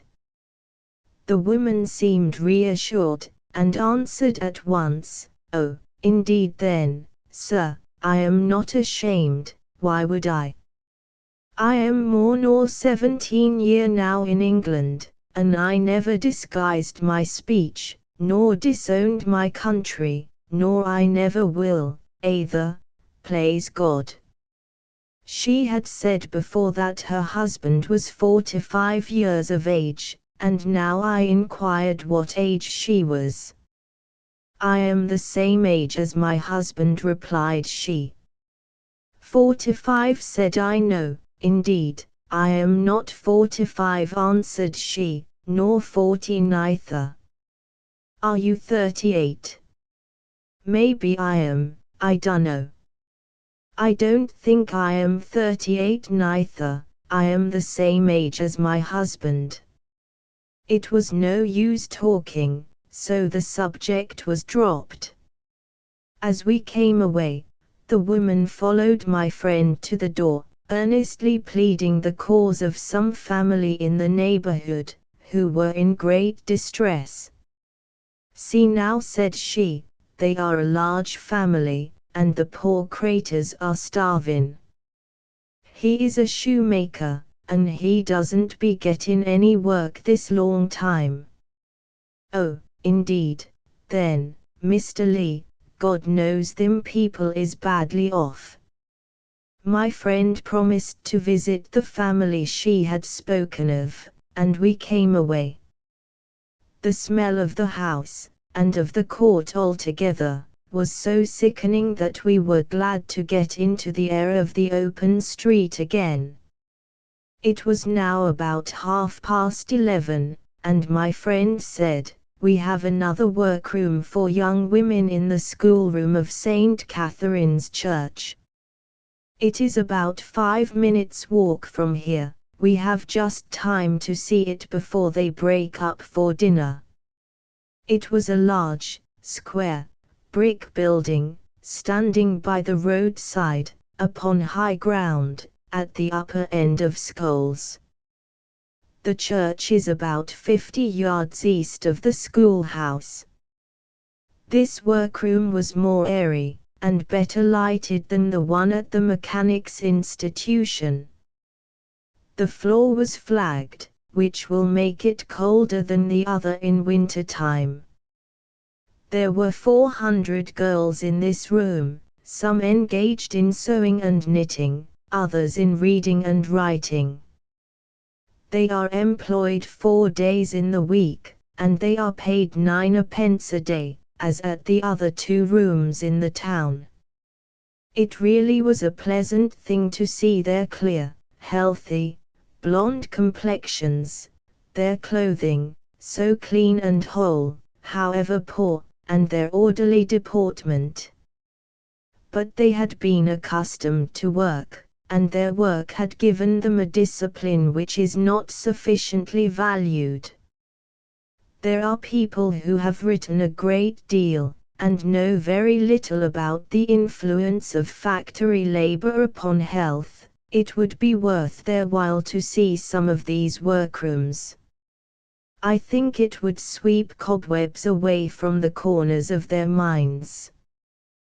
The clothing made up in these workrooms is of a kind suitable for the wear of working people, and is intended to be given away to the neediest among them, in the coming winter. I noticed a feature here which escaped me in the room at the Mechanics' Institution. On one side of the room there was a flight of wooden stairs, about 6 yards wide. Upon these steps were seated a number of children, with books in their hands. These youngsters were evidently restless, though not noisy, and they were not very attentive to their books. These children were the worst clad and least clean part of the assembly, and it was natural that they should be so, for they were habitual beggars, gathered from the streets, and brought there to be taught and fed. When they were pointed out to me, I could not help thinking that the money which has been spent upon ragged schools is an excellent investment in the sense of worldwide good. I remarked to one of the ladies teaching there, how very clean and healthy the young women looked. She said that the girls had lately been more in the open air than usual. And said she, speaking of the class she was superintending, I find these poor girls as apt learners as any other class of young people I ever knew. We left the room just before they were dismissed to dinner. A few yards from the school, and by the same roadside, we came to a little cottage at the end of a row. "We will call here," said my friend. "I know the people very well." A little, tidy, good-looking woman sat by the fire, nursing an infant at the breast. The house was clean, and all the humble furniture of the poor man's cottage seemed to be still in its place. There were 2 shelves of books hanging against the walls, and a pile of tracts and pamphlets, a foot deep, on a small table at the back of the room. I soon found, however, that these people were going through their share of the prevalent suffering. The family was 6 in number. The comely little woman said that her husband was a weaver of crossover, and I suppose he would earn about 6 or 7 shillings a week at that kind of work, but he had been long out of work. His wife said, "I've had to pop my husband's trousers and waistcoat many a time to pay rent o' this house." She then began to talk about her firstborn, and the theme was too much for her. "My oldest child was 13 when he died," said she. He was a fine child. We lost him about 2 years sin. He was killed. He fell down that little pit o' rights, Mr. Lee, he did." Then the little woman began to cry, "My poor lad! My fine little lad! Oh dear, oh me! What better thing could we have done than to say nothing at such a moment?" We waited a few minutes until she became calm, and then she began to talk about a benevolent young governess who used to live in that quarter, and who had gone about doing good there, amongst all sorts and conditions of men, especially the poorest. Said she, that was a good woman, if ever there was one. "Who teached a class o' 50 at church school here, though who were a dissenter, and who used to come to this house every Sunday neat, and read scriptures, and place for o les crammed, stairs and o. Up grown fellows used to come and larn fro her, just same as childer, they did for sure, great rough colliers, and mix, who used to warn again drinking, and get to promise that they wouldn't taste for sick a time. And if ever they broke their promise, they les told her truth, and owned to it at once. They like as for they couldn't for shame tell her a lie.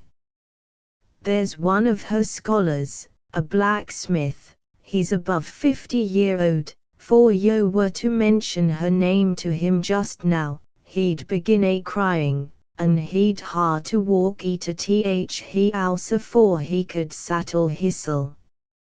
Who were a fine woman, and everything that who said was so striking. Who writes to her scholars here, once a week, and who wants to write back to her, as mony on as con do. See yo, that's one of her letters." Chapter 18. "Come, child of misfortune, come hither. I'll weep with thee, tear for tear." Tom Moore. The weaver's wife spoke very feelingly of the young governess who had been so good to the family. Her voice trembled with emotion as she told of her kindnesses, which had so won the hearts of the poor folk thereabouts, that whenever they hear her name now, their tongues leap at once into heart-warm praise of her. It seems to have been her daily pleasure to go about helping those who needed help most, without any narrowness of distinction, in the spirit of that prime wisdom which works with all its might among such elements as lie nearest to the hand. Children and grey-haired working men crowded into the poor cottages to hear her read, and to learn the first elements of education at her free classes. She left the town, some time ago, to live in the south of England, but the blessings of many who were ready to perish in Wigan will follow her all her days, and her memory will long remain a garden of good thoughts and feelings to those she has left behind. The eyes of the weaver's wife grew moist as she told of the old blacksmith, who could not bear to hear her name mentioned without tears. On certain nights of the week he used to come regularly with the rest to learn to read, like a little child, from that young teacher.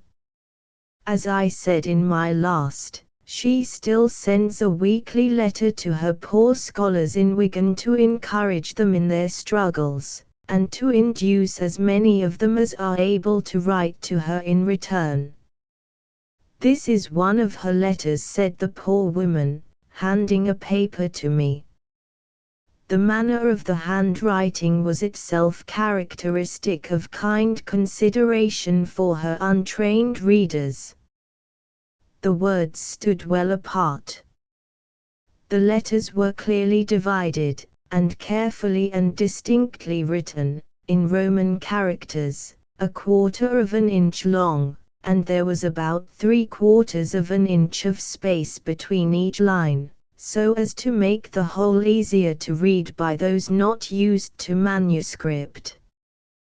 The letter ran as follows: "Dear friends, I send you with this some little books, which I hope you will like to try to read. Soon, I hope, I shall be able to help you with those texts you cannot make out by yourselves.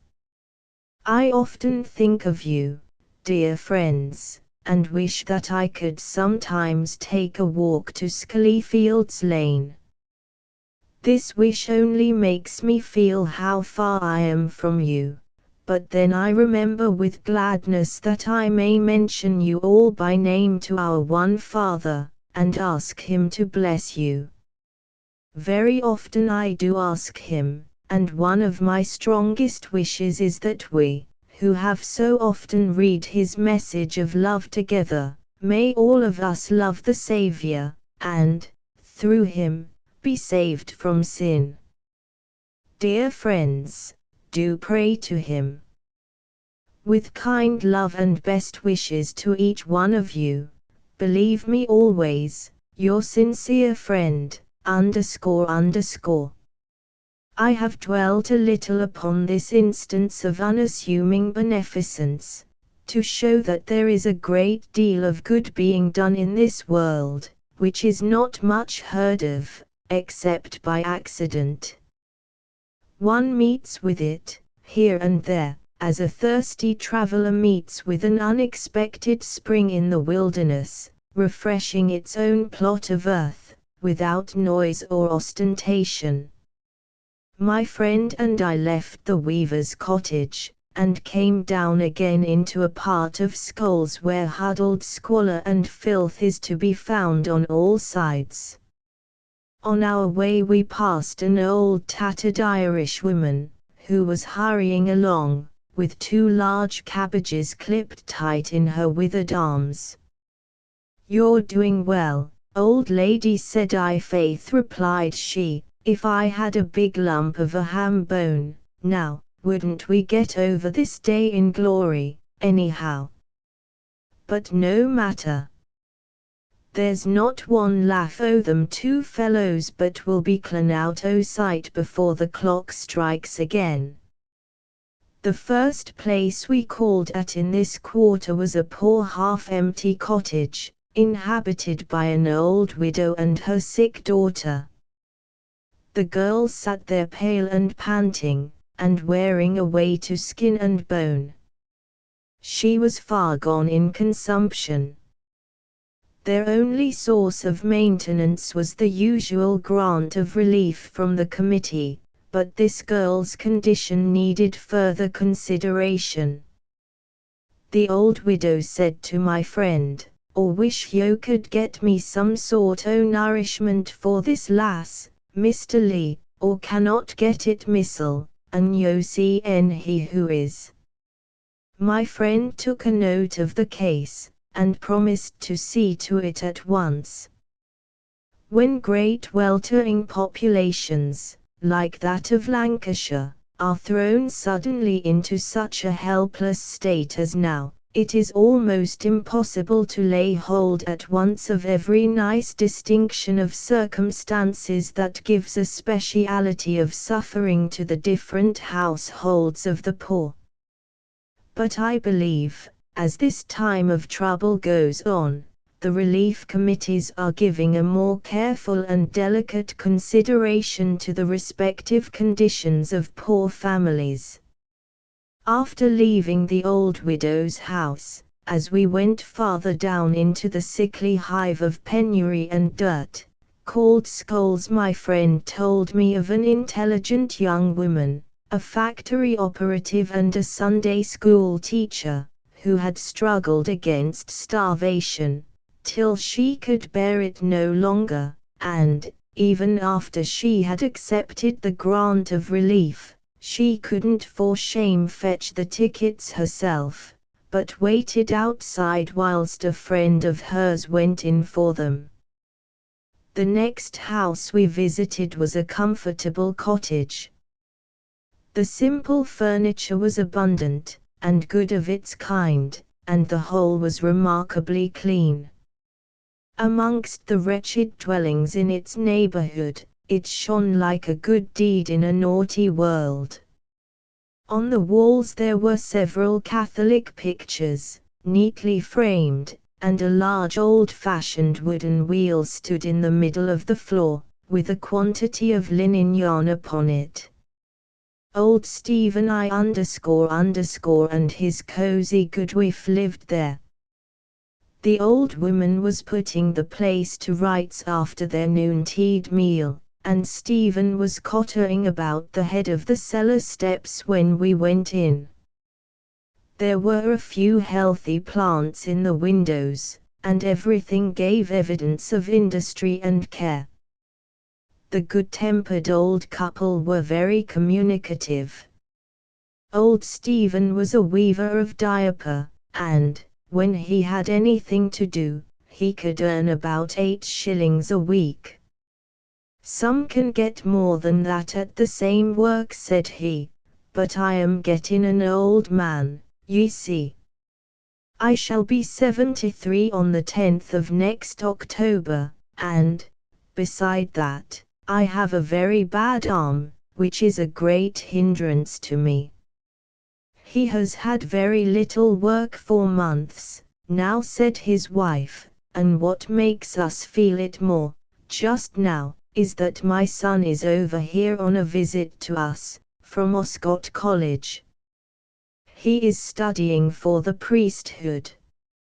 He went to St. John's, here, in Wigan, for 5 years, as a pupil teacher, and he took good ways. So the principals of the college proposed to educate him for the Church of Rome. He was always a good boy, and a bright one, too. I wish we had been able to entertain him better. But he knows that the times are against us. He is 24 years of age, and I often think it strange that his father's birthday and his own fall on the same day of the month, the 10th of October. I hope we'll both live to see him an ornament to his profession yet.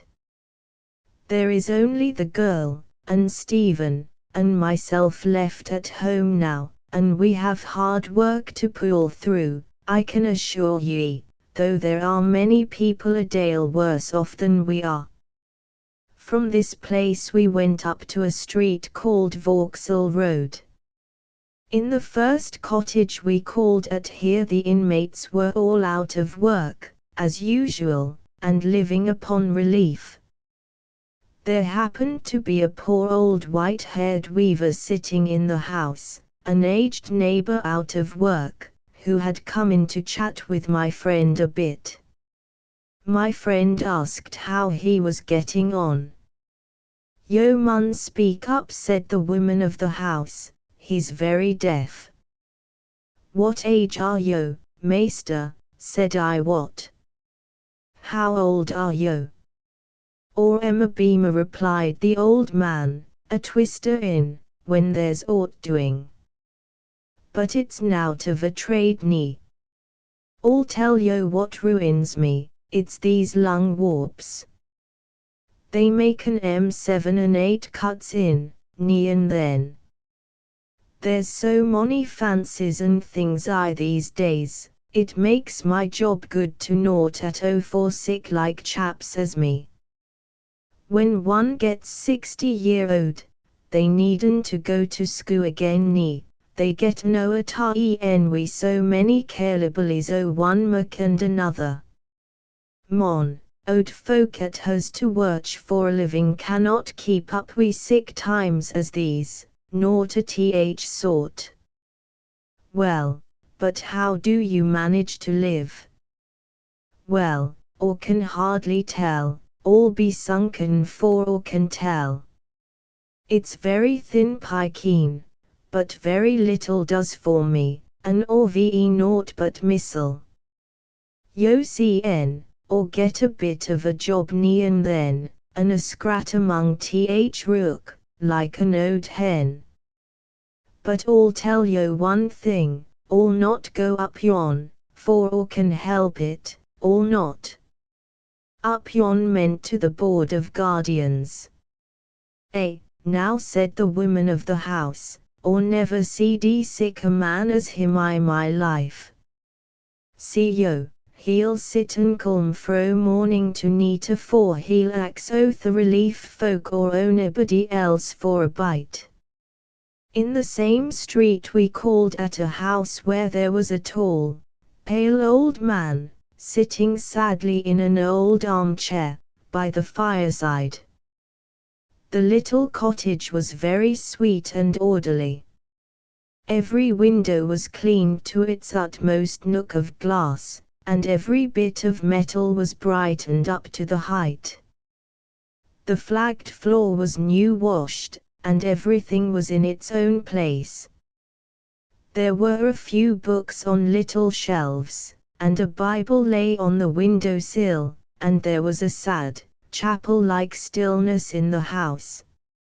A clean, staid-looking girl stood at a table, peeling potatoes for dinner. The old man said, "We are 5, altogether, in this house. This lass is a reeler.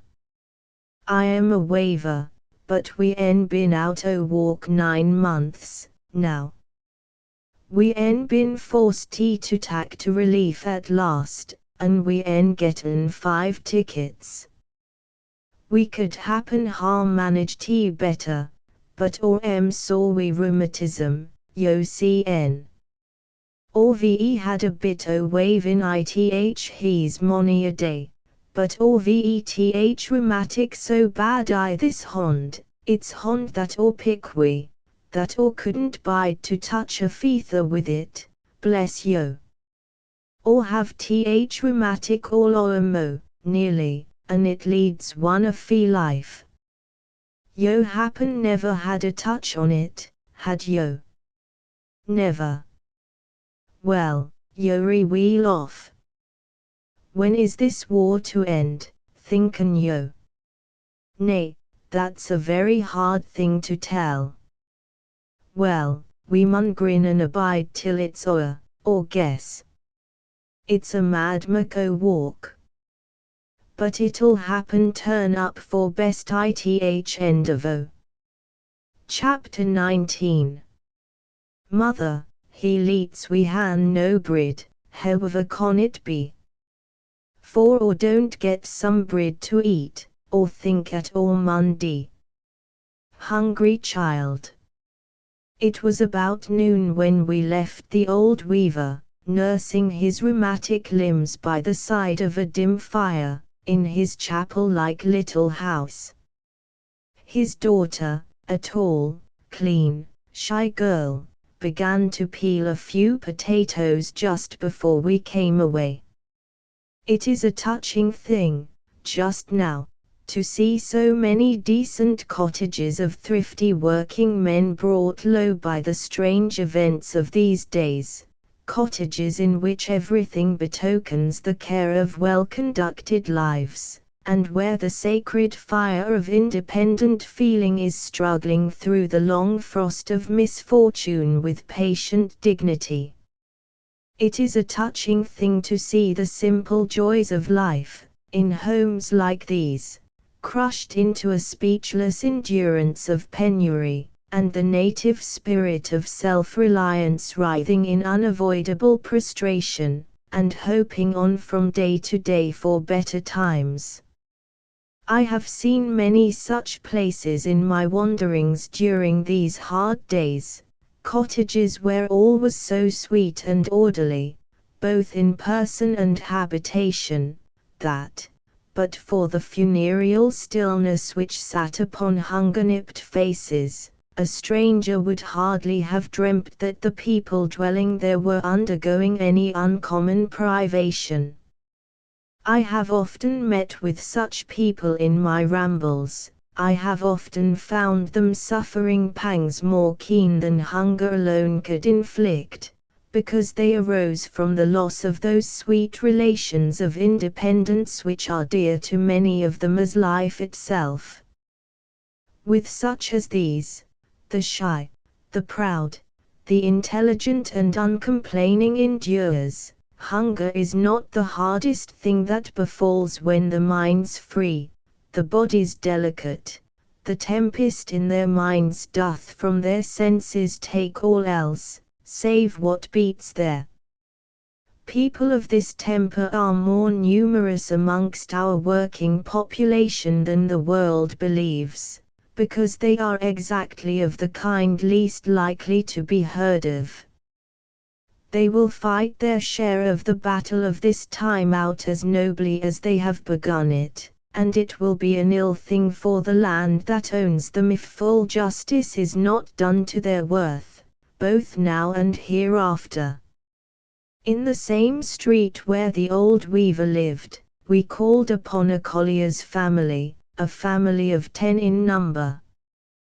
The colliers of Wigan have been suffering a good deal lately, among the rest of the community, from shortness of labour. It was dinner time when we entered the house, and the children were all swarming about the little place clamouring for their noon-tea'd meal. With such a rough young brood, I do not wonder that the house was not so tidy as some that I had seen.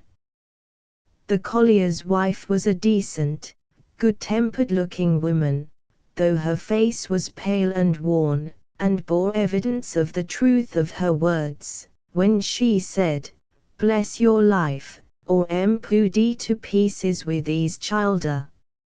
She sat upon a stool, nursing a child at the breast, and doing her best to still the tumult of the others, who were fluttering about noisily. "Ni, Samuel," said she, "they'll ha that pot up oth floor in now, they little pousement they. Do keep it o' mischief, and make a less din, childer, win yo, for my yeed's fair maddle wi one thing and another.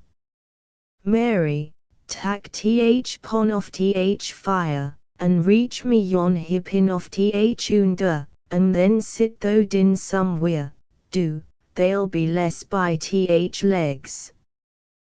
The children ranged seemingly from about 2 months up to 14 years of age. 2 of the youngest were sitting upon the bottom step of the stairs, eating off one plate. 4 rough lads were gathered round a brown dish, which stood upon a little deal table in the middle of the floor. These 4 were round-headed little fellows, all teeming with life. "Yon catched us eto flunters, out of order," said the poor woman when we entered, "but what con a body do?" We were begging that she would not disturb herself, when one of the lads at the table called out, "Mother, look at John. He keeps pushin' me off chair." John, replied she, "I wish thy father were here. They are les tormentin' that lad. Do let him alone, Wilto, or else I'll poo that top in o' thine, smartly, or will. And do see for yo can no behave yourselves." "Well," said John, "he keeps tackin' my puddin'." "What a story," replied the other little fellow, "it for thee, nee." "I'll tell yo what it is," said the mother, "for yo 2 can no agree, and get your dinner quietly. I'll tack that dish away, and yo st not have another bite this day. He con yo for shame." This quietened the lads a little, and they went on with their dinner. At another little table under the back window, 2 girls stood, dining off one plate. The children were all eating a kind of light pudding, known in Lancashire by the name of bermbo or berm dumpling, made of flour and yeast, mixed with a little suet. The poor woman said that her children were all hearty eaters, especially the lads, and she hardly knew what to make for them, so as to have enough for the whole. Berm dumpling was as satisfying as anything that she could get, and it would stick to their ribs better than one emek o' swill. Besides, the children liked it. Speaking of her husband, she said, he were eto walk a good while, but he to shop at last, at Blackrod, a bit 4 mile off Wigan. When he went a worch into Blackrod, at first, naught would sarve but he would walk there and back every day, so as to save lodgin' brass, and sick like. Or shouldn't ha cared he for it had no but been a mile, or 2 even, for ordy far rather that he had his meals comfortable home, and his bits o' clothes put reet. But Lord bless yo, 8 mile a day, beside a hard day's walk, it knocked him up at last, it were so like. He kept saying, oh, he could do it and sick like, but or could see that he were fair killin' hissel, just for the sark o' coming to his own wome of a neat, and for sark o' savin 2 or 3 shillin', so at last or turned Turk, and made him tack lodgins there. Or some yut to do to persuade him at first, and or know that he's as wome sick as a chylt that's lost its mother, just this minute, but then, what's matter o' that, it wouldn't do for mo to have him laid up, yo known. Oh, he's a very feeling mon. Or in him when he couldn't finish his bit o' dinner for thinking o' somebody that were clemmin'. Speaking of the hardships the family had experienced, she said, bless yo. There's some folk can sit he's and send their childer to prow eat a beggin' in a morning, regular, but childer wouldn't do it, and, for they would, or wouldn't let 'em, nor, not for we were clemmin' to de oath, to my thinking. The woman was quite right. Among the hard-tried operatives of Lancashire I have seen several instances in which they have gone out daily to beg, and some rare cases, even, in which they have stayed moodily at home themselves and sent their children forth to beg. And anybody living in this county will have noticed the increase of mendicancy there, during the last few months. No doubt professional beggars have taken large advantage of this unhappy time to work upon the sympathies of those easy givers who cannot bear to hear the wail of distress, however simulated, who prefer giving at once, because it does their own hearts good, to the trouble of inquiring or the pain of refusing, who would rather relieve 20 ropes than miss the blessing of one honest soul who was ready to perish, those kind-hearted, free-handed scatterers of indiscriminate benevolence who are the keen-eyed, whining cadger's chief support, his standing joke, and favorite prey, and who are more than ever disposed to give to whomsoever shall ask of them in such a season as this. All the mendicancy which appears on our streets does not belong to the suffering operatives of Lancashire. But, apart from those poor, miserable crawlers in the gutters of life, who live by habitual and unnecessary beggary, great and continued adversity is a strong test of the moral tone of any people. Extreme poverty, and the painful things which follow in its train, these are bad to bide with the best of mankind.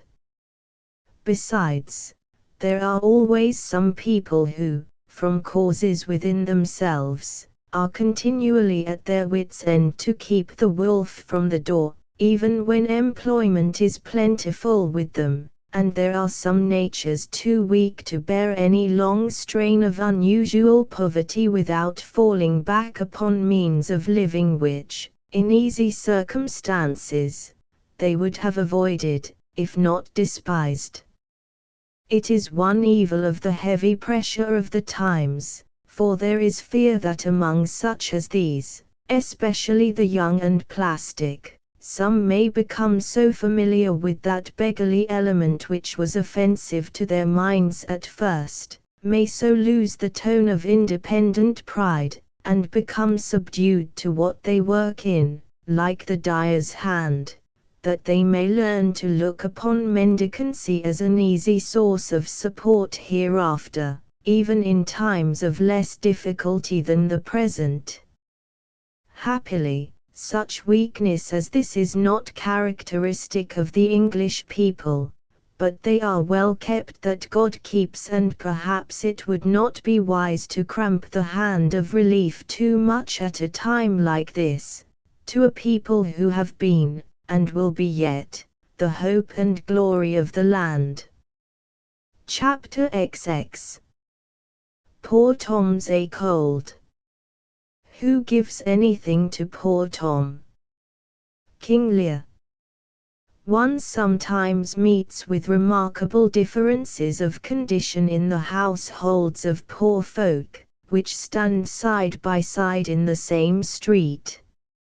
I am not speaking of the uncertain shelters of those who struggle upon the skirts of civilization, in careless, uncared for wretchedness, without settled homes, or regular occupation, the miserable camp followers of life's warfare, living habitually from hand to mouth, in a reckless wrestle with the world, for mere existence. I do not mean these, but the households of our common working people. Amongst the latter one sometimes meets with striking differences, in cleanliness, furniture, manners, intellectual acquirements, and that delicate compound of mental elements called taste. Even in families whose earnings have been equal in the past, and who are just now subject alike to the same pinch of adversity, these disparities are sometimes very great. And, although there are cases in which the immediate causes of these differences are evident enough in the habits of the people, yet, in others, the causes are so obscure, that the wisest observer would be most careful in judging respecting them. I saw an example of this in a little by-street, at the upper end of Scoles, a quarter of Wigan where the poorest of the poor reside, and where many decent working people have lately been driven for cheap shelter by the stress of the times. Scoles is one of those ash pits of human life which may be found in almost any great town, where, among a good deal of despised stuff, which by wise treatment might possibly be made useful to the world, many a jewel gets accidentally thrown away, and lost. This by-street of mean brick cottages had an unwholesome, outcast look, and the sallow, tattered women, lounging about the doorways, and listlessly watching the sickly children in the street, evinced the prevalence of squalor and want there. The very children seemed joyless at their play, and everything that met the eye foretold that there was little chance of finding anything in that street but poverty in its most prostrate forms. But, even in this unpromising spot, I met with an agreeable surprise. The first house we entered reminded me of those clean, lone dwellings, up in the moorland nooks of Lancashire, where the sweet influences of nature have free play, where the people have a hereditary hatred of dirt and disorder, and where, even now, many of the hardy mountain folk are half farmers, half woolen weavers, doing their weaving in their own quiet houses, where the smell of the heather and the song of the wild bird floats in at the workman's window, blent with the sounds of rindling waters, doing their weaving in green sequestered nooks, where the low of kine, and the cry of the moorfowl can be heard, and bearing the finished cuts home upon their backs to the distant town. All was so bright in this little cottage, so tidy and serene, that the very air seemed clearer there than in the open street. The humble furniture, good of its kind, was all shiny with elbow grease, and some parts of it looked quaint and well preserved, like the heirlooms of a careful cottage ancestry. The well-polished fire irons, and other metal things, seemed to gather up the diffuse daylight and fling it back in concentrated radiances that illuminated the shady cottage with cheerful beauty. The little shelf of books, the gleaming window, with its healthy pot flowers, the perfect order, and the trim sweetness of everything, reminded me, as I have said, of the better sort of houses where simple livers dwell, up among the free air of the green hills, those green hills of Lancashire, the remembrance of which will always stir my heart as long as it can stir to anything.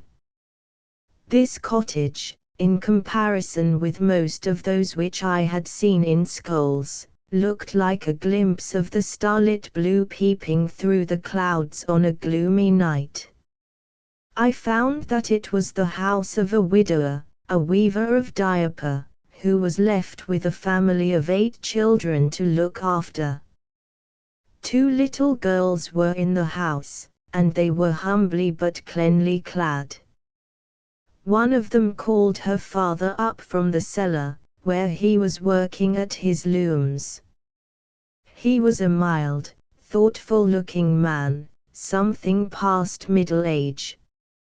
I could not help admiring him as he stood in the middle of the floor with his unsleeved arms folded, uttering quiet jets of simple speech to my friend, who had known him before. He said that he hardly ever got anything to do now, but when he was at work he could make about 7s. 2d a week by weaving 2 cuts. He was receiving 6 tickets weekly from the Relief Committee, which, except the proceeds of a little employment now and then, was all that the family of 9 had to depend upon for food, firing, clothes, and rent. He said that he was forced to make every little spin out as far as it would, but it kept him bare and busy, and held his nose everlastingly into grindlestone. But he didn't know that it was any use complaining about a thing that neither master nor man could help. He durst say that he could manage to grin and bide till things came round, same as other folk had to do. Grumbling, in a case like this, was like for elements, quarrelling with a storm. One of his little girls was on her knees, cleaning the floor. She stopped a minute, to look at my friend and me. "Come, my lass," said her father, "get on with thy washing." "I made application for watchman's place at Leyland Mill," continued he, "but I've too late." "There's naught for it," continued he, as we came out of the house, "there's naught for it but to keep one's in open, and do as weel as they con, till it blows o'er." A few yards from this house, we looked in at a slip of a cottage, at the corner of the row.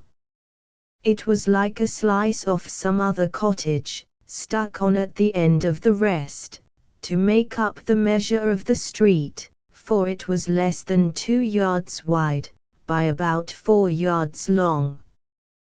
There was only one small window, close to the door, and it was shrouded by a dingy cotton blind.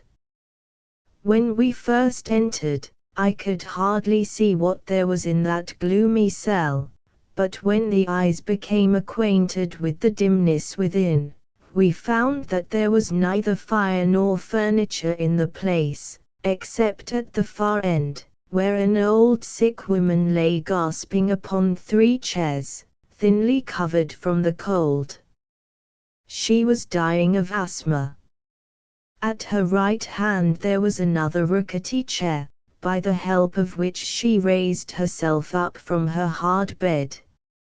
She said that she had never been upstairs during the previous 12 months, but had lain there, at the foot of the stairs, all that time. She had 2 daughters. They were both out of the house, and they had been out of work a long time. One of them had gone to Miss B_S to learn to sew. "She gets her breakfast before she starts," said the old woman, "and she takes a piece o' bread with her, to last for day." It was a trouble to her to talk much, so we did not stop long, but I could not help feeling sorry that the poor old soul had not a little more comfort to smooth her painful passage to the grave. On our way from this place, we went into a cottage near the coal yard where a tall, thin Irish woman was washing some tattered clothes, whilst her children played about the gutter outside. This was a family of 7, and they were all out of work, except the father, who was away, trying to make a trifle by hawking writing paper and envelopes. This woman told us that she was in great trouble about one of her children, the eldest daughter, now grown up to womanhood. "She got married to a sailor about 2 years ago," said she, "and he went away a fortnight after, and never was heard of since. She never got the scrape of a pen from him to say was he alive or dead. She never heard top nor tail of him since he went from her, and the girl is just pining away." Poor folk have their full share of the common troubles of life, apart from the present distress. The next place we visited was the Fleece Yard, another of those unhealthy courts, of which there are so many in schools, where poverty and dirt unite to make life doubly miserable. In this yard we went up 3 or 4 steps into a little disorderly house, where a family of 11 was crowded. Not one of the 11 was earning anything except the father, who was working for Ls. 3d a day. In addition to this, the family received 4 tickets weekly from the relief committee. There were several of the children in, and they looked brisk and healthy, in spite of the dirt and discomfort of the place, but the mother was sadly torn down by the cares of her large family. The house had a sickly smell. Close to the window, a little, stiff-built, bullet-headed lad stood, stripped to the waist, sputtering and splashing as he washed himself in a large bowl of water, placed upon a stool. By his side there was another lad 3 or 4 years older, and the two were having a bit of famous fun together, quite heedless of all else. The elder kept ducking the little fellow's head into the water, upon which the one who was washing himself sobbed, and spat, and cried out in great glee, "Do it again, Jack." The mother, seeing us laugh at the lads, said, "That big un's been poin' tother, and little monkey's gone and cut every smite o' lad's toppin' off." "Well," said the elder lad, "or did it so as nobody can lug him?" And it certainly was a close clip. We could see to the roots of the little fellow's hair all over his round, hard head. "Come," said the mother, "yo two are markin' a nice floor for mo." "They'll do, mon. Art o been to loter o bit o swope away that one has to wash wi. Gi's howd on this minute, and go thy ways and dry thyself, they little pouse, they." We visited several other places in Scholes that day, but of these I will say something hereafter. In the evening I returned home, and the thing that I best remember hearing on the way was an anecdote of 2 Lancashire men, who had been disputing a long time about something that one of them knew little of. At last the other turned to him, and said, "Jim, does they know what it is that makes me like thee so weel, Ode Brid?" "Nor, what is it?" "Why, it's because they are sicker _____ foo." "Well," replied the other, "never thee mind that," and then, alluding to the subject they had been disputing about, he said, "They knows, Joe, or know they are reet enough, but, by men, all not given till morning." Chapter XXI. "Here, take this purse, thou whom the heavens' plagues have humbled to all strokes." King Lear. In the afternoon of the last day I spent in Wigan, as I wandered with my friend from one cottage to another, in the long suburban lane called Hardy Butts, I bethought me how oft I had met with this name of Butts connected with places in or close to the towns of Lancashire. To me the original application of the name seems plain, and not uninteresting. In the old days, when archery was common in England, the bowmen of Lancashire were famous, and it is more than likely that these yet so-called butts are the places where archery was then publicly practiced. When Sir Edward Stanley led the warsmiths of Lancashire and Cheshire to Flodden Field, the men of Wigan are mentioned as going with the rest. And among those fellows fierce and fresh for fate of whom the quaint old alliterative ballad describes the array, a stock of striplings strong of heart, brought up from babes with beef and bread, from Wharton unto Warrington, from Wigan unto Wyresdale, and, from a long list of the hills, and cloughs, and old towns of the county, the bowmen of Lancashire did their share of work upon that field. The use of the bow lingered longer in Lancashire than in some parts of the kingdom, longer in England generally than many people suppose. Sir Walter Scott says, in a note to his Legend of Montrose, not only many of the Highlanders in Montrose's army used these antique missiles, but even in England the bow and quiver, once the glory of the bold yeomen of that land, were occasionally used during the great civil wars. But I have said enough upon this subject in this place. My friend's business, and mine, in Wigan, that day, was connected with other things. He was specially wishful that I should call upon an acquaintance of his, who lived in Hardy Butts, an old man and very poor, a man heavily stricken by fortune's blows, yet not much tamed thereby, a man steeped to the lips in poverty, yet of a jocund spirit, a humorist and a politician, among his humble companions. I felt curious to see this old John of whom I heard so much. We went to the cottage where he lived.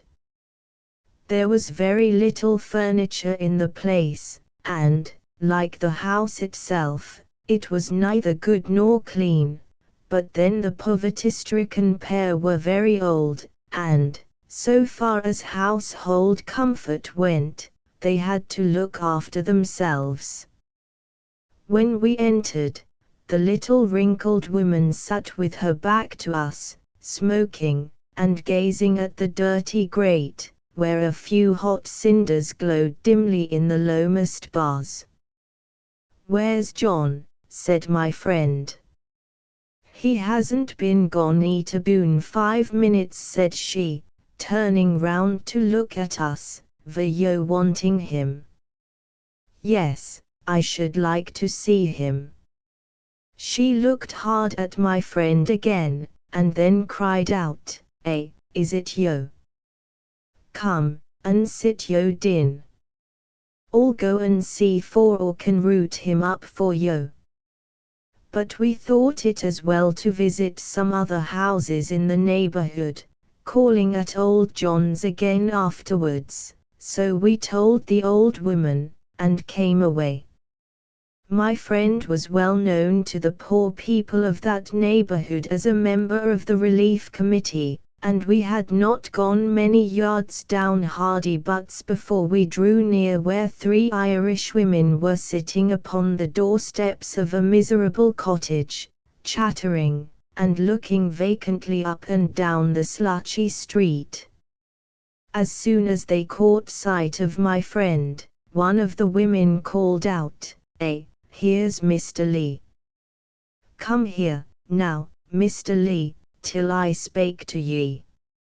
Ah, now, couldn't ye do something for old Mary Bayant there? Sure the colour of hunger's in that woman's face. Faith, it's a pity to see the way she is, neither husband nor son, nor chick nor child, nor bit nor sup, barrin' what folk that has nothing can give to her, the crater." "Oh, indeed, then, sir," said another, "I'll lave it to God, but that woman is starvin'. She is little more nor skin and bone, and that's going less. Faith, she's not long for this world, anyhow. Bridget, ye might run and see can she come here a minute. But there she is, standing at the corner. Mary, come here, now, woman, till ye see the gentleman." She was a miserable-looking creature, old, and ill, and thinly clothed in rags, with a dirty cloth tied round her head. My friend asked her some questions, which she answered slowly, in a low voice that trembled with more than the weakness of old age. He promised to see to the relief of her condition immediately, and she thanked him, but so feebly, that it seemed to me as if she had not strength enough left to care much whether she was relieved or not. But, as we came away, the 3 Irish women, sitting upon the doorsteps, burst forth into characteristic expressions of gratitude. "Ah! Long life to ye, Mr. Lee. The prayer o' the poor is wid ye for evermore. If there was 2 people going to heaven alive, you'll be one o' them. That ye may never know want nor scant, for the good heart that's bating in ye, Mr. Lee." We now went through some of the filthy alleys behind Hardy Butts till we came to the cottage of a poor widow and her 2 daughters. The 3 were entirely dependent upon the usual grant of relief from the committee. My friend called here to inquire why the 2 girls had not been to school during the previous few days, and whilst their mother was explaining the reason, a neighbor woman who had seen us enter, looked in at the door, and said, "Hey! Or say, Mr. Lee. Well, what's the matter?" "Whaw, there's a woman ith next street at's gettin' 4 tickets fro th relief folk, regular, and her husband's addlin' 30 shillin' a week o' tea time, as a sinker, he is for sure. Or noan telling yo a word of a lie. Or consider sick walk as that's noan reet, and so mony folk clemmin' as there is I Wigan." He made a note of the matter, but he told me afterwards that such reports were often found to be untrue, having their origin sometimes in private spite or personal contention of some kind. In the next house we called at, a widow woman lived, with her married daughter, who had a child at the breast. The old woman told her story herself. The daughter never spoke a word, so far as I remember, but sat there, nursing, silent and sad, with half-averted face, and stealing a shy glance at us now and then, when she thought we were not looking at her. It was a clean cottage, though it was scantily furnished with poor things, and they were both neat and clean in person, though their clothing was meagre and far worn. I thought, also, that the old woman's language, and the countenances of both of them, indicated more natural delicacy of feeling, and more cultivation, than is common amongst people of their condition. The old woman said, "My daughter has been at work a long time. I can make about 2 shillings and 6pence a week, and we've a lodger that pays us 2 shillings a week, but we've 3 shillings a week to pay for rent, and we must pay it, too, or else turn out. But I'm looking for less he's, for we cannot afford to stop here any longer, what we have coming in, that is, if we're to live at O. I thought the house they were in was small enough and mean enough for the poorest creature, and, though it was kept clean, the neighborhood was very unwholesome. But this was another instance of how the unemployed operatives of Lancashire are being driven down from day to day deeper into the pestilent sinks of life in these hard times. "This child of my daughter's," continued the old woman, in a low tone, "this child was born just as they were putting my husband into his coffin, and we one thing and another, we've had a deal o' trouble. But one half o' th world doesn't know how t'other lives. My husband lay ill I bed 3 year, and he suffered to that degree that he was weary o' life long before it were o'er. At after we lost him, these bad times come on, and ni, or think we're poodeed in as neat to th grand as anybody can be. My daughter's husband went off a seeking work just afore that child was born, and we haven't heard from him yet. My friend took care that his visit should result in lightening the weight of the old woman's troubles a little. As we passed the doors of a row of new cottages at the top end of Hardy Butts, a respectable old man looked out at one of the doorways, and said to my friend, "Could or spake to yo a minute?" We went in, and found the house remarkably clean, with good cottage furniture in it. Two neighbor children were peeping in at the open door. The old man first sent them away, and then, after closing the door, he pointed to a good-looking young woman who stood blushing at the entrance of the inner room, with a wet cloth in her hands, and he said, "Could yo do a bit o' summat to help this lass till sick times as who can get walk again? Who's no the feyther nor mother, nor naught ith world to tack to, but what or can spare for her, and this is a poor shop to come to for help. Or uncle to her." "Well," said my friend, "and cannot you manage to keep her?" "God bless you," replied the old man, getting warm, "or cannot keep missile. Or will howd eat as long as or can, but, yo know, what'll barely keep one alive ll calm to. Or should be thankful for yo could give her a bit o' help, whole things are as they are." Before the old man had done talking, his niece had crept away into the back room, as if ashamed of being the subject of such a conversation. This case was soon disposed of to the satisfaction of the old man, after which we visited 3 other houses in the same block, of which I have nothing special to say, except that they were all inhabited by people brought down to destitution by long want of work, and living solely upon the relief fund, and upon the private charity of their old employers. Upon this last source of relief too little has been said, because it has not paraded itself before the public eye, but I have had opportunities for seeing how wide and generous it is, and I shall have abundant occasion for speaking of it hereafter.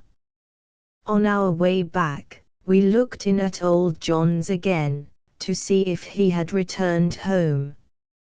He had been in, and he had gone out again, so we came away, and saw nothing of him.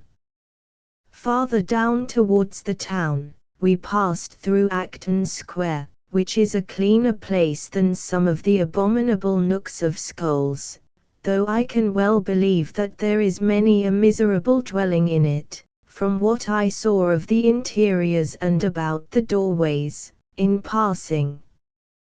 The last house we called at was in this square, and it was a pleasing exception to the general dirt of the neighborhood. It was the cottage of a stout old collier, who lost his right leg in one of Wright's pits some years ago. My friend knew the family, and we called there more for the purpose of resting ourselves and having a chat than anything else.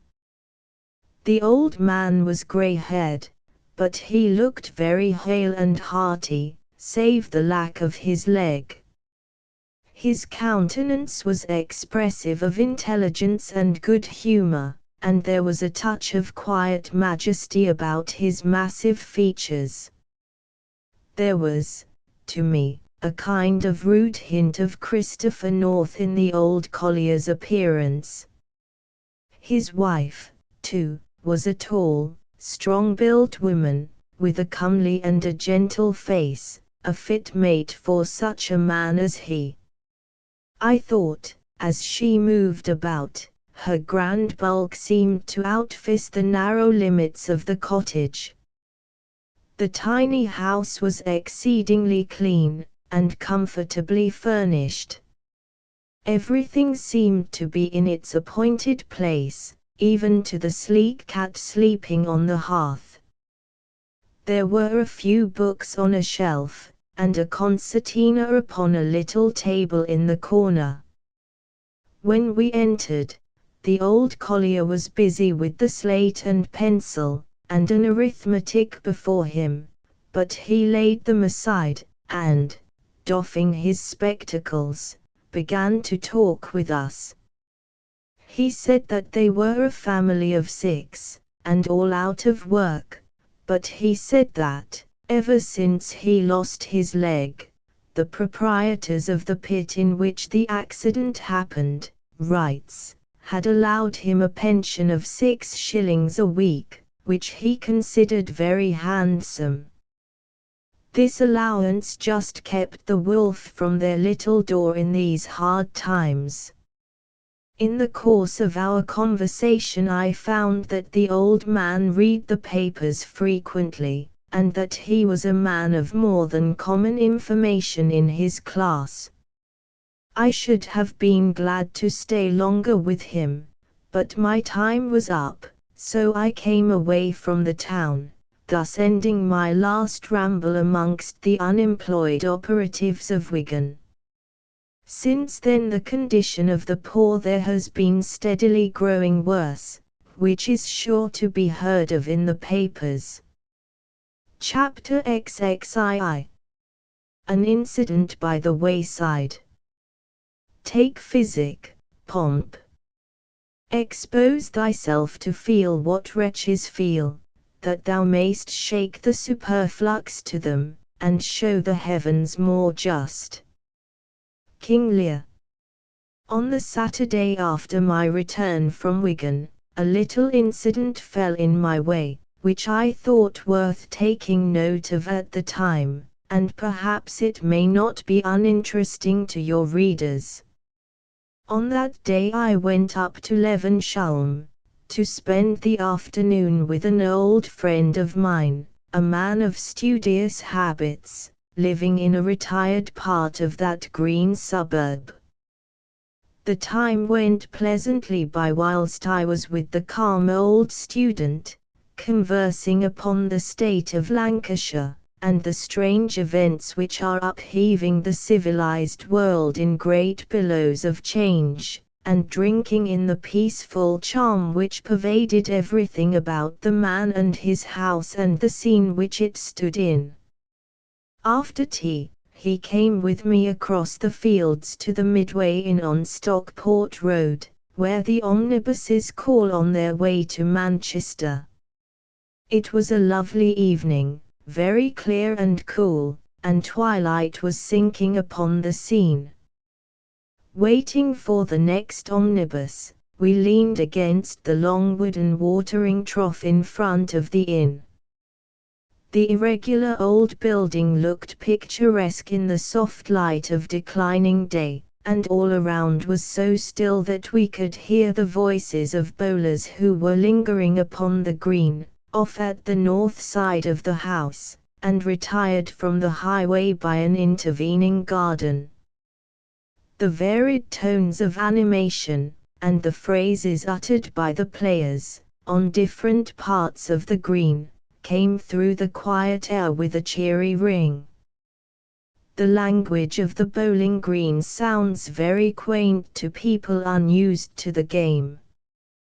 "Too much land, James," cries one. "Bravo, Bullyball. That's th first wood." "Come again for more," cries another. "Th wrong bias, John." "How's that?" "A good road, but it wants legs." "Narrow, narrow, oh to pieces." These, and such like phrases of the game, came distinctly from the green into the highway that quiet evening. And here I am reminded, as I write, that the philosophic Dr. Dalton was a regular bowler upon Tattersall's Green, at Old Trafford. These things, however, are all aside from the little matters which I wish to tell. As we stood by the watering trough, listening to the voices of the bowlers, and to the occasional ringing of bells mingled with a low buzz of merriment inside the house, there were many travellers went by. They came, nearly all of them, from the Manchester side, sometimes 3 or 4 in company, and sometimes a lonely straggler. Some of them had poor-looking little bundles in their hands, and, with a few exceptions, their dress, their weary gait, and dispirited looks led me to think that many of them were unemployed factory operatives, who had been wandering away to beg where they would not be known. I have met so many shamefaced, melancholy people in that condition during the last few months, that, perhaps, I may have somewhat overjudged the number of these that belongs to that class. But, in 2 or 3 cases, little snatches of conversation, uttered by them as they went by, plainly told that, so far as the speakers went, it was so, and, at last, a little thing befell, which, I am sure, represented the condition of many 1,000 more in Lancashire just now. 3 young women stopped on the footpath in front of the inn, close to the place where we stood, and began to talk together in a very free, open way, quite careless of being overheard. One of them was a stout, handsome young woman, about 23. Her dress was of light printed stuff, clean and good. Her round, ruddy arms, her clear blonde complexion, and the bright expression of her full open countenance, all indicated health and good nature. I guessed from her conversation, as well as from her general appearance, that she was a factory operative in full employ, though that is such a rare thing in these parts now. The other 2 looked very poor and downhearted. One was a short, thick-set girl, seemingly not 20 years of age. Her face was sad, and she had very little to say. The other was a thin, dark-haired, cadaverous woman, above 30 years of age, as I supposed. Her shrunk visage was the picture of want, and her frank, childlike talk showed great simplicity of character. The weather had been wet for some days previous, and the clothing of the 2 looked thin, and shower-stained. It had evidently been worn a good while, and the colors were faded. Each of them wore a shivery bit of shawl, in which their hands were folded, as if to keep them warm. The handsome lass, who seemed to be in good employ, knew them both, but she showed an especial kindness towards the eldest of them. As these 2 stood talking to their friend, we did not take much notice of what they were saying until 2 other young women came slowly from townwards, looking poor, and tired, and ill, like the first. These last comers instantly recognized 2 of those who stood talking together in front of the inn, and one of them said to the other, "Sitho, there's Sarah and Martha here. Lasses, han yo been a beggin' too?" Lass, we han, replied the thin, dark-complexioned woman. Lass, we han. Or ve just been telling an, here. Or never did sick a thing I my life afore, never. But it's th first time and th last for me, it is that. All go wome, and all deither, afore all go a beggin' one more, or will for sure. Mon, it's sick a nasty, dirty job, or de as soon come. See yo, lasses, we set off this morning, Martha and me, we set eat this morning to go to Gorto Tank, because we yed that it was sick a good place. But one doesn't know where to go these times, and one doesn't like to go a begging among folk at they known. Well, when we come to Gorto we jeet tuppence halfpenny there, and that ver Nee, there's plenty more begging besides us. Well, at after that tuppence halfpenny, we jeet tuppence more, and that's so at we en getten. But, lasses, when or come to do it, or hadn't heart to us for naught, or hadn't for sure. Martha and Miss walked aboon 10 mile 'fore we en walked a yard, and we jeet wheat through first thing, and over ill when we set off, and so the Martha, too, or no hoover, though who says naught. Well, we come back through teen, and we were both on us fair stagged up. Or never were so done o'er I my life, we one thing and another. So we coda a seeing an here, and who made us a rare good baggin, lass did. See yo, over fit to drop a flags afore or jeet that sorpo warm tay into mo, over for sure. And nee, who's come dear gate we us hitherto, and who would have us to have a glass o warm ale a piece at yon he's lower dinner bit, and or dar say it'll do mo good, or gettin sick a cowed, but, dear, it's made mo as mazy as a tup, and nee, who wants us to have another afore we startin off home. But it's no use, we mun be goin' on. Or no un used to it, and or canostin it. Or as wake as a kittlin this minute.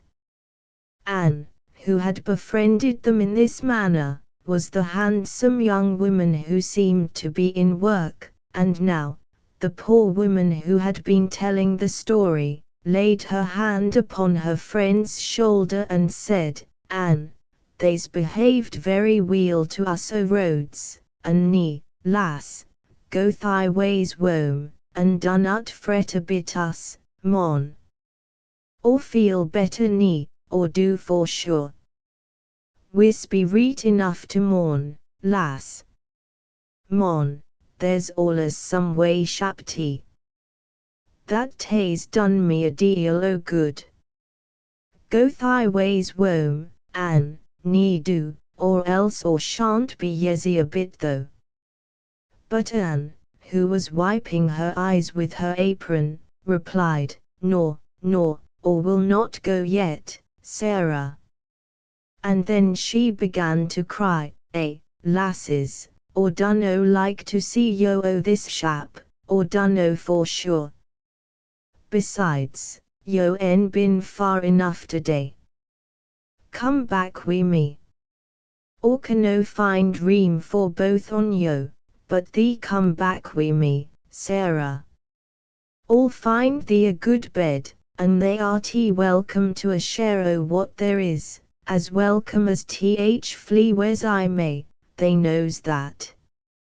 They are oldest o too, and they are known fit to traunce up and dinno this shap. Come back to he's, and Martha'll go for'ard to stop at Stockport, Winard though, Martha. They knows, Martha continued she, they knows, Martha, they munno think naught at me axin Sarah, and noa know thee. Yo should both on yo go back for or de ream, but or haven't.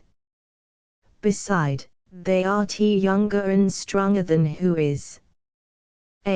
God bless thou, lass replied Martha, or no o a bit it. Or de rather Sarah would stop, for who'll be ill. Or can go for'ard by missile, weel enough, It's noan sofa, ni. But, here, Sarah, the eldest of the three, laid her hand once more upon the shoulder of her friend, and said in an earnest tone, Anne, it will not do, my lass. Go or man. I never were away fro womo neat I my life, never. Or cano do it, mon. Beside, they knows, or ve laughed yon lad, and never a wick soul wi him. He'd fret hissel to de oath this neat, mon, if or didn't go wome. Or couldn't sleep a wink for thinking a bit him. Child would be fit to start eat a he's dead time a neat a chin mo, or no he would. Or mun go, mon, God bless thou, Anne, or am obliged to the oth same. But, they knows he it is. Or mun go. Here the omnibus came up, and I rode back to Manchester. The whole conversation took up very little more time than it will take to read it, but I thought it worth recording, as characteristic of the people now suffering in Lancashire from no fault of their own. I know the people well. The greatest number of them would starve themselves to that degree that they would not be of much more physical use in this world, before they would condescend to beg. But starving to death is hard work. What will winter bring to them when severe weather begins to tell upon constitutions lowered in tone by a starvation diet, a diet so different to what they have been used to when in work? What will the 1s.6d a head weekly do for them in that hard time? If something more than this is not done for them, when more food, clothing, and fire are necessary to everybody, calamities may arise which will cost England 100 times more than a sufficient relief, a relief worthy of those who are suffering, and of the nation they belong to, would have cost. In the meantime the cold wings of winter already begin to overshadow the land, and every day lost involves the lives, or the future usefulness, of thousands of our best population. Chapter 23. Wandering Minstrels, or Wails of the Workless Poor. For whom the heart of man shuts out, straightway the heart of God takes in, and fences them all round about with silence, mid the world's loud din. And one of his great charities is music, and it doth not scorn to close the lids upon the eyes of the weary and forlorn. James Russell Lowell. There is one feature of the distress in Lancashire which was seen strikingly upon the streets of our large towns during some months of 1862. I allude to the wandering minstrelsy of the unemployed. Swarms of strange, shy, sad-looking singers and instrumental performers, in the work-worn clothing of factory operatives, went about the busy city, pleading for help in touching wails of simple song, like so many wild birds driven by hard weather to the haunts of man. There is something instructive, as well as affecting, in this feature of the troubled time. These wanderers are only a kind of representative overflow of a vast number whom our streets will never see.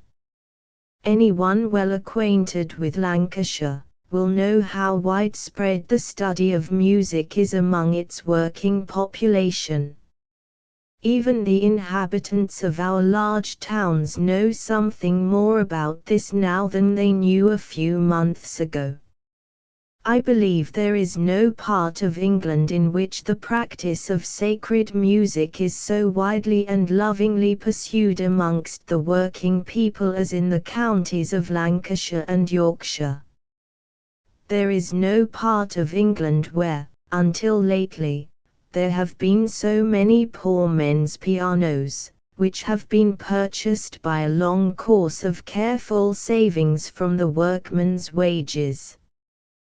These, of course, have mostly been sold during the hard times to keep life in the owner and his family.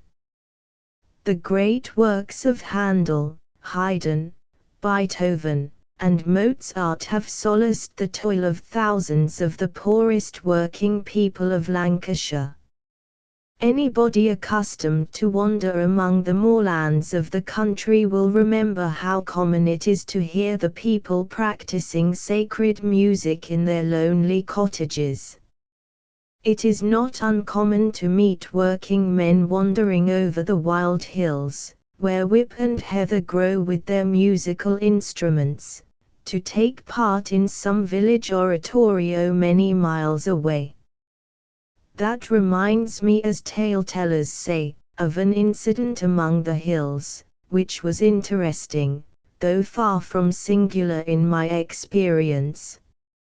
Up in the forest of Rosendale, between Dupley Moor and the wild bill called Swinshaw, there is a little lone valley, a green cup in the mountains, called Dean. The inhabitants of this valley are so notable for their love of music, that they are known all through the vales of Rosendale as Dane Layrocks or the Larks of Dean.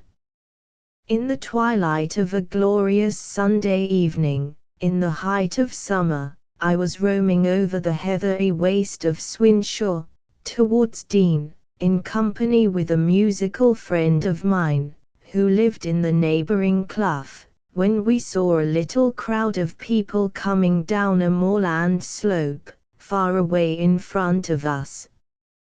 As they drew nearer, we found that many of them had musical instruments, and when we met, my friend recognized them as working people living in the district, and mostly well known to him.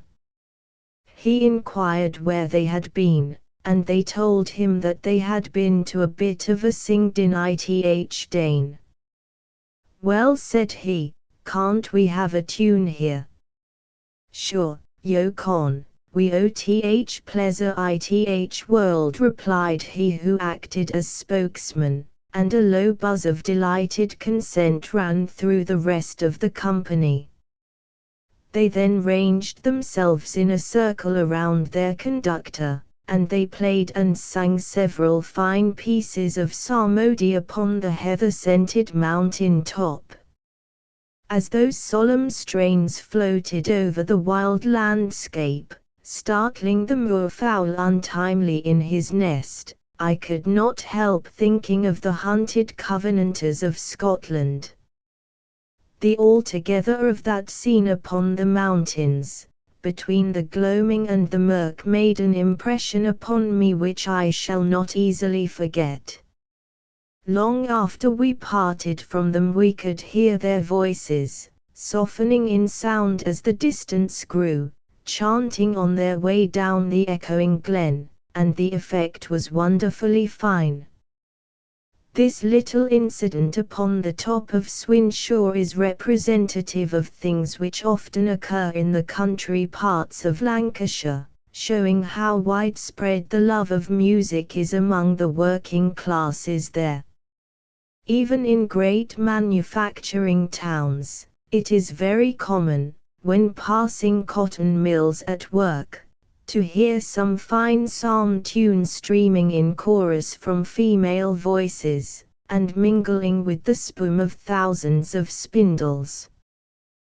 The Larks of Dean, like the rest of Lancashire operatives, must have suffered in this melancholy time, but I hope that the humble musicians of our county will never have occasion to hang their harps upon the willows.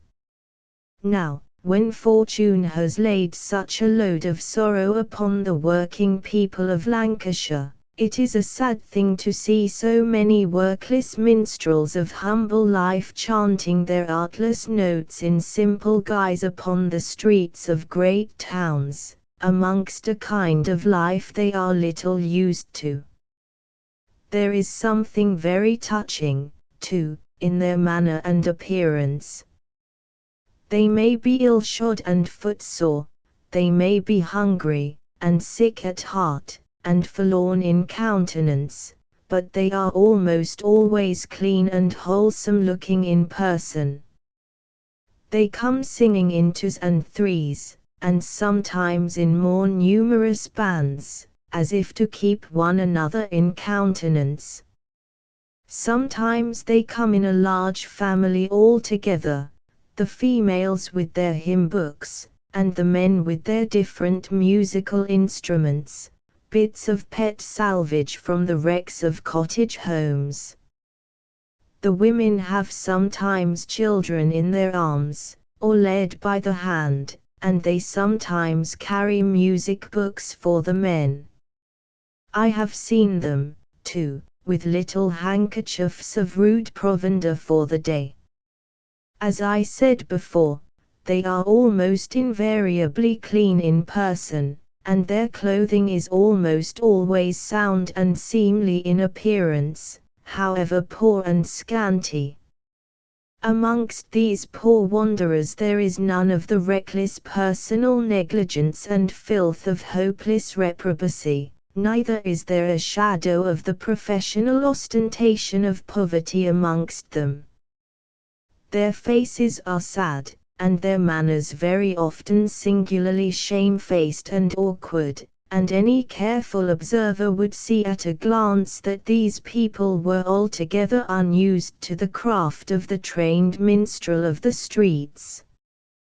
Their clear, healthy complexion, though often touched with pallor, their simple, unimportunate demeanor, and the general rusticity of their appearance, shows them to be suppliants who would blush to wear a tattered garb, however coarse, whom famine cannot reconcile to filth, who ask with painful shyness, and refused, because deserving, silently retire.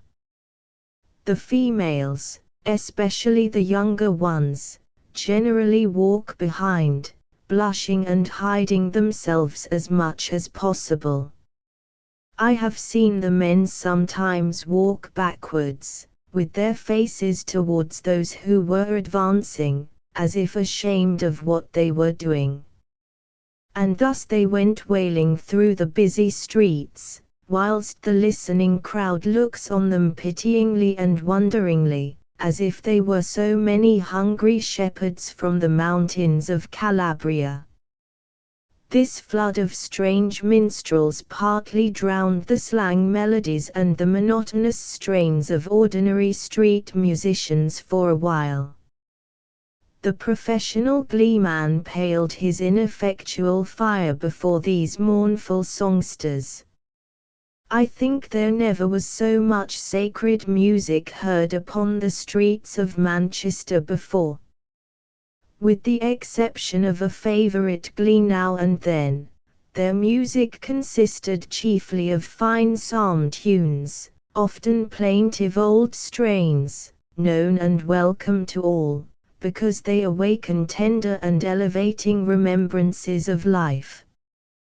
Burton French Kilmarnock Luther's hymn The Grand Old Hundred and many other fine tunes of similar character, have floated daily in the air of our city, for months together. I am sure that this choice does not arise from the minstrels themselves having craft enough to select a mournful muse, soft pity to infuse. It is the kind of music which has been the practice and pleasure of their lives, and it is a fortuitous thing that now, in addition to its natural plaintiveness, the sad necessity of the times lends a tender accompaniment to their simplest melody. I doubt very much whether Leech's minor tunes were ever heard upon our streets till lately. Leech was a working man, born near the hills, in Lancashire, and his anthems and psalm tunes are great favourites among the musical population, especially in the country districts. Leech's harp was tuned by the genius of sorrow. Several times lately I have heard the tender complaining notes of his psalmody upon the streets of the city. About 3 months ago I heard one of his most pathetic tunes sung in the marketplace by an old man and 2 young women. The old man's dress had the peculiar hue and fray of factory work upon it, and he had a pair of clogs upon his stockingless feet. They were singing one of Leech's finest minor tunes to Wesley's hymn "And am I born to die, to lay this body down? And must my trembling spirit fly into a world unknown? A land of deepest shade, unpierced by human thought, the dreary country of the dead where all things are forgot." It is a tune often sung by country people in Lancashire at funerals, and, if I remember right, the same melody is cut upon Leech's gravestone in the old Wesleyan chapel yard, at Rochdale. I saw a company of minstrels of the same class going through Brown Street, the other day, playing and singing, in darkest shades, "If thou appear, my dawning is begun." The company consisted of an old man, 2 young men, and 3 young women. 2 of the women had children in their arms. After I had listened to them a little while, thinking the time and the words a little appropriate to their condition, I beckoned to one of the young men, who came sidling slowly up to me. I asked him where they came from, and he said, "Ashen." In answer to another question, he said, "We're o' one family. Me and yon t'other's wed. That's his wife we thchylt in her arms, and how we plod shawl on's mine." I asked if the old man was his father. Replied he, "We're o' here, no but 2. My mother's ill I bed, and one o' my sisters is looking after her." "Well, and he han yo getten on," said I. "Oh, we en done weel, but wis come no more," replied he.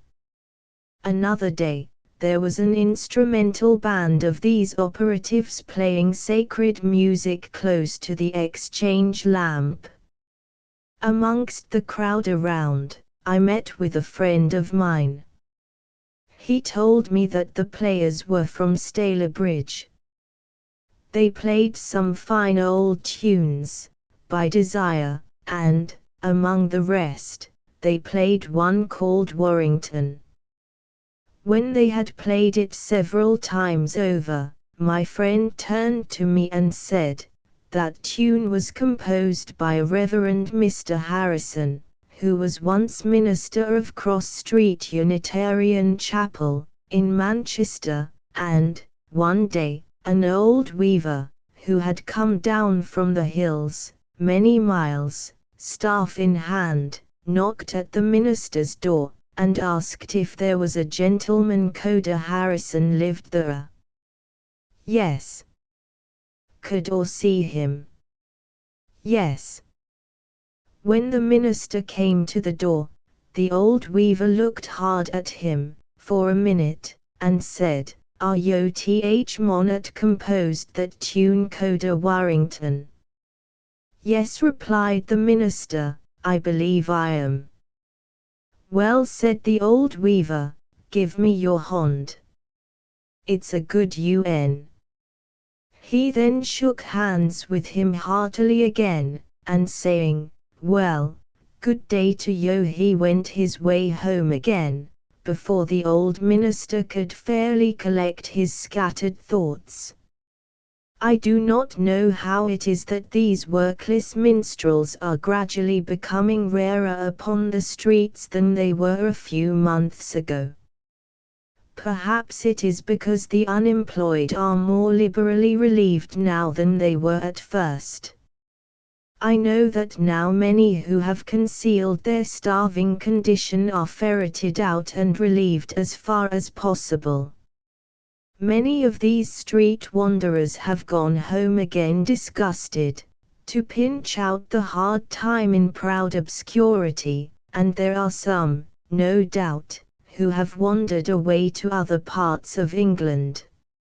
Of these last, we may naturally expect that a few may become so reconciled to a life of wandering minstrelsy that they may probably never return to settled labor again.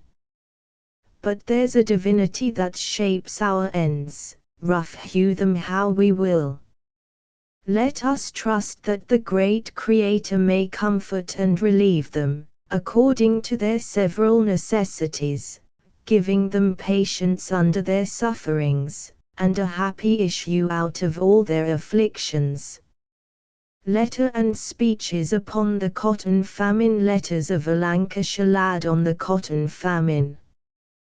The following extracts are from the letters of Mr. John Whittaker, a Lancashire lad, one of the first writers whose appeals through the press drew serious attention to the great distress in Lancashire during the cotton famine. There is no doubt that his letters in the Times, and to the Lord Mayor of London, led to the Mansion House Fund. In the Times of the 14th of April, 1862, appeared the first of a series of letters, pleading the cause of the distressed operatives. He said, "I am living in the center of a vast district where there are many cotton mills, which in ordinary times afford employment to many thousands of hands and food to many more thousands of mouths.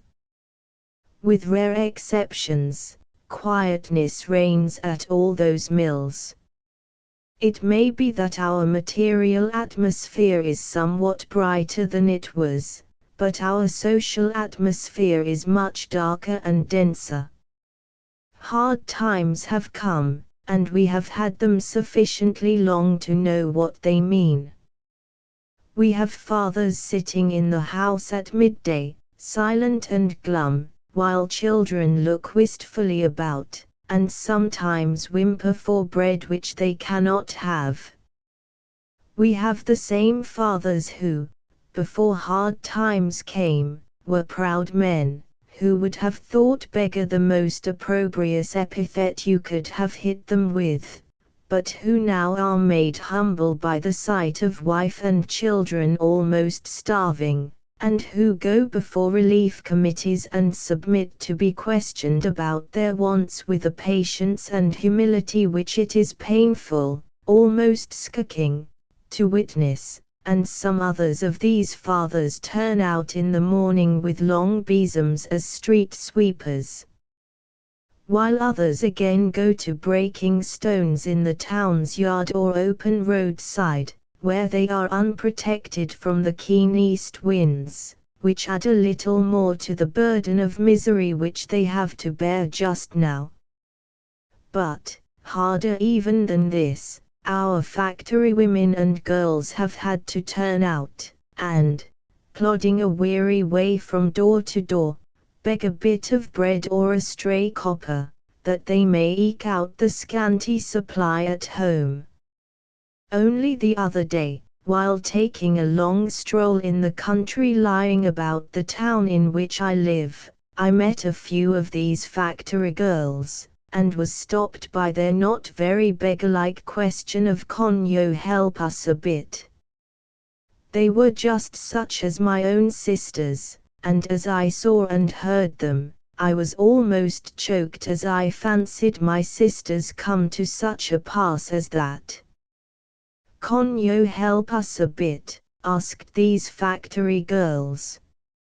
I have heard of ladies whose whole lives seem to be but a changing from one kind of pleasure to another, who suffer chiefly from what they call ennui, a kind of disease from which my sisters are not likely to suffer at all, and to whom a new pleasure to enjoy would be something like what a new world to conquer would be to Alexander.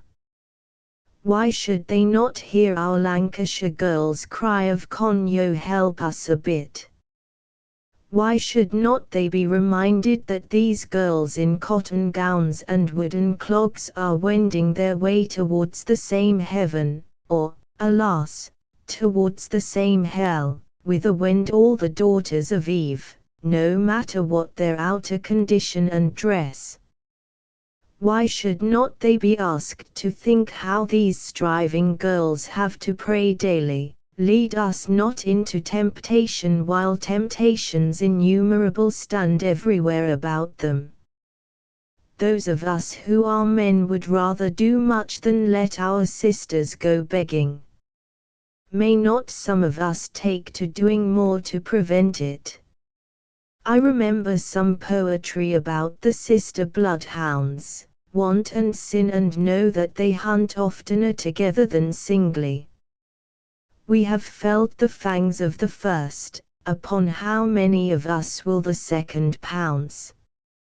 In a second letter, inserted in the Times of the 22nd of April, 1862, the same writer says, "Even during the short time which has elapsed since I wrote last week, many things have combined to show that the distress is rapidly increasing, and that there is a pressing need that we should go beyond the borders of our own county for help. I remember what I have read of the godlike in man, and I look with a strange feeling upon the half-famished creatures I see hourly about me. I cannot pass through a street but I see evidences of deep distress. I cannot sit at home half an hour without having one or more coming to ask for bread to eat.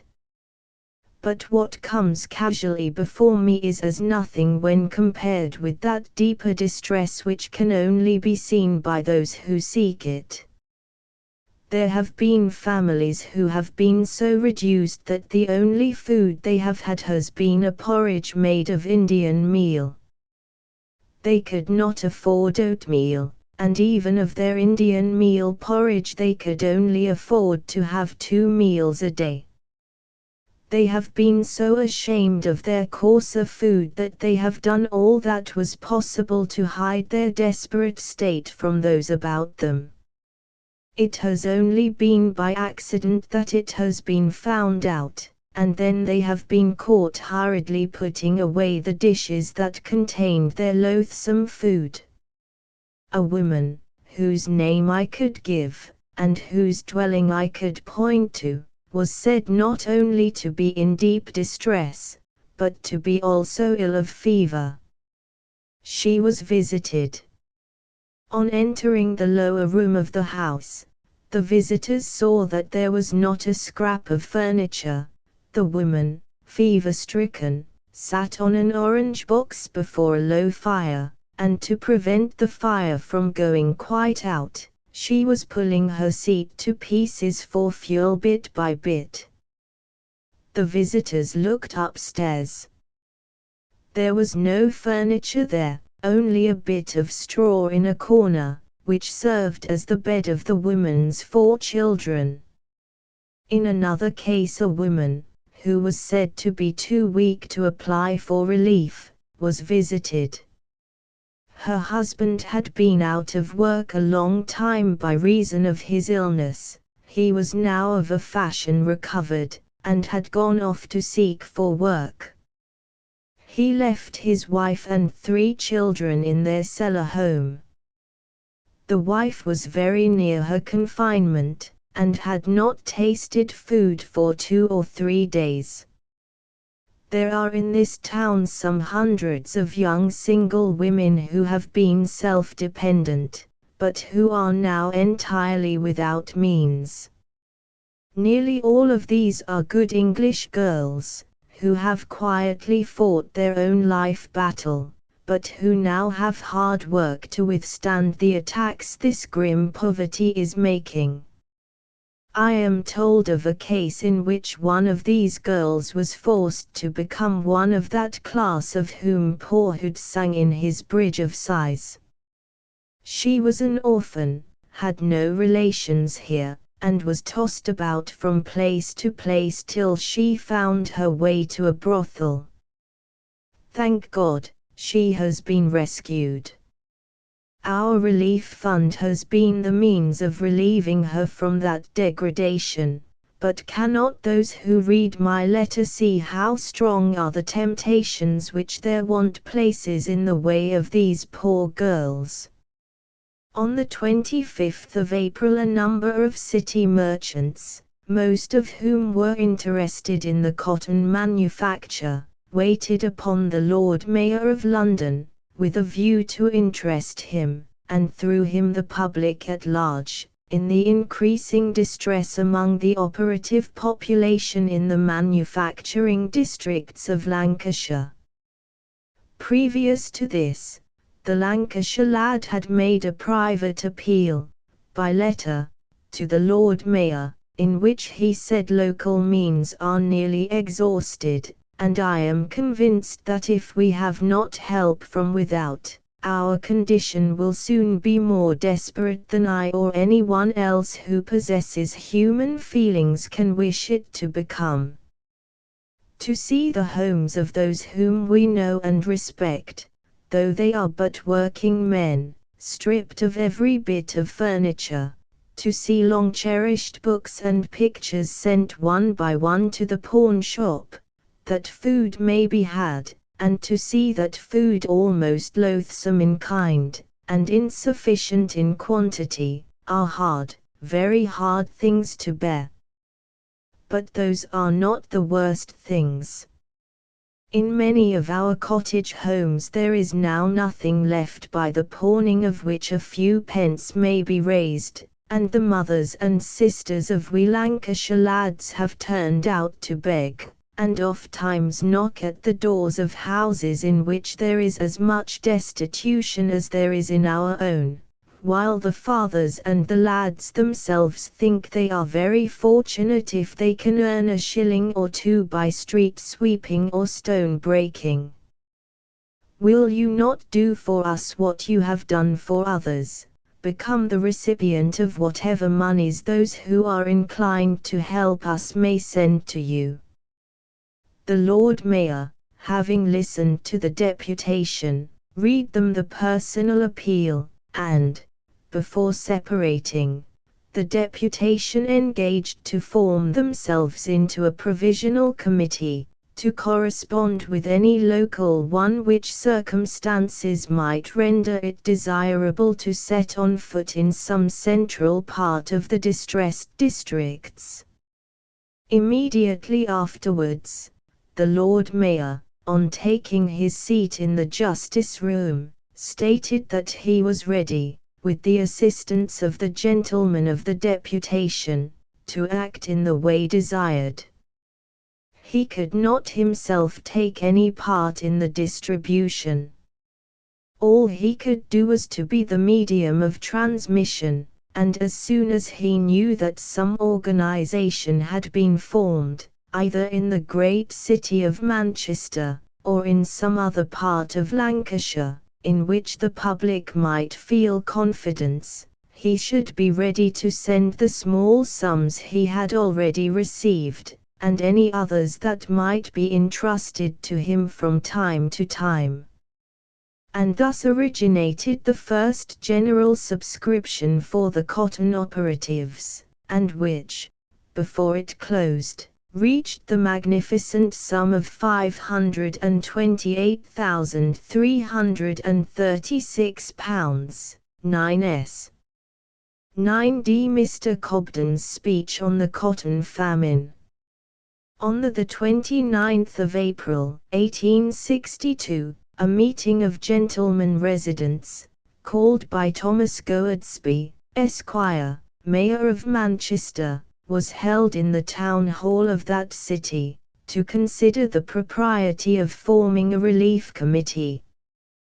The late Mr. Richard Cobden, MP, attended, and recommended a bold appeal to the whole country, declaring with prophetic keenness of vision that not less than £1 million would be required to carry the suffering operatives through the crisis, whilst the subscriptions up to that date amounted only to £180,000.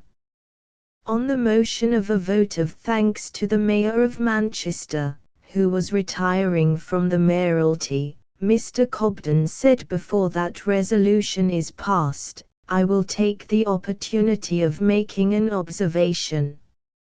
I have had the honour of having my name added to this committee, and the first thing I asked of my neighbour here was, what are the functions of the General Committee? And I have heard that they amount to nothing more than to attend here once a month, and receive the report of the Executive Committee as to the business done and the distribution of the funds. I was going to suggest to you whether the duties of the General Committee might not be very much enlarged, whether it might not be employed very usefully in increasing the amount of subscriptions. I think all our experience must have taught us that, with the very best cause in the world in hand, the success of a public subscription depends very much upon the amount of activity in those who solicit it, and I think, in order to induce us to make a general and national effort to raise additional funds in this great emergency, it is only necessary to refer to and repeat one or two facts that have been stated in this report just read to us.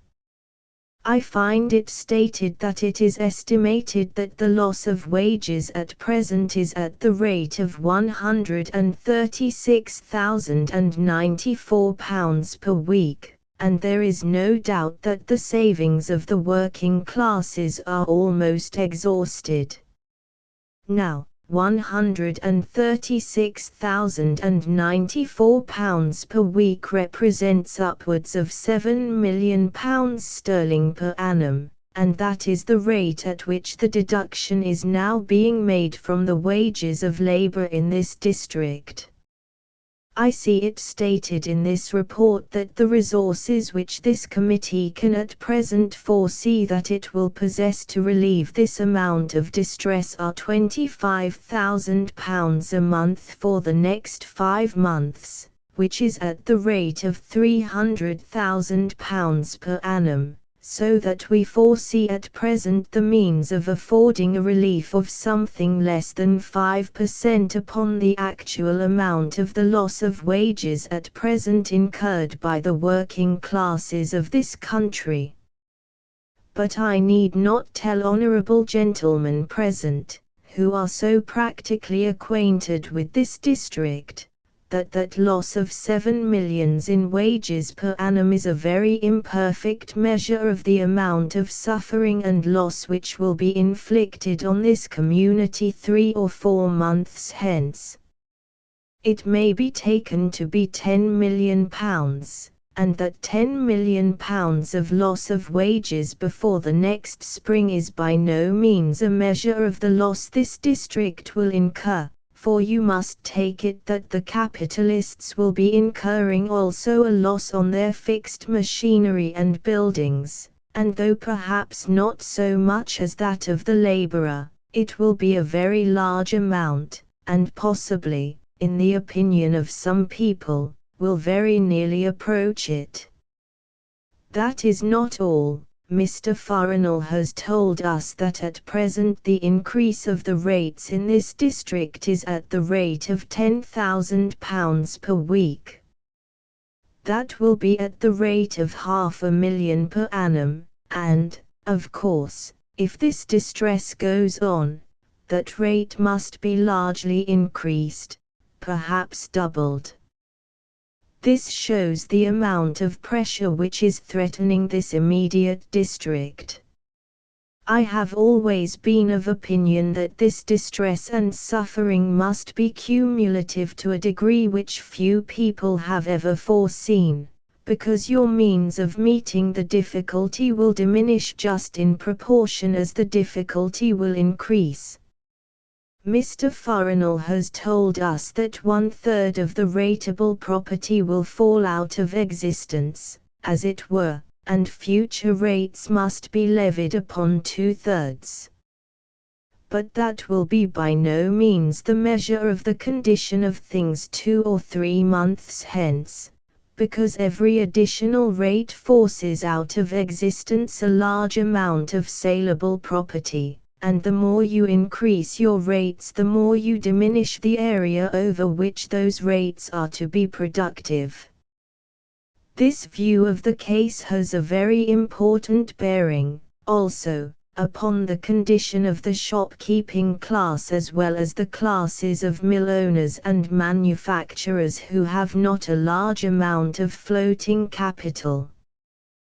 There is no doubt but a very large amount of the shopkeeping class are rapidly falling into the condition of the unemployed labourers. When I was at Rochdale the other day, I heard a very sorrowful example of it.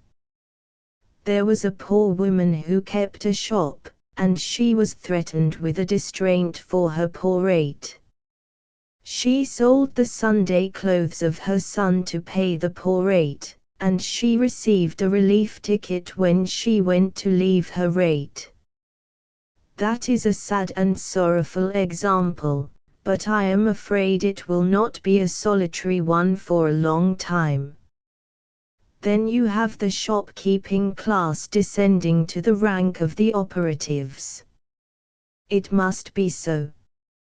Withdraw the custom of £7 million per annum, which has ceased to be paid in wages, from the shopkeepers, and the consequence must present itself to any rational mind. We have then another class, the young men of superior education employed in warehouses and counting houses. A great number of these will rapidly sink to the condition in which you find the operative classes. All this will add to the distress and the embarrassment of this part of the kingdom. Now, to meet this state of things you have the Poor Law Relief, which is the only relief we can rely upon, except that which comes from our own voluntary exertions. Well, but anyone who has read over this report of Mr. Farnell, just laid before us, must see how inadequate this relief must be. It runs up from 1.5 in the pound to 1 4 or 1 5. There is hardly one case in which the allowance is as much as 2 shillings per week for each individual. I won't call them paupers, each distressed individual. Now, there is one point to which I would wish to bring the attention of the committee in reference to this subject. It is a most important one, in my appreciation. In ordinary times, when you give relief to the poor, that relief being given when the great mass of work people are in full employment, the measure of your relief to an isolated family or two that may be in distress is by no means the measure of the amount of their subsistence, because we all know that in prosperous times, when the bulk of the working people are employed, they are always kind to each other. The poor, in fact, do more to relieve the poor than any other class. A working man and his family out of employment in prosperous times could get a meal at a neighbor's house, just as we, in our class, could get a meal at a neighbor's house if it was a convenience to us in making a journey. But recollect, now the whole mass of the laboring and working population is brought down to one sad level of destitution, and what you allow them from the poor rates, and what you allow them from these voluntary subscriptions, are actually the measure of all that they will obtain for their subsistence. And that being so general, producing a great depression of spirits, as well as physical prostration, you are in great danger of the health and strength of this community suffering, unless something more be done to meet the case than I fear is yet provided for it. All this brings me to this conclusion, that something more must be done by this General Committee than has been done, to awaken the attention of the public generally to the condition of this part of the country. It is totally exceptional. The state of things has no parallel in all history. It is impossible you could point out to me another case, in which, in a limited sphere, such as we have in Lancashire, and in the course of a few months, there has been a cessation of employment at the rate of £7 million per annum in wages. There has been nothing like it in the history of the world for its suddenness, for the impossibility of dealing with it, or managing it in the way of an effective remedy. Well, the country at large must be made acquainted with these facts. How is that to be done? It can only be by the diffusion of information from this Central Committee. An appeal must be made to the whole country, if this great destitution is to be met in any part by voluntary aid. The nation at large must be made fully acquainted with the exigency of the case, and we must be reminded that a national responsibility rests upon us. I will, therefore, suggest that this General Committee should be made a national committee, and we shall then get rid of this little difficulty with the Lord Mayor.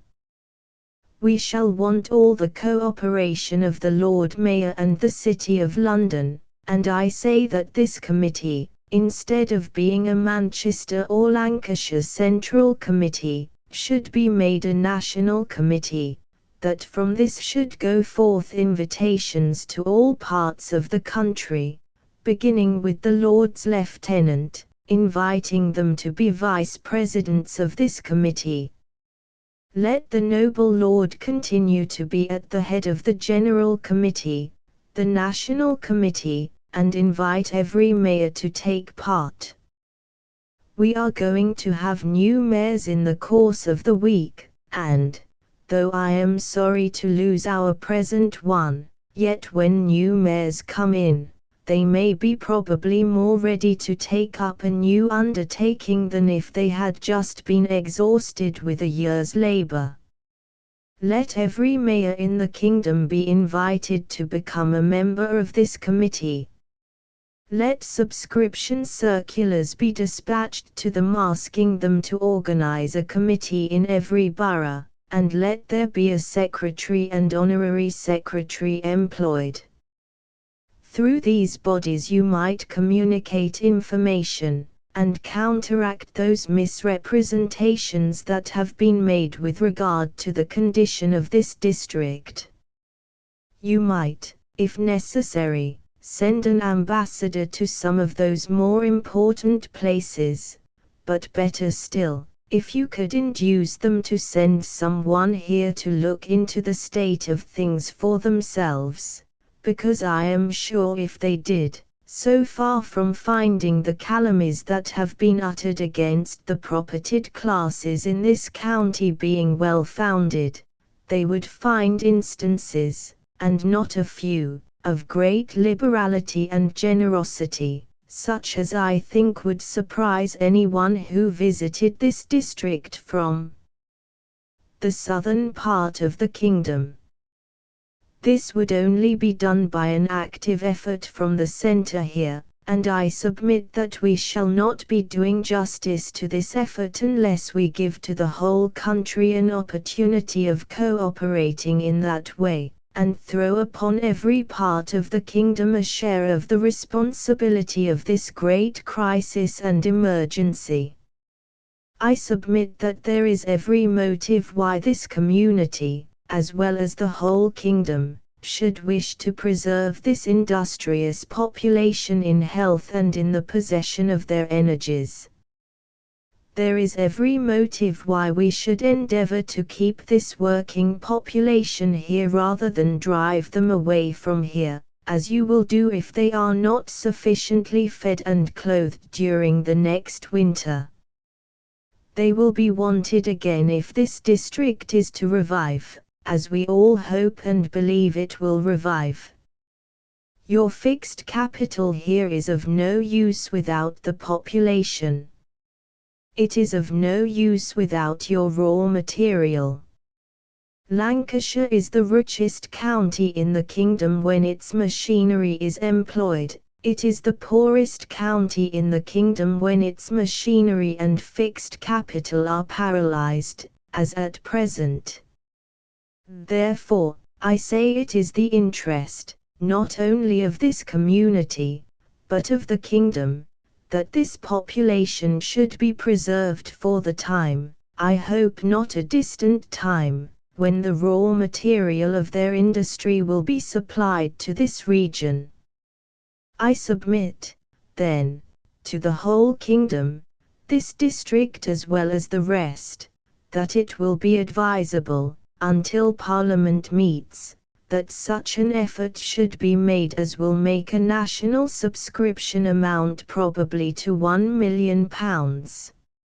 Short of that, it would be utterly insufficient for the case, and I believe that, with an energetic appeal made to the whole country, and an effort organized such as I have indicated, such an amount might be raised. Speech of the Earl of Derby at the county meeting, on the 2 December 1863. The Earl of Sefton in the chair. The 1300 circulars issued by the Earl of Sefton, Lord Lieutenant of Lancashire, brought together such a gathering of rank, and wealth, and influence, as is not often to be witnessed, and the eloquent advocate of class distinctions and aristocratic privileges, the Earl of Derby, became on that day the powerful and successful representative of the poor and helpless. Called upon by the chairman, the Earl of Derby said, "My Lord Sefton, my lords and gentlemen, we are met together upon an occasion which must call forth the most painful, and at the same time ought to excite, and I am sure will excite, the most kindly feelings of our human nature.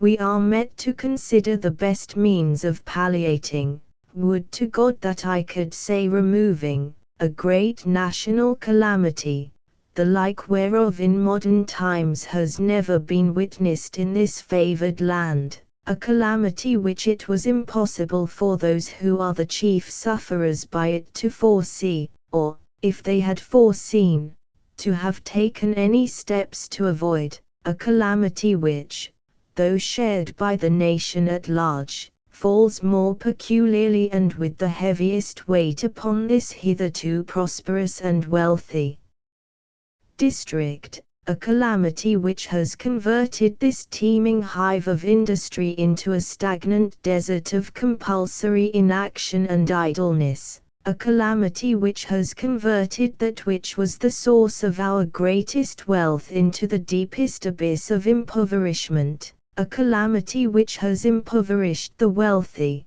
which has reduced men of easy fortunes to the greatest straits, which has brought distress upon those who have hitherto been somewhat above the world by the exercise of frugal industry, and which has reduced honest and struggling poverty to a state of absolute and humiliating destitution.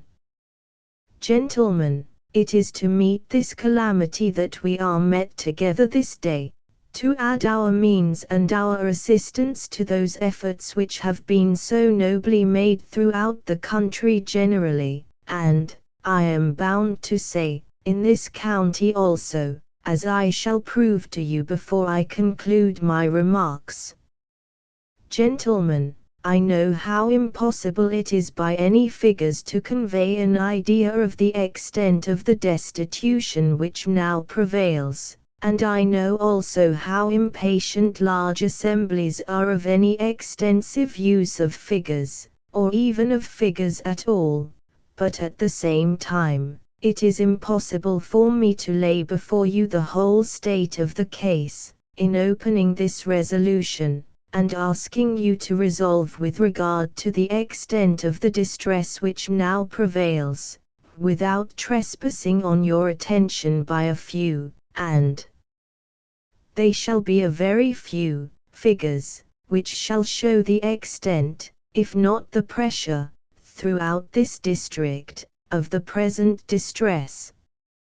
And, gentlemen, I think I shall best give you an idea of the amount of distress and destitution which prevails, by very shortly comparing the state of things which existed in the districts to which I refer in the month of September, 1861, as compared with the month of September, 1862, and with that again only about 2 weeks ago, which is the latest information we have, up to the 22d of last month.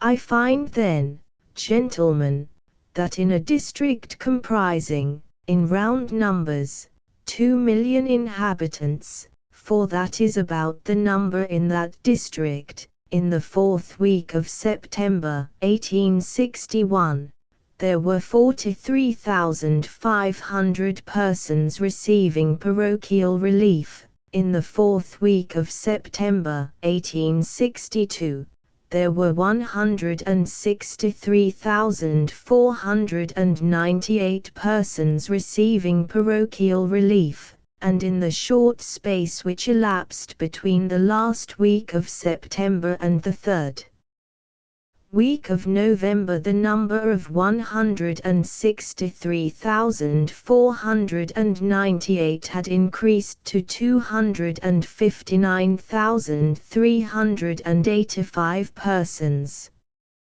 Now, gentlemen, let us in the same periods compare the amount which was applied from the parochial funds to the relief of pauperism.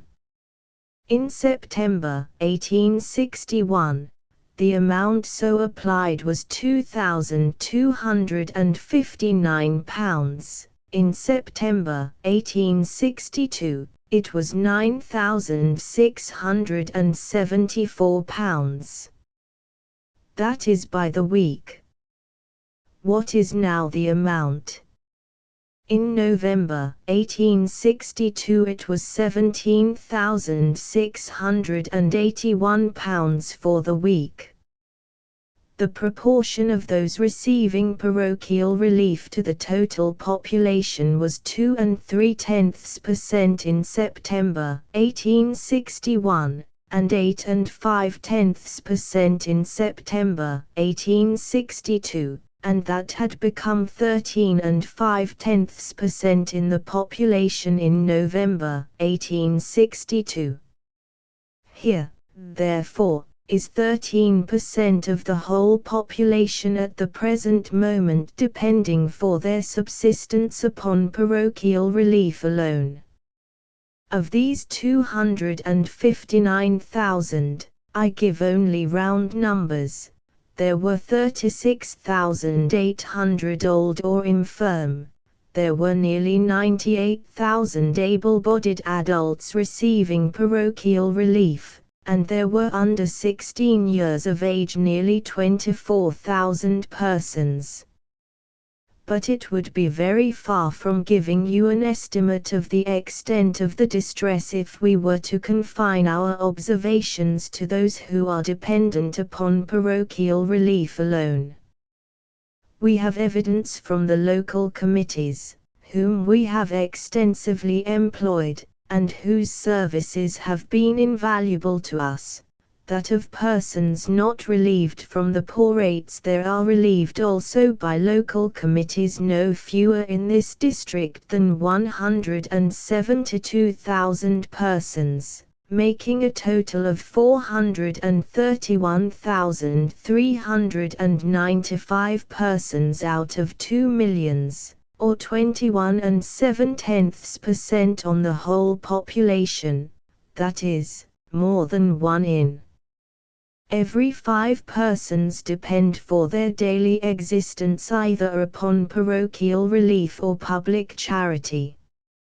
Gentlemen, I have said that figures will not show sufficiently the amount of distress, nor, in the same manner, will figures show, I am happy to say, the amount that has been contributed for the relief of that distress.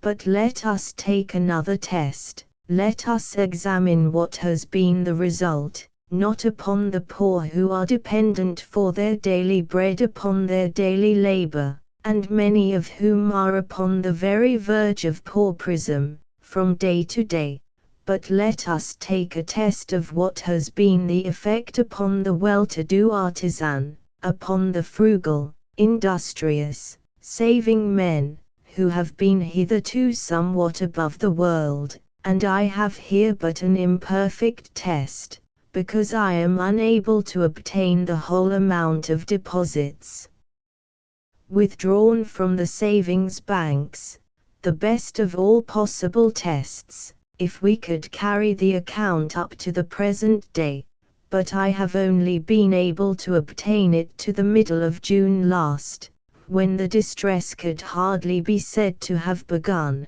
and yet I find from 7 savings banks alone in this county in 6 months, and those months in which the distress had not reached its present height, or anything like it, there was an excess of withdrawals of deposits over the ordinary average to the amount of £71,113. This was up to June last, when, as I have said, the pressure had hardly commenced, and from that time it has been found impossible to obtain from the savings banks, who are themselves naturally unwilling to disclose this state of affairs, it has been found impossible to obtain such further returns as would enable us to present to you any proper estimate of the excess of withdrawals at present, but that they have been very large must necessarily be inferred from the great increase of distress which has taken place since the large sum I have mentioned was obtained from the banks, as representing the excess of ordinary withdrawals in June last. Now, gentlemen, figure to yourselves, I beg of you, what a state of things that sum of £71,113, as the excess of the average withdrawals from the savings banks represents. What an amount of suffering does it picture, what disappointed hopes, what a prospect of future distress does it not bring before you for the working and industrious classes? Why, gentlemen, it represents the blighted hopes for life of many a family. It represents the small sum set apart by honest, frugal, persevering industry, won by years of toil and self-denial, in the hope of its being, as it has been in many cases before, the foundation even of colossal fortunes which have been made from smaller sums. It represents the gradual decay of the hopes for his family of many an industrious artisan. The first step in that downward progress which has led to destitution and pauperism is the withdrawal of the savings of honest industry, and that is represented in the return which I have quoted to you. Then comes the sacrifice of some little cherished article of furniture, the cutting off of some little indulgence, the sacrifice of that which gave his home an appearance of additional comfort and happiness, the sacrifice gradually, one by one, of the principal articles of furniture, till at last the well-conducted, honest, frugal, saving working man finds himself on a level with the idle, the dissipated, and the improvident, obliged to pawn the very clothes of his family, nay, the very bedding on which he lies, to obtain the simple means of subsistence from day to day, and encountering all that difficulty and all that distress with the noble independence that would do anything rather than depend upon public or even on private charity, and in his own simple but emphatic language declaring, "Nay, but we'll come first." And, gentlemen, this leads me to observe upon a more gratifying point of view, that is, the noble manner, a manner beyond all praise, in which this destitution has been borne by the population of this great county. It is not the case of ordinary laborers who find themselves reduced a trifle below their former means of subsistence, but it is a reduction in the pecuniary comfort, and almost necessaries, of men who have been in the habit of living, if not in luxury, at least in the extreme of comfort, a reduction to 2 shillings and 3 shillings a week from sums which had usually amounted to 25 shillings, or 30 shillings, or 40 shillings, a cutting off of all their comforts, cutting off all their hopes of future additional comfort, or of rising in life, aggravated by a feeling, an honorable, an honest, but at the same time a morbid feeling, of repugnance to the idea of being indebted under these circumstances to relief of any kind or description. And I may say that, among the difficulties which have been encountered by the local relief committees, no doubt there have been many of those not among the most deserving who have been clamorous for the aid held out to them.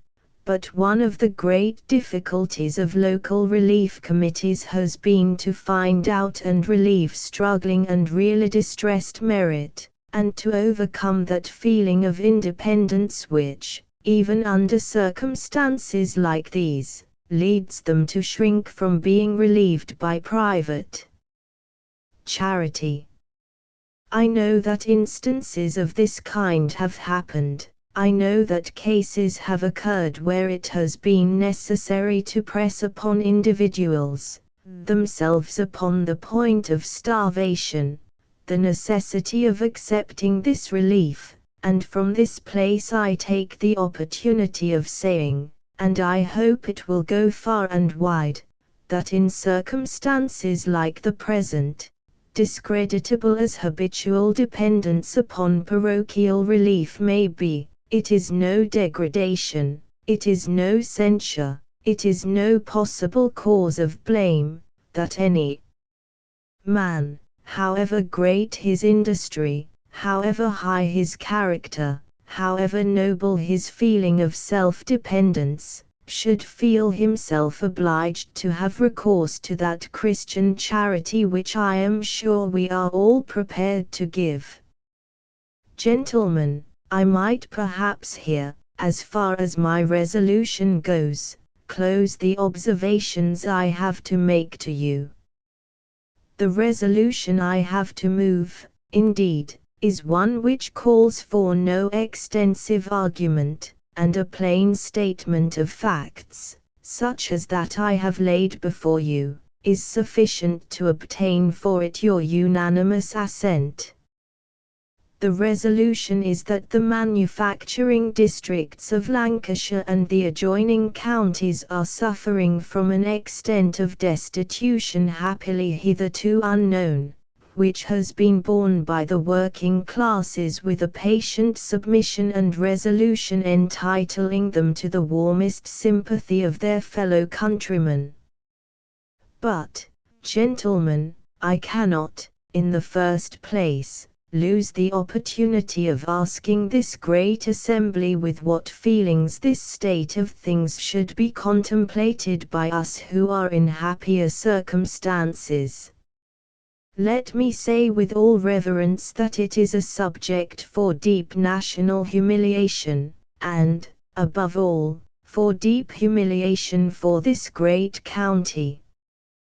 We have been accustomed for years to look with pride and complacency upon the enormous growth of that manufacture which has conferred wealth upon so many thousands, and which has so largely increased the manufacturing population and industry of this country.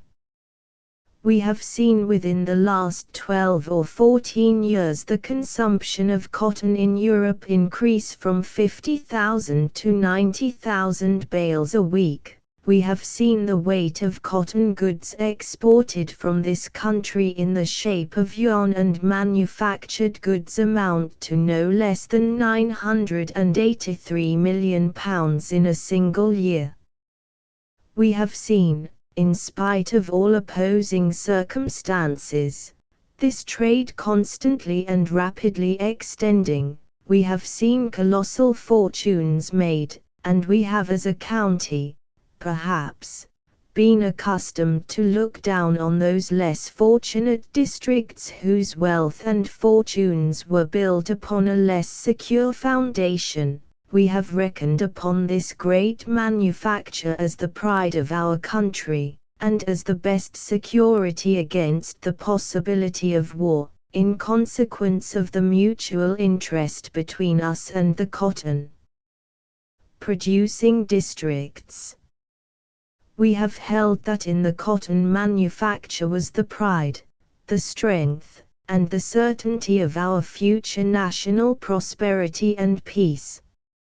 I am afraid we have looked upon this trade too much in the spirit of the Assyrian monarch of old. We have said to ourselves, is not this great Babylon, that I have built for the house of my kingdom by the might of my power, and for the honor of my majesty? But in the hour in which the monarch used these words, the word came forth, Thy kingdom is departed from thee. That which was his pride became his humiliation, that which was our pride has become our humiliation and our punishment. That which was the source of our wealth, the sure foundation on which we built, has become itself the instrument of our humiliating poverty, which compels us to appeal to the charity of other counties. The reed upon which we leaned has gone through the hand that reposed on it, and has pierced us to the heart. But, gentlemen, we have happier and more gratifying subjects of contemplation. I have pointed to the noble conduct which must make us proud of our countrymen in the manufacturing districts. I have pointed to the noble and heroic submission to difficulties they could never foresee, and privations they never expected to encounter.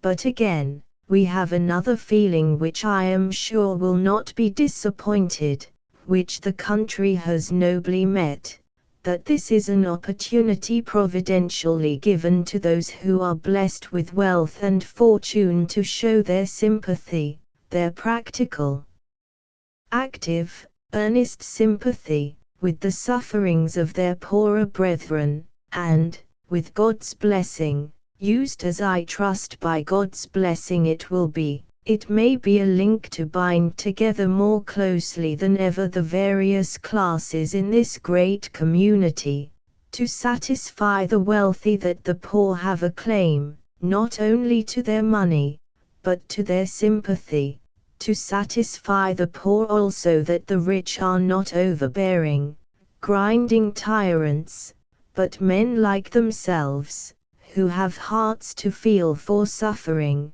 and are prompt to use the means God has given to them for the relief of that suffering. Gentlemen, a few words more, and I will not further trespass on your attention.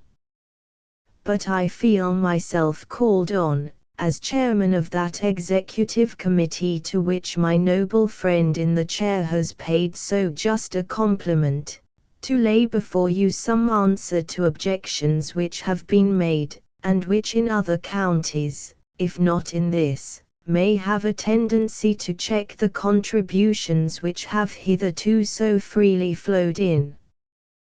Before doing so, allow me to say, and I can do it with more freedom, because in the earlier stages of its organization I was not a member of that committee, it is bare justice to them to say that there never was an occasion on which greater or more earnest efforts were made to secure that the distribution of those funds entrusted to them should be guarded against all possibility of abuse, and be distributed without the slightest reference to political or religious opinions, distributed with the most perfect impartiality, and in every locality, through the instrumentality of persons in whom the neighborhood might repose entire confidence.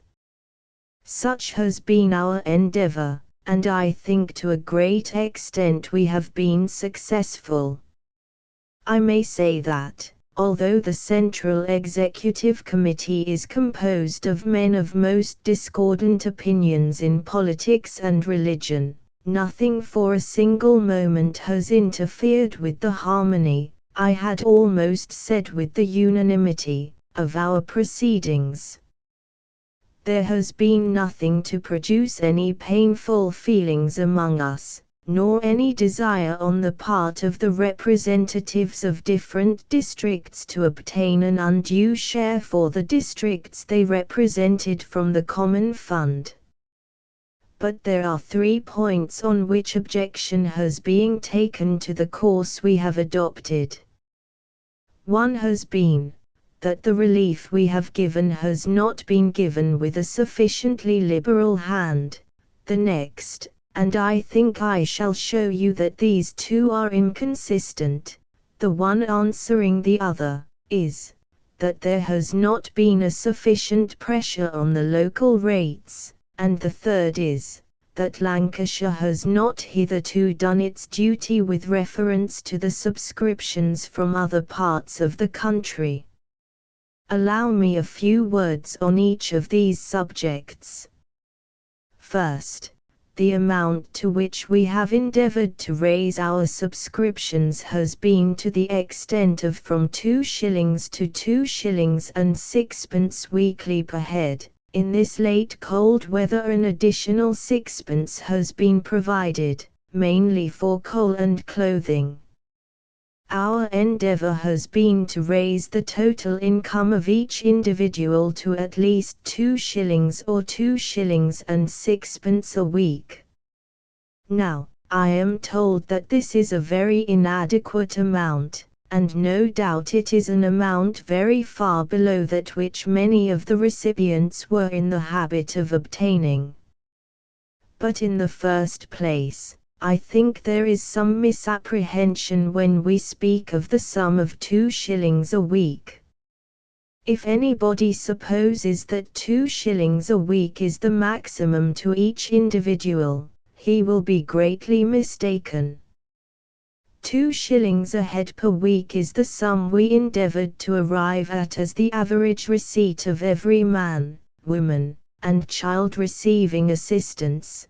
Consequently, a man and his wife with a family of 3 or 4 small children would receive, not 2 shillings, but 10 or 12 shillings from the fund, an amount not far short of that which in prosperous times an honest and industrious labourer in other parts of the country would obtain for the maintenance of his family.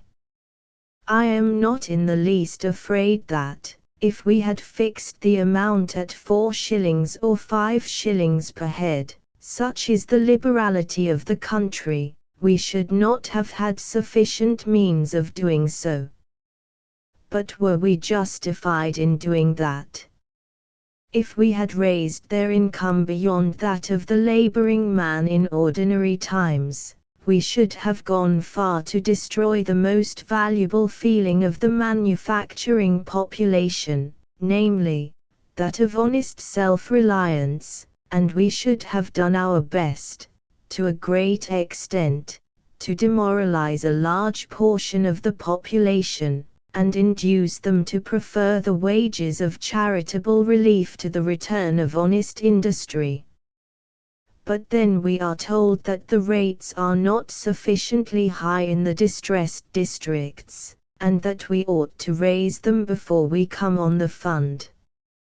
In the first place, we have no power to compel the guardians to raise the rates beyond that which they think sufficient for the maintenance of those to be relieved, and, naturally considering themselves the trustees of the ratepayers, they are unwilling, and, indeed, ought not to raise the amount beyond that which is called for by absolute necessity. But suppose we had raised the relief from our committee very far beyond the amount thought sufficient by the guardians, what would have been the inevitable result? Why, that the rates which it is desired to charge more heavily would have been relieved, because persons would have taken themselves off the poor rates, and placed themselves on the charitable committee, and therefore the very object the objectors have in view in calling for an increase of our donations would have been defeated by their own measure. I must say, however, honestly speaking, all I feel, that, with regard to the amount of rates, there are some districts which have applied to us for assistance which I think have not sufficient pressure on their rates.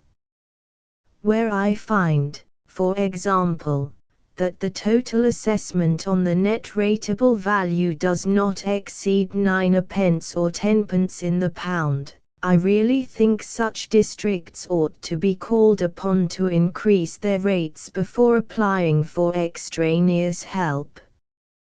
But we have urged as far as we could urge. We have no power to command the guardians to be more liberal in the rate of relief, and to that extent to raise the rates in their districts. And now a word on the subject of raising rates, because I have received many letters in which it has been said that the rates are nothing, they are only 3 shillings or 4 shillings in the pound, while we in the agricultural districts are used to 6 shillings in the pound. We consider that no extraordinary rate, and it is monstrous, they say, that the accumulated wealth of years in the county of Lancashire should not more largely contribute to the relief of its own distress. I will not enter into an argument as to how far the larger amount of wages in the manufacturing districts may balance the smaller amount of wages and the larger amount of poor rates in the agricultural districts. I don't wish to enter into any comparison. I have seen many comparisons of this kind made, but they were full of fallacies from one end to the other. I will not waste your time by discussing them, but I ask you to consider the effect of a sudden rise of rates as a charge upon the accumulated wealth of a district. It is not the actual amount of the rates, but it is the sudden and rapid increase of the usual rate of the rates that presses most heavily on the ratepayers. In the long run, the rates must fall on real property, because all bargains between owner and occupier are made with reference to the amount of rates to be paid, and in all calculations between them, that is an element which enters into the first agreement. But when the rate is suddenly increased from 1 shilling to 4 shillings, it does not fall on the accumulated wealth or on the real property, but it falls on the occupier, the ratepayer, men, the great bulk of whom are at the present moment themselves struggling upon the verge of pauperism.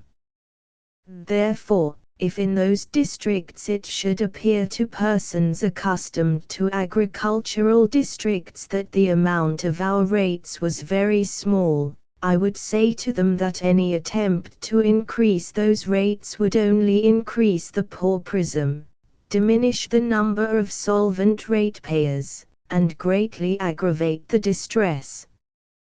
In some of the districts I think the amount of the rates quite sufficient to satisfy the most ardent advocate of high rates. For example, in the town of Ashton they have raised in the course of the year one rate of 1 shilling and sixpence, another of 1 shilling and sixpence, and a third of 4 shillings and sixpence, which it is hoped will carry them over the year. They have also, in addition to these rates, drawn largely on previous balances, and I am afraid have largely added to their debt. The total of what has been or will be expended, with a prospect of even a great increase, in that borough exceeds 11 shillings and 11 pence in the pound for the relief of the poor alone. And, gentlemen, this rate of 4 shillings and sixpence about to be levied, which ought to yield about £32,000, it is calculated will not yield £24,000. In Stockport the rate is even higher, being 12 shillings or more per pound, and there it is calculated that at the next levy the defalcations will be at least 40%, according to the calculation of the Poor Law Commissioner himself. To talk, then, of raising rates in such districts as these would be absolute insanity, and even in districts less heavily rated, any sudden attempt considerably to increase the rate would have the effect of pauperizing those who are now solvent, and to augment rather than diminish the distress of the district. The last point on which I would make an observation relates to the objection which has been taken to our proceedings, on the ground that Lancashire has not done its duty in this distress, and that consequently other parts of the country have been unduly called on to contribute to that which I don't deny properly and primarily belongs to Lancashire. Gentlemen, it is very hard to ascertain with any certainty what has been done by Lancashire, because, in the first place, the amount of local subscriptions and the amount of public contributions by themselves give no fair indication of that which really has been done by public or private charity.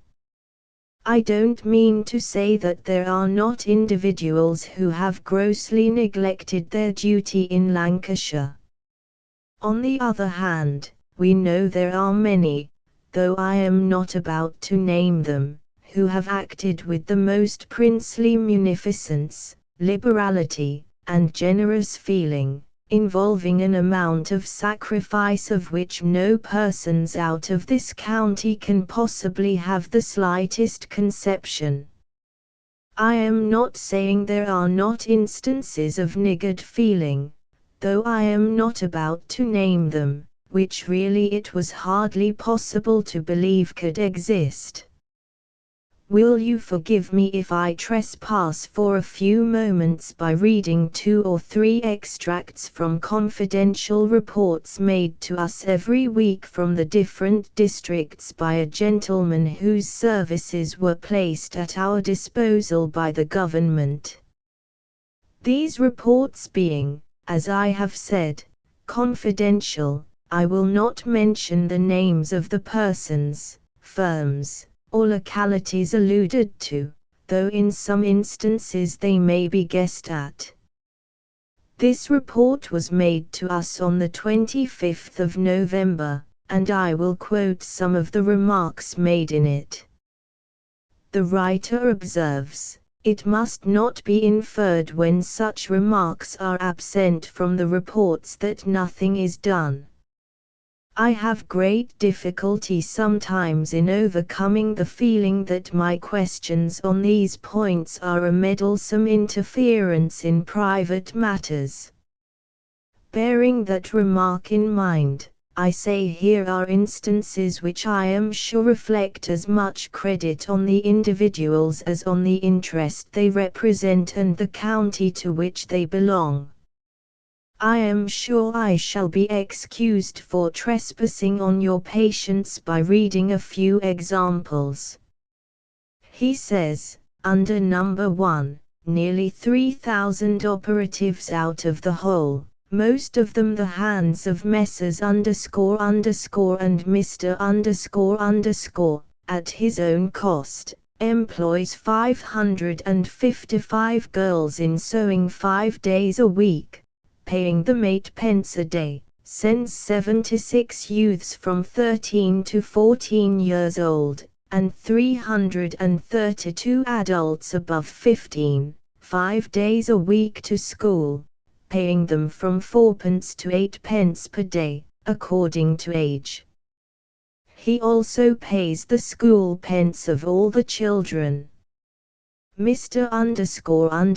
has hitherto paid his people 2 days' wages a week, but he is now preparing to adopt a scheme like Mr. to a great extent. I would add that, in addition to wages, Mr. gives bread, soup, socks, and clogs. To Mr. has at his own expense caused 50 to 60 dinners to be provided for sick persons every day. These consist of roast beef or mutton, soup, beef tea, rice puddings, wine, and porter, as ordered, and the 40 visitors distribute orders as they find it necessary. Ostensibly all is done in the name of the committee, but Mr. pays all the cost.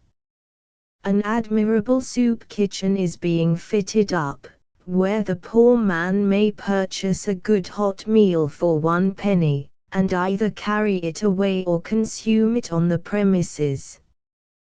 3 Messrs. are giving to their hands 3 days' wages, about £500 a week. Messrs. and are giving their 120 hands, and Messrs. their 230 hands, 2 days' wages a week. I may mention that Messrs. are providing for all their 1,700 hands. For a great deal of private charity exists, one firm having spent £1,400 in money, exclusive of weekly doles of bread. 5 Messrs. are providing all their old hands with sufficient clothing and bedding to supply every want, so that their subscription of £50 is merely nominal. 6 The ladies of the village visit and relieve privately with money, food, or clothing, or all, if needed urgently. In a few cases distraint has been threatened, but generally the poor are living rent-free. 7 Payment of rent is almost unknown. The agent for several landlords assures me he could not from his receipts pay the property tax, but no distraints are made.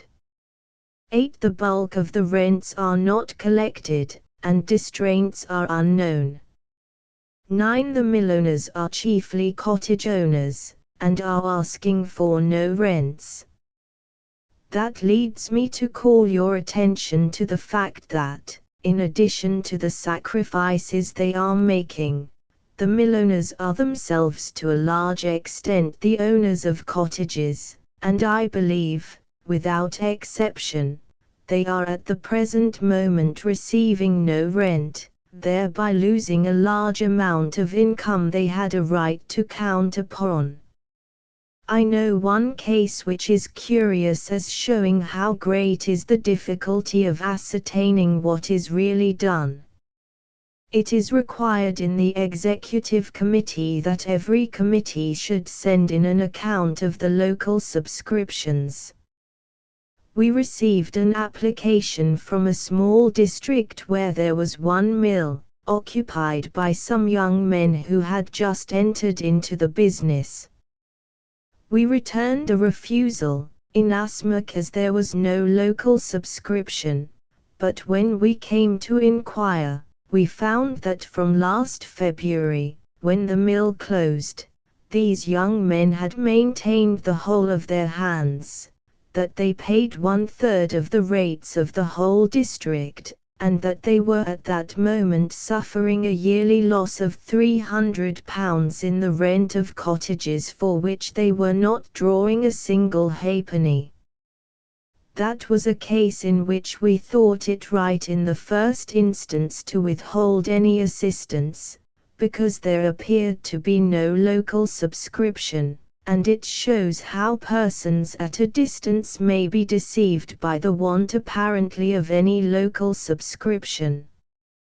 But I will throw out of consideration the whole of those amounts, the whole of this unparalleled munificence on the part of many manufacturers which never appears in any account whatever. I will throw out everything done in private and unostentatious charity, the supplies of bedding, clothing, food, necessaries of every description, which do not appear as public subscriptions, and will appeal to public subscriptions alone, and I will appeal to an authority which cannot, I think, be disputed, the authority of the Commissioner, Mr. Farrell himself, whose services the government kindly placed at our disposal, and of whose activity, industry, and readiness to assist us, it is difficult to speak in too high terms of praise.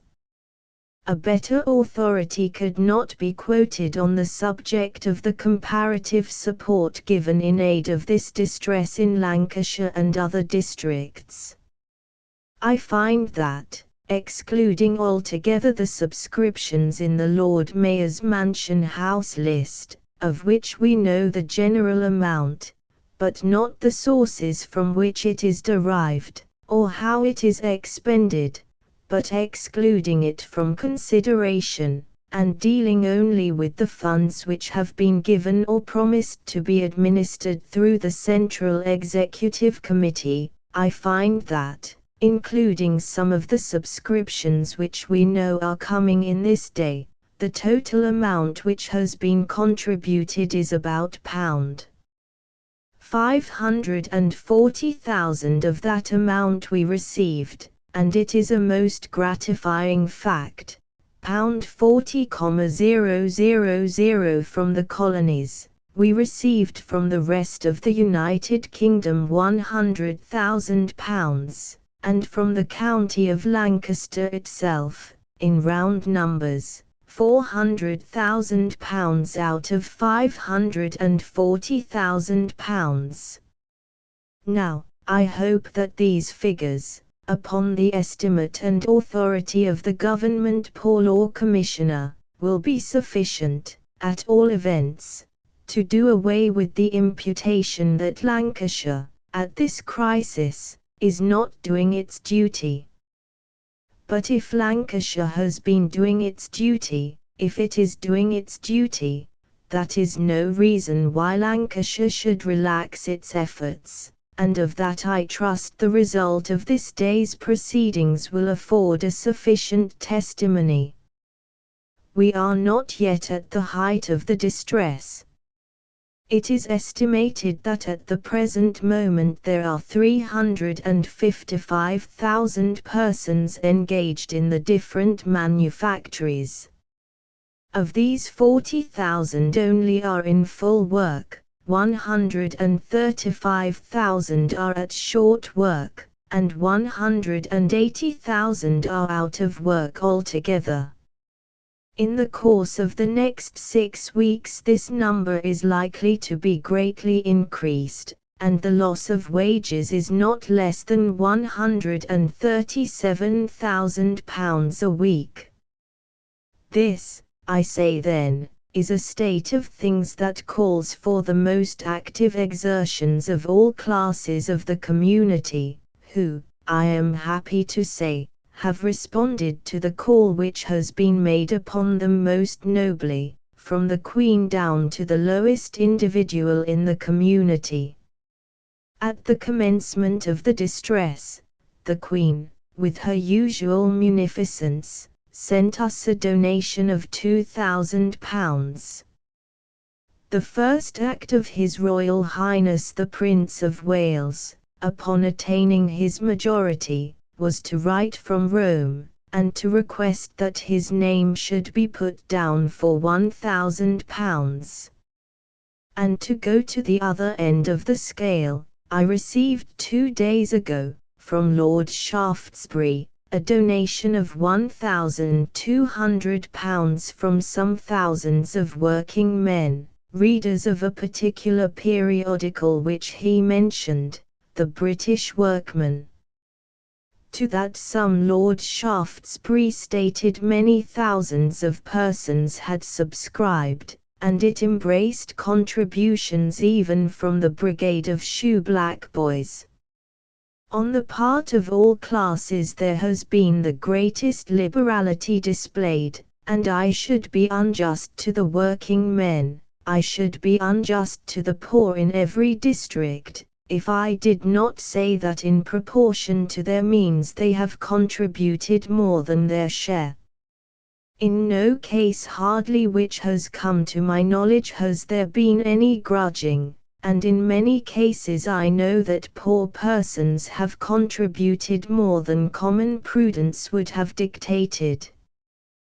These observations have run to a greater extent than I had intended, but I thought it desirable that the whole case, as far as possible, should be brought before you, and I have only now earnestly to request that you will this day do your part towards the furtherance of the good work. I have no apprehension, if the distress should not last over 5 or 6 months more, that the spontaneous efforts of individuals and public bodies, and contributions received in every part of the country, will fall short of that which is needed for enabling the population to tide over this deep distress, and I earnestly hope that, if it be necessary to apply to Parliament, as a last resource, the representatives of the country will not grudge their aid, yet I do fervently hope and believe that, with the assistance of the machinery of that bill passed in Parliament last session, the Rate in Aid Act, which will come into operation shortly after Christmas, but could not possibly be brought into operation sooner, I do fervently hope and believe that this great manufacturing district will be spared the further humiliation of coming before Parliament, which ought to be the last resource, as a claimant, a suppliant for the bounty of the nation at large. I don't apprehend that there will be a single dissentient voice raised against the resolution which I have now the honour to move. Songs of Distress, chiefly written during the cotton famine. Stanzas to My Starving Kin in the North. By Eliza Cook. Sad are the sounds that are breaking forth from the women and men of the brave old North. Sad are the sights for human eyes, in fireless homes, 'neath wintry skies, where wrinkles gather on childhood's skin, and youth's clemedy cheek is pallid and thin, where the good, the honest, unclothed, unfed, child, mother, and father, are craving for bread. But faint not, fear not, still have trust, your voices are heard, and your claims are just. England to England's self is true, and God and the people will help you through. Brothers and sisters, full well ye have stood, while the gripe of gaunt famine has curdled your blood. No murmur, no threat on your lips have place, though ye look on the hunger fiend face to face, but haggard and worn ye silently bear, dragging your death chains with patience and prayer, with your hearts as loyal, your deeds as right, as when plenty and sleep blessed your day and your night, brothers and sisters. Oh, do not believe it is charity's gold alone ye receive. Ah, no. It is sympathy, feeling, and hope, that pull out in the lifeboat to fling ye a rope. Fondly I've lauded your wealth-winning hands, planting commerce and fame throughout measureless lands, and my patriot love, and my patriot song, to the children of labor will ever belong. Women and men of this brave old soil, I weep that starvation should gladden your toil, but I glory to see ye, proudly mute, showing souls like the hero, not fangs like the brute. Oh, keep courage within, be the Britons ye are, he, who driveth the storm with his hand on the star. England to England's sons shall be true, and God and the people will carry ye through. The Smokeless Chimney by a Lancashire Lady, 1, EJB, Stranger. Who to buy art willing, seek not here for talent rare, mine's no song of love or beauty, but a tale of want and care. Traveller on the Northern Railway, look and learn, as on you speed, see the 100 smokeless chimneys, learn their tale of cheerless need. Ah! Perchance the landscape fairer charms your taste, your artist eye, little do you guess how dearly costs that now unclouded sky. How much prettier is this county, says the careless passer-by, clouds of smoke we see no longer, what's the reason, tell me why. Better far it were, most surely, never more such clouds to see, bringing taint o'er nature's beauty, with their foul obscurity. Thoughtless fair one, from yon chimney floats the golden breath of life, stop that current at your pleasure. Stop, and starve the child, the wife. Ah! To the meek smokeless chimney is a signal of despair, they see hunger, sickness, ruin, written in that pure, bright air. Mother, mother, see! 'Twas truly said last week the mill would stop, mark yon chimney, naught is going, there's no smoke from out a th top. Father, father, what's the reason that the chimneys smokeless stand? Is it true that all through strangers, we must starve in our own land? Low upon her chair that mother droops, and sighs with tearful eye, at the hearthstone lags the father, musing o'er the days gone by.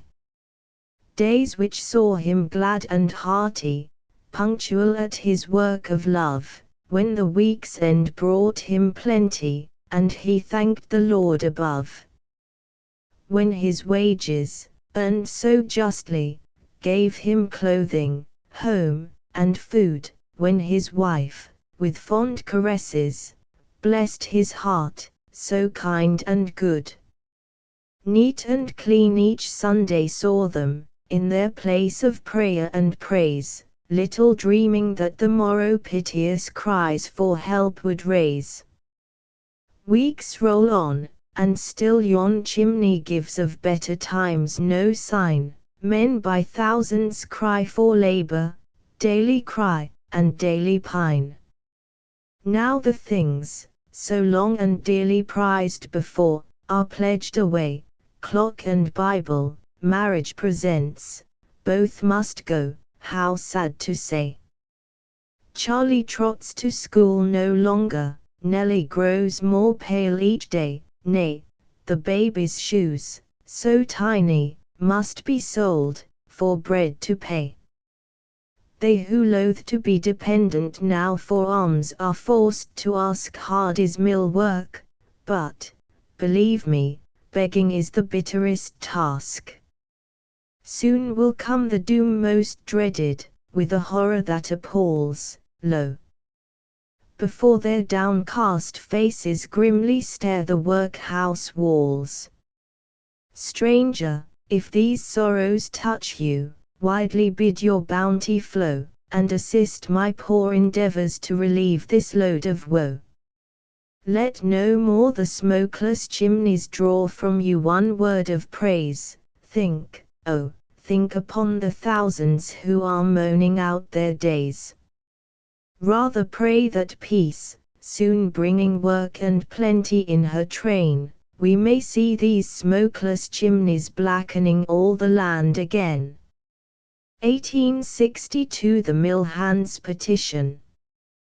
The following verses are copied from Lancashire lyrics edited by John Harland, Esquire, FSA. They are extracted from a song by some W.C. printed as a street broadside, at Ashton-under-Lyne, and sung in most towns of South Lancashire. We have come to ask for assistance, at home we've been starving too long, and our children are wanting subsistence, kindly aid us to help them along. Chorus. For humanity is calling, don't let the call be in vain, but help us, we're needy and falling, and God will return it again. War's clamor and civil commotion has stagnation brought in its train, and stoppage bring with it starvation, so help us some bread to obtain. For humanity is calling. The American war is still lasting, like a terrible nightmare it leans on the breast of a country, now fasting for cotton, for work, and for means. And humanity is calling. Cheer up a bit longer. 2. By Samuel Laycock. Cheer up a bit longer, me brothers I want, there's brighter days for us I store, there'll be plenty o' Tommy and walk for us o when this Marika bother gets o'er. Yo struggled reet nobly, and battled reet hard, while things han been looking so fee, yo born wi' yori troubles and trials so long, it's no use o giving up knee. Fate on, as yo han done, and victory's sure, for battle seems very nigh won.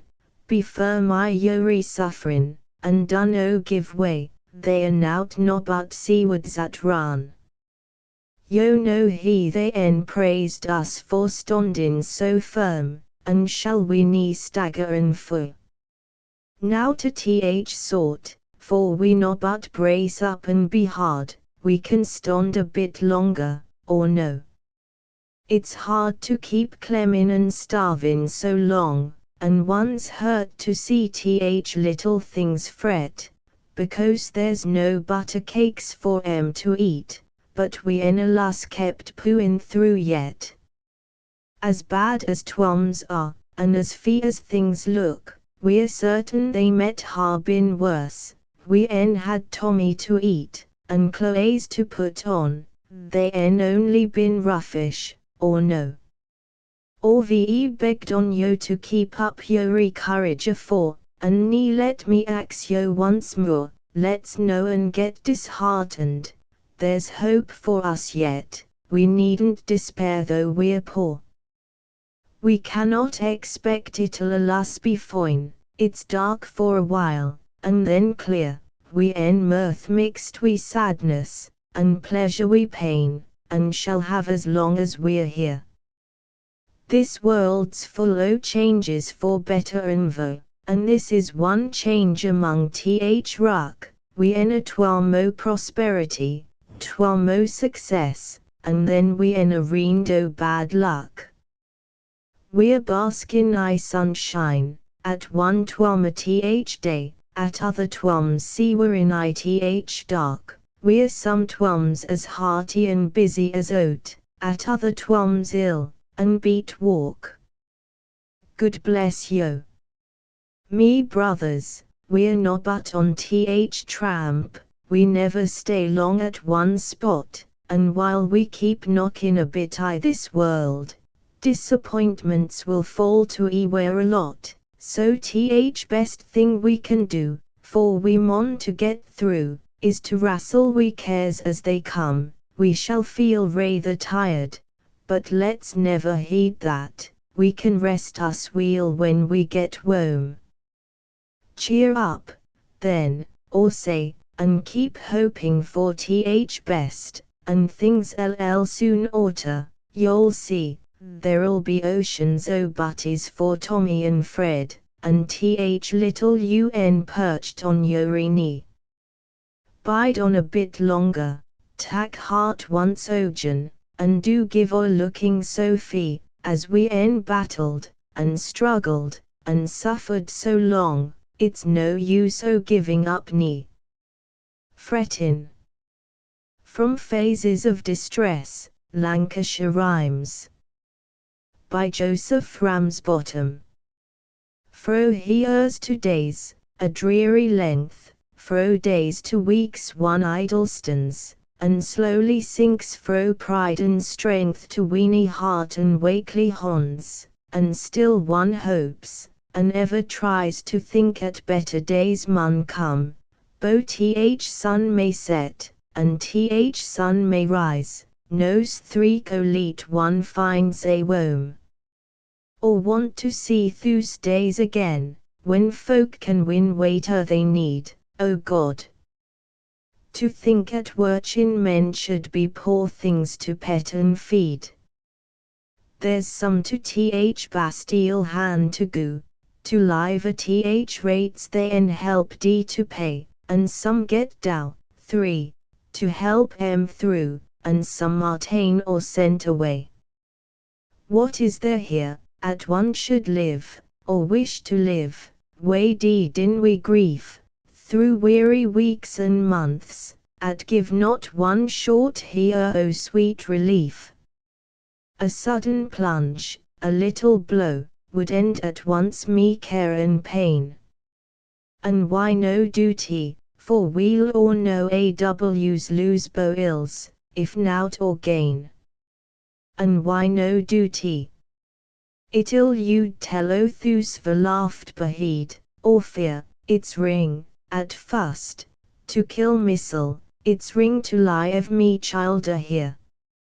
One's like to tak some thought for them, some sort o comfort one should give, so one mun bide, and starve, and calm, and pine, and mope, and fret, and live. Th Shrat Weaver's Song. 4.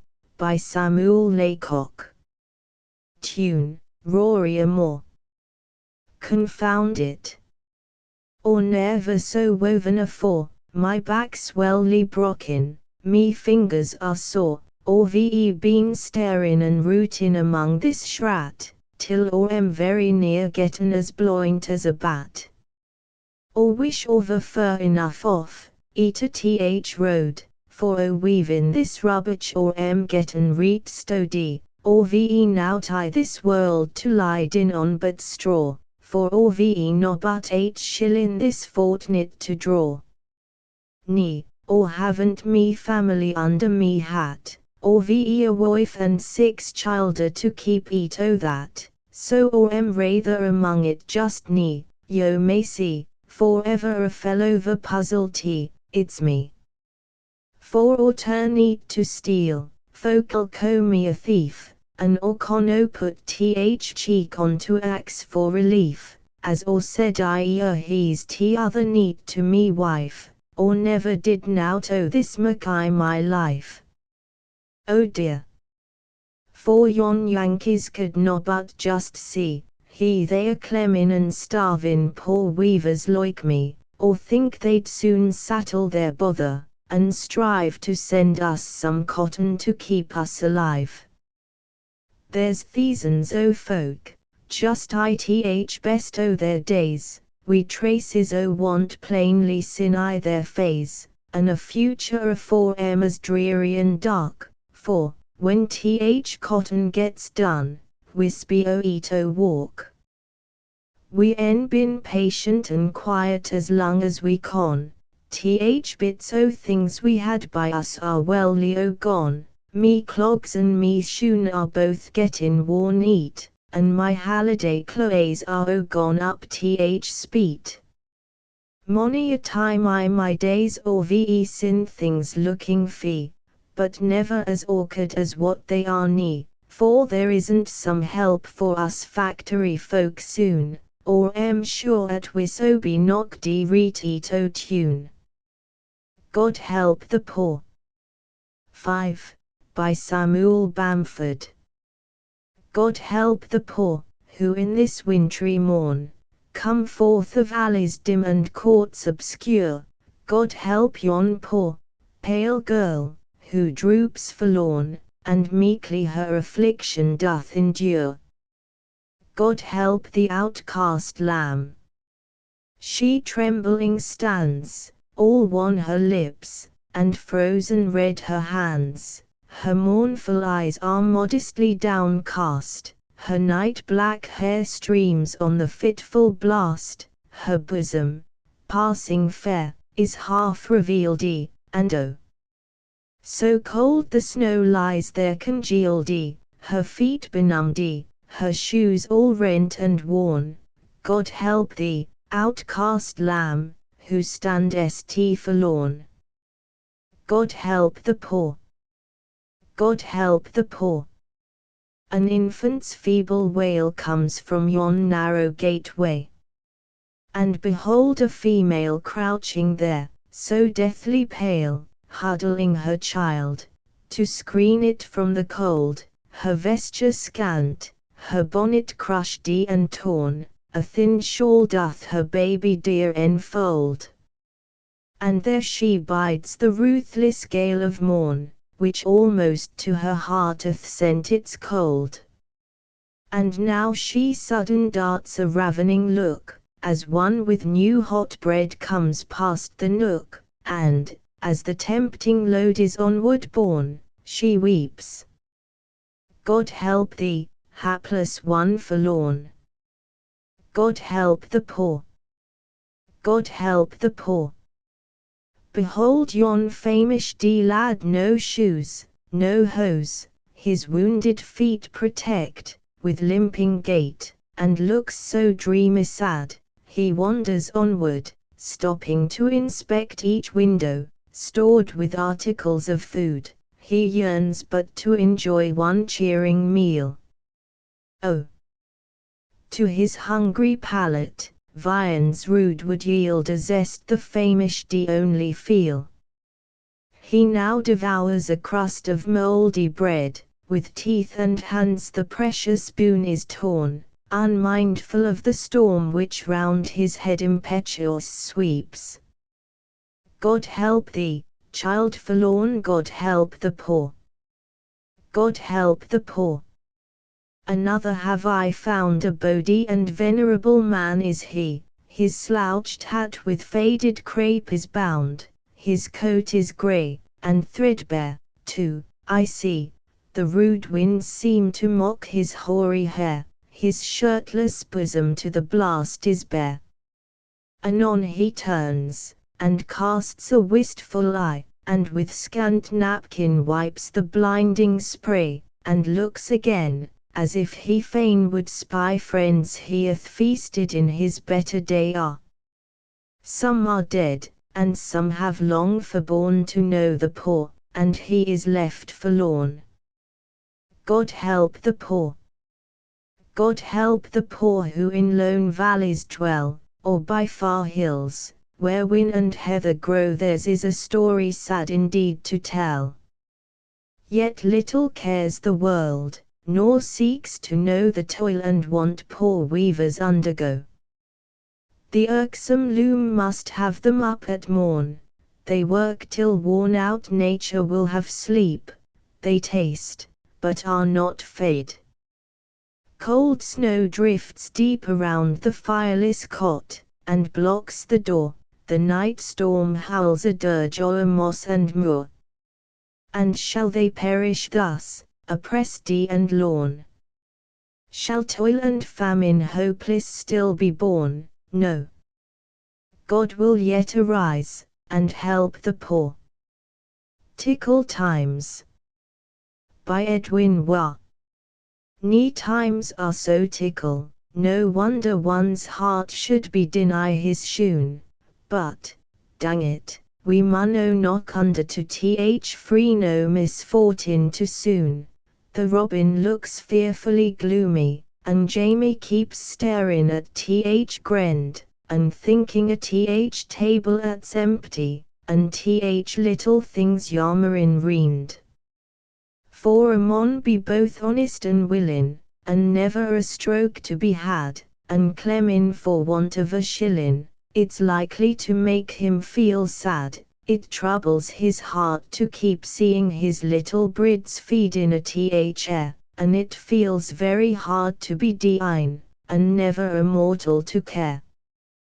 But life's sick a queer bit o' travel, a warlock we sun and we shade, and then, on a bowster o' gravel, they lay in us I bed we a spade. It's no use o' peatin' and fratchin', as whirligigs twirlin' airy Andy, have at it again, and keep straight hin, as long as your yeeds up o' grend. For one could but feel inside on there's trouble I every heart, and thus that biggest a pride on oft leeton a keenest a smart. Whatever may chance to come to us, let's patiently handle a share, for there's mony a fine suit o' clothes that covers a murderin' care. There's danger I every station, palace, as well as cot. There's hanker I every condition, and canker I every lot. There's folk that are weary o' living, that never fear hunger nor cowed, and there's mony a miserly crater at's deed of a surfeit o' gowd. One feels, at times are so nippin', a mon's at a troublesome scoo, that slaves like a horse for a living, and flings it away like a foo. But, as pleasure's sometimes a misfortune, and trouble sometimes a good thing, though we live in a floor, same as layrocks, we go up, like layrocks, to sing. The End. John Hayward, Printer, Manchester. Waugh's Poems and Lancashire Songs. 5s Contents. Poems. The moorland flower, to the rose tree on my window sill, keen blows the north wind, now summer's sunlight glowing. The moorland witch, the church clock, God bless thee, old England, all on a rosy morn of June. Glad welcome to morn's dewy hours. Alas, how hard it is to smile, ye gallant men of England. Here's to my native land. What makes your leaves fall down? Oh, had she been a lowly maid, the old bard's welcome home. Oh, come across the fields. Oh, weave a garland for my brow, the wanderer's hymn, alone upon the flowery plain. Life's twilight, time is flying, the moorlands, the captain's friends, the world. To a married lady, cultivate your men. Old man's song, bide on, Christmas song, love and gold, when drowsy daylight, Mary, to the spring wind, nightfall, to a young lady, poor travellers all, the dying rose, lines, the man of the time, Christmas morning. Songs in the dialect. Come home to thy childer and me, what ails thee, my son Robin? God bless these poor folk. Come, Mary, link thy arm I mine, cheer up, the jewel's eye this bonnet o' mine, tickle times, Jamie's frolic, Ode Pinder, come, Jamie, let's undo thy shoon, the goblin parson, while taking a whiff o' my pipe, God bless thy silver ewer, Marget's coming. Waugh's Lancashire Songs. Cloth, neat, 1s. Contents. Come home to thy childer and me, what ails thee, my son Robin? God bless these poor folk. Come, Mary, link thy arm I mine, the jewel's eye this bonnet o' mine. Come, Jamie, let's undo thy shoon, or ve worn my bits o' shoon away. Cheer up, bonny Nan, Tum Rindle, tickle times, Jamie's frolic, Ode Pinder, the goblin parson, while taking a whiff o' my pipe.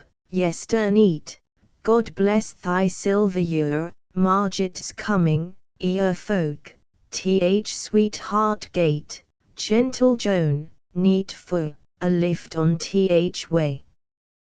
Waugh's Lancashire Songs. In sheets, 1d. Each. Contents. Come home to thy childer and me, what ails thee, my son Robin? God bless these poor folk. Come, Mary, link thy arm I mine, the jewel's eye this bonnet o' mine. Come, Jamie, let's undo thy shoon, while taking a whiff o' my pipe. God bless thy silver ewer, or ve worn my bits o' shoon away. Yester neat, Ode Enoch, cheer up, tickle times, Jamie's frolic, Ode Pinder, th goblin parson, Marget's coming. Ear folk, th sweetheart gate, gentle Joan, neat for, bonny Nan, a lift on th way, Tum Rindle, buckle to. Waugh's. The Bertel Carter's Tale about Ode Bodle. 3d. Waugh's. The Goblin's Grave. 3d. Waugh's. Chapel Island, an adventure on the Ulverstone sands. 1d. Waugh's. Norbreck, a sketch on the Lancashire coast. 1d. Waugh's. Birthplace of Tim Bobbin. 6d. Waugh's. Rambles in the Lake Country and its borders. Cloth, neat. 2s. 6d. Waugh's. Sketches of Lancashire life and localities. 1s. Waugh's. 14 Days in Scotland. 1s. Waugh's. Wandering Minstrels, or Wails of the Workless Poor. 1d. Waugh's. The Barrel Organ. With illustrations. 3d. Waugh's.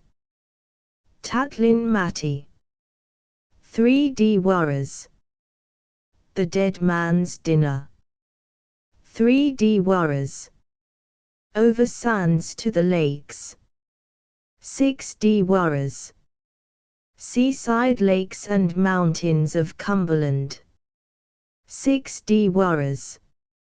Home life of the Lancashire factory folk during the cotton famine.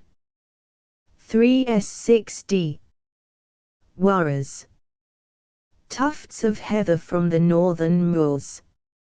5s. Footnotes. 1. These stanzas are extracted, by permission, from the second volume of Lancashire Lyrics edited by John Harland, Esquire, FSA. They were written by a lady in aid of the Relief Fund. They were printed on a card, and sold, principally at the railway stations.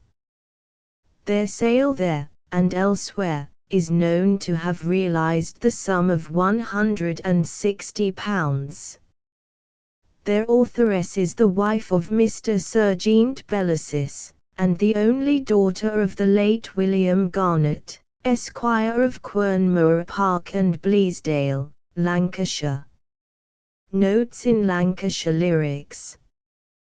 2. From Lancashire Lyrics edited by John Harland, Esquire, FSA. 3. Dole, Relief from Charity. 4. During what has been well named the cotton famine amongst the imports of cotton from India, perhaps the worst was that denominated Surat from the city of that name in the province of Gujarat, a great cotton district.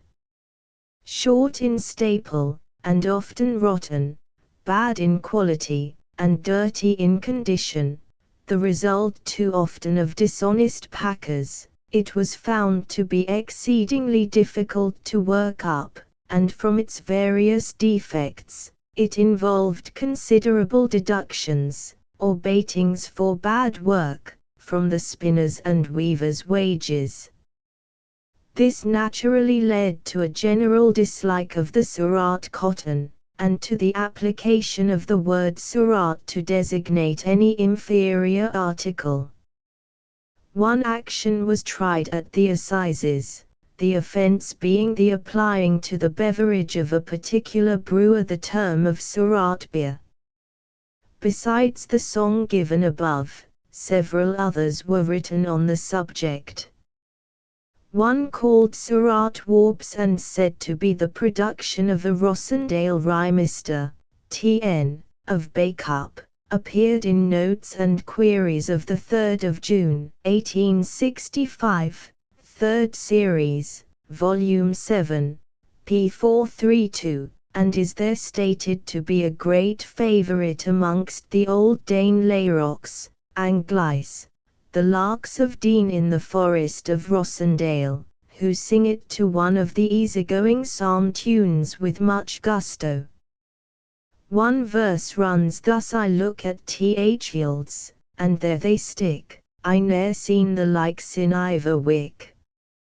What pity could befall a heart, to think about these hard-sized warps? Another song, called the Surat Waver, was written by William Billington of Blackburn. It is in the form of a lament by a body of Lancashire weavers, who declare that they had borne what mortal man could bear, a foo they'd weave Surat.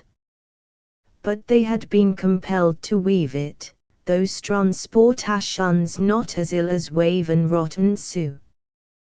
The song concludes with the emphatic execration, to hell we owe Surat. Note in Lancashire Lyrics Volume 2, edited by John Harland, Esquire, FSA. 5. These beautiful lines, by the veteran Samuel Bamford, of Harperhay, near Manchester, author of passages in the life of a radical and c. are copied from the new and complete edition of his poems, entitled Homely Rhymes, Poems, and Reminiscences, published by Alexander Ireland and Company, Examiner and Times Office, Pall Mall, Manchester. Price 3s. 6d, with a portrait of the author. **** End of the project. Gutenberg ebook Home Life of the Lancashire Factory Folk during the Cotton Famine ***** Updated editions will replace the previous one, the old editions will be renamed. Creating the works from print editions not protected by U.S. copyright law means that no one owns a United States copyright in these works, so the Foundation, and you, can copy and distribute it in the United States without permission and without paying copyright royalties. Special rules, set forth in the general terms of use part of this license, apply to copying and distributing Project Gutenberg trademark symbol electronic works to protect the Project Gutenberg trademark symbol concept and trademark. Project Gutenberg is a registered trademark, and may not be used if you charge for an ebook, except by following the terms of the trademark license, including paying royalties for use of the Project Gutenberg trademark. If you do not charge anything for copies of this ebook, complying with the trademark license is very easy. You may use this ebook for nearly any purpose, such as creation of derivative works, reports, performances and research. Project Gutenberg ebooks may be modified and printed and given away. You may do practically anything in the United States with ebooks not protected by U.S. copyright law. Redistribution is subject to the trademark license, especially commercial redistribution. Start. Full license. The full Project Gutenberg license. Please read this before you distribute or use this work to protect the Project Gutenberg trademark symbol mission of promoting the free distribution of electronic works, by using or distributing this work, or any other work associated in any way with the phrase Project Gutenberg. You agree to comply with all the terms of the full Project Gutenberg trademark symbol license available with this file or online at www.gutenberg.org/license. Section 1. General Terms of Use and Redistributing Project Gutenberg Trademark Symbol Electronic Works 1.0. By reading or using any part of this Project Gutenberg trademark symbol electronic work, you indicate that you have read, understand, agree to and accept all the terms of this license and intellectual property, trademark/copyright, agreement. If you do not agree to abide by all the terms of this agreement, you must cease using and return or destroy all copies of Project Gutenberg trademark symbol electronic works in your possession. If you paid a fee for obtaining a copy of or access to a Project Gutenberg trademark symbol electronic work and you do not agree to be bound by the terms of this agreement, you may obtain a refund from the person or entity to whom you paid the fee as set forth in paragraph 1.e.8. 1.b. Project Gutenberg is a registered trademark. It may only be used on or associated in any way with an electronic work by people who agree to be bound by the terms of this agreement. There are a few things that you can do with most Project Gutenberg trademark symbol electronic works even without complying with the full terms of this agreement. See paragraph 1.c below. There are a lot of things you can do with Project Gutenberg trademark symbol electronic works if you follow the terms of this agreement and help preserve free future access to Project Gutenberg trademark symbol electronic works. See paragraph 1.e below. 1.c.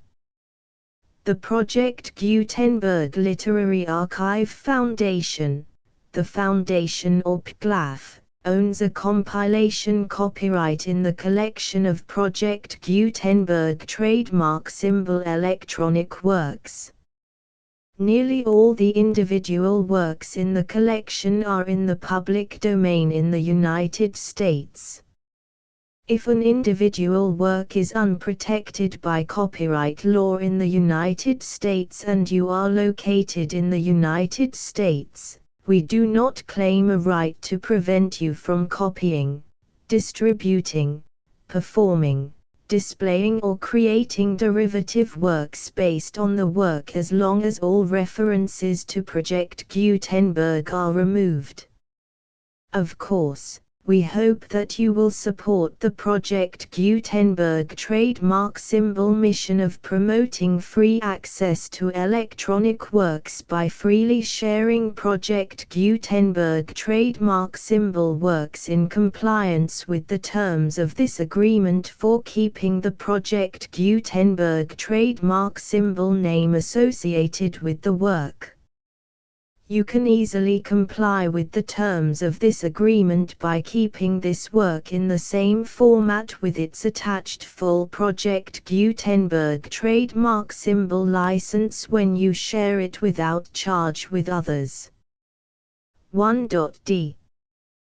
The copyright laws of the place where you are located also govern what you can do with this work.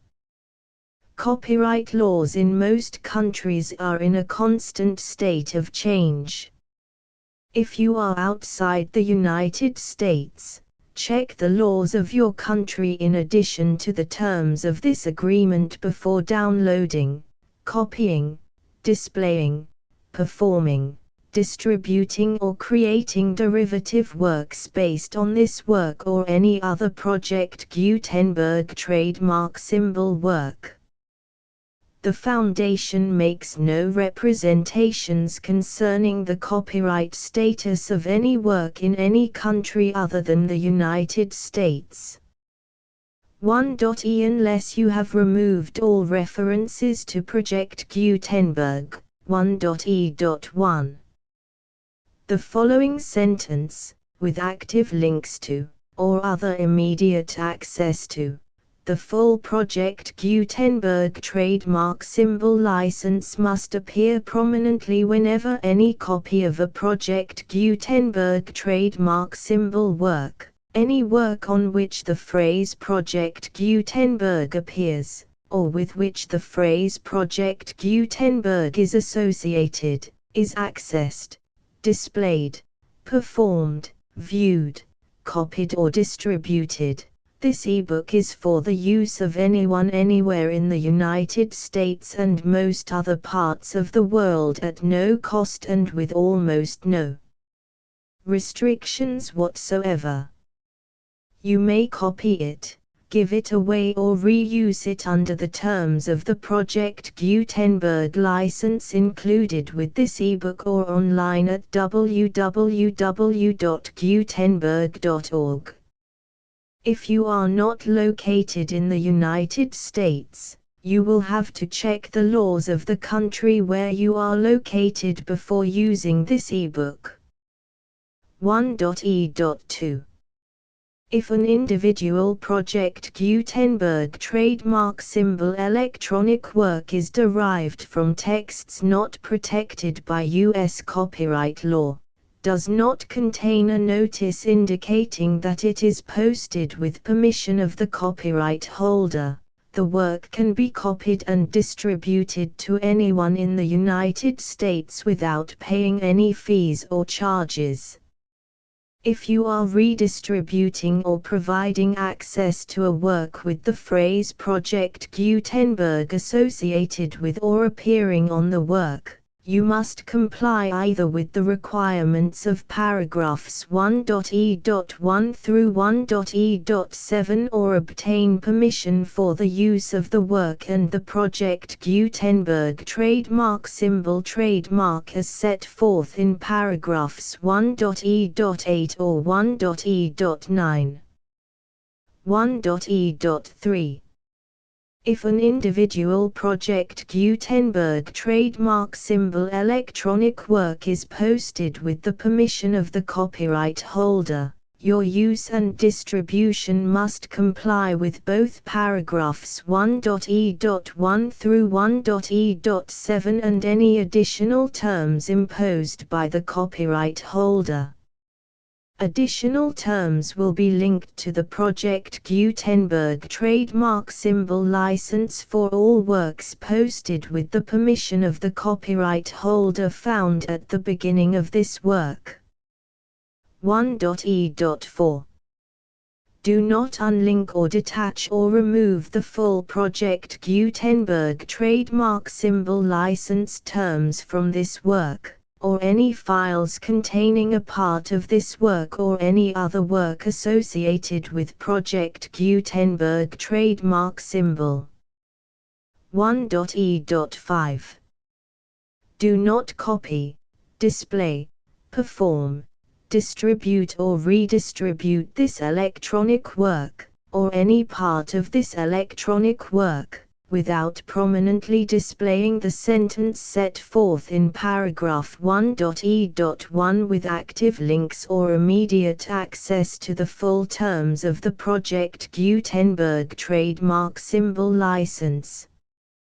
1.e.6 You may convert to and distribute this work in any binary, compressed, marked up, non-proprietary or proprietary form, including any word processing or hypertext form.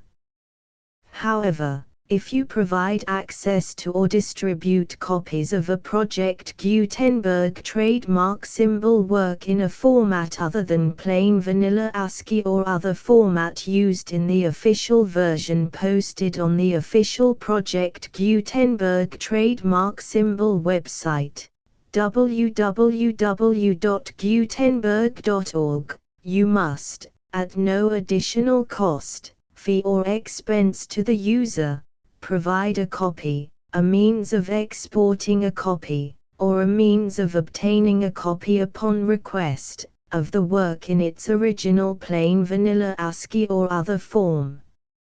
Any alternate format must include the full Project Gutenberg trademark symbol license as specified in paragraph 1.e.1.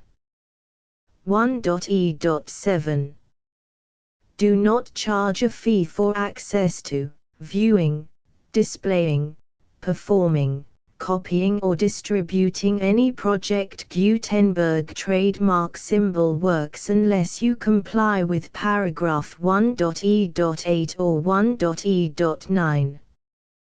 1.e.8 You may charge a reasonable fee for copies of or providing access to or distributing Project Gutenberg trademark symbol electronic works provided that you pay a royalty fee of 20% of the gross profits you derive from the use of Project Gutenberg trademark symbol works calculated using the method you already use to calculate your applicable taxes.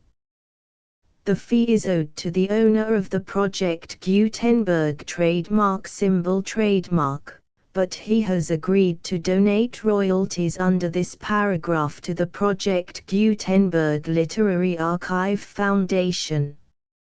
Royalty payments must be paid within 60 days following each date on which you prepare, or are legally required to prepare, your periodic tax returns. Royalty payments should be clearly marked as such and sent to the Project Gutenberg Literary Archive Foundation at the address specified in Section 4, Information about donations to the Project Gutenberg Literary Archive Foundation.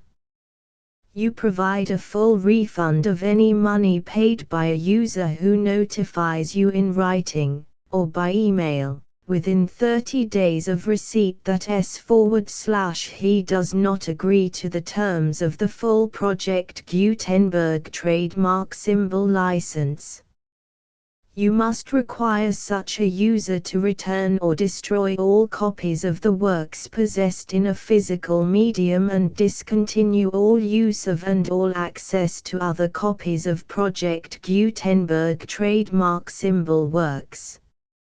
You provide, in accordance with paragraph 1.f.3, a full refund of any money paid for a work or a replacement copy, If a defect in the electronic work is discovered and reported to you within 90 days of receipt of the work, you comply with all other terms of this agreement for free distribution of Project Gutenberg trademark symbol works.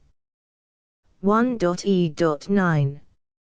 If you wish to charge a fee or distribute a Project Gutenberg trademark symbol electronic work or group of works on different terms than are set forth in this agreement, you must obtain permission in writing from the Project Gutenberg Literary Archive Foundation, the manager of the Project Gutenberg trademark symbol trademark. Contact the Foundation as set forth in Section 3 below.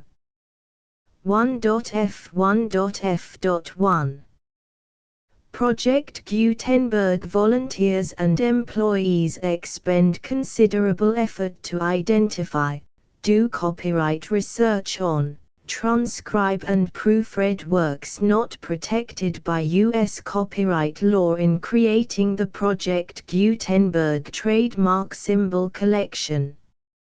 Despite these efforts, Project Gutenberg trademark symbol electronic works, and the medium on which they may be stored, may contain defects such as, but not limited to, incomplete, inaccurate or corrupt data, transcription errors, a copyright or other intellectual property infringement, a defective or damaged disk or other medium, a computer virus, or computer codes that damage or cannot be read by your equipment.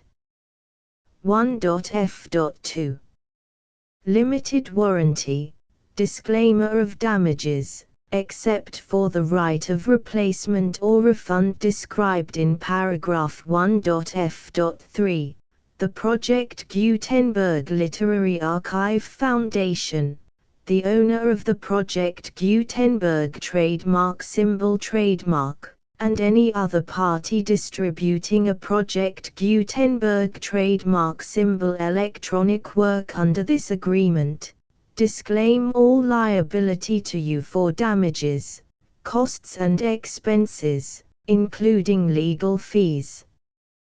You agree that you have no remedies for negligence, strict liability, breach of warranty or breach of contract except those provided in paragraph 1.f.3. You agree that the Foundation, the trademark owner, and any distributor under this agreement will not be liable to you for actual, direct, indirect, consequential, punitive or incidental damages even if you give notice of the possibility of such damage.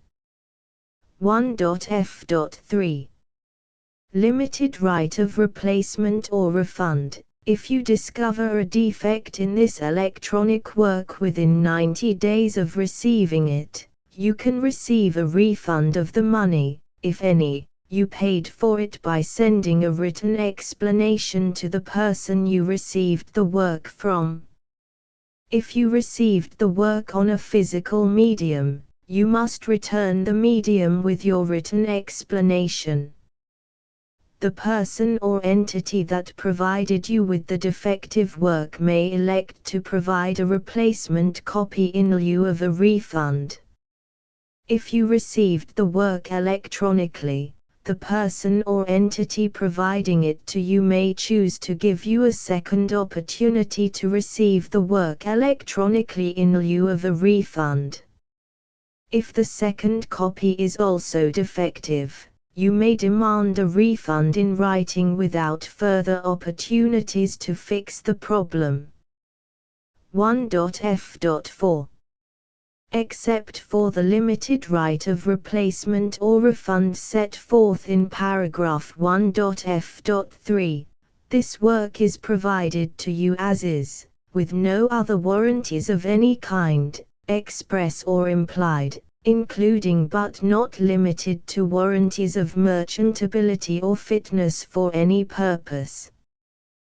1.f.5 Some states do not allow disclaimers of certain implied warranties or the exclusion or limitation of certain types of damages. If any disclaimer or limitation set forth in this agreement violates the law of the state applicable to this agreement, the agreement shall be interpreted to make the maximum disclaimer or limitation permitted by the applicable state law. The invalidity or unenforceability of any provision of this agreement shall not void the remaining provisions. 1.f.6 Indemnity. You agree to indemnify and hold the foundation, the trademark owner, any agent or employee of the foundation, anyone providing copies of Project Gutenberg trademark symbol electronic works in accordance with this agreement, and any volunteers associated with the production, promotion and distribution of Project Gutenberg trademark symbol electronic works, harmless from all liability, costs and expenses, including legal fees, that arise directly or indirectly from any of the following which you do or cause to occur. A. Distribution of this or any Project Gutenberg trademark symbol work. B. Alteration, modification, or additions or deletions to any Project Gutenberg trademark symbol work, and C. Any defect you cause. Section 2. Information about the mission of Project Gutenberg trademark symbol. Project Gutenberg trademark symbol is synonymous with the free distribution of electronic works in formats readable by the widest variety of computers, including obsolete, old, middle-aged and new computers. It exists because of the efforts of hundreds of volunteers and donations from people in all walks of life. Volunteers and financial support to provide volunteers with the assistance they need are critical to reaching Project Gutenberg trademark symbol's goals and ensuring that the Project Gutenberg trademark symbol collection will remain freely available for generations to come. In 2001, the Project Gutenberg Literary Archive Foundation was created to provide a secure and permanent future for Project Gutenberg trademark symbol and future generations. To learn more about the Project Gutenberg Literary Archive Foundation and how your efforts and donations can help, see sections 3 and 4 and the Foundation information page at www.gutenberg.org. Section 3. Information about the Project Gutenberg Literary Archive Foundation. The Project Gutenberg Literary Archive Foundation is a non-profit 501(c)(3) educational corporation organized under the laws of the state of Mississippi and granted tax-exempt status by the Internal Revenue Service. The Foundation's IN or Federal Tax Identification Number is 64-6221541. Contributions to the Project Gutenberg Literary Archive Foundation are tax-deductible to the full extent permitted by U.S. federal laws and your state's laws. The Foundation's business office is located at 809 North 1500 West, Salt Lake City, UT 84116. 801-596-1887. Email contact links and up-to-date contact information can be found at the Foundation's website and official page at www.gutenberg.org/contact section 4. Information about donations to the Project Gutenberg Literary Archive Foundation. Project Gutenberg trademark symbol depends upon and cannot survive without widespread public support and donations to carry out its mission of increasing the number of public domain and licensed works that can be freely distributed in machine-readable form accessible by the widest array of equipment including outdated equipment. Many small donations, $1 to $5,000, are particularly important to maintaining tax-exempt status with the IRS. The Foundation is committed to complying with the laws regulating charities and charitable donations in all 50 states of the United States. Compliance requirements are not uniform and it takes a considerable effort, much paperwork and many fees to meet and keep up with these requirements. We do not solicit donations in locations where we have not received written confirmation of compliance. To send donations or determine the status of compliance for any particular state, visit www.gutenberg.org/donate. While we cannot and do not solicit contributions from states where we have not met the solicitation requirements, we know of no prohibition against accepting unsolicited donations from donors in such states who approach us with offers to donate. International donations are gratefully accepted, but we cannot make any statements concerning tax treatment of donations received from outside the United States. U.S. laws alone swamp our small staff. Please check the Project Gutenberg web pages for current donation methods and addresses. Donations are accepted in a number of other ways including checks, online payments and credit card donations. To donate, please visit www.gutenberg.org/donate. Section 5.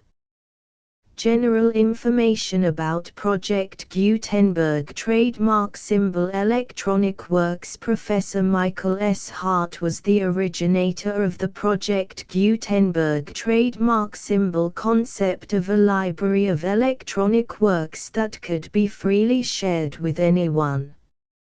For 40 years, he produced and distributed Project Gutenberg trademark symbol ebooks with only a loose network of volunteer support. Project Gutenberg trademark symbol ebooks are often created from several printed editions, all of which are confirmed as not protected by copyright in the US unless a copyright notice is included.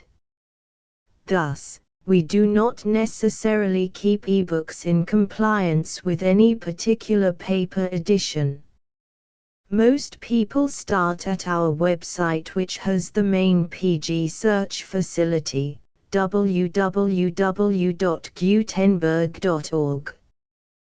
This website includes information about Project Gutenberg trademark symbol, including how to make donations to the Project Gutenberg Literary Archive Foundation, how to help produce our new ebooks, and how to subscribe to our email newsletter to hear about new ebooks. Home Life of the Lancashire Factory Folk During the Cotton Famine. Preface. Chapter I. Chapter 2. Chapter 3. Chapter 4. Chapter V. Chapter 6. Chapter 7. Chapter 8. Chapter 9. Chapter X. Chapter 11. Chapter 12. Chapter 13.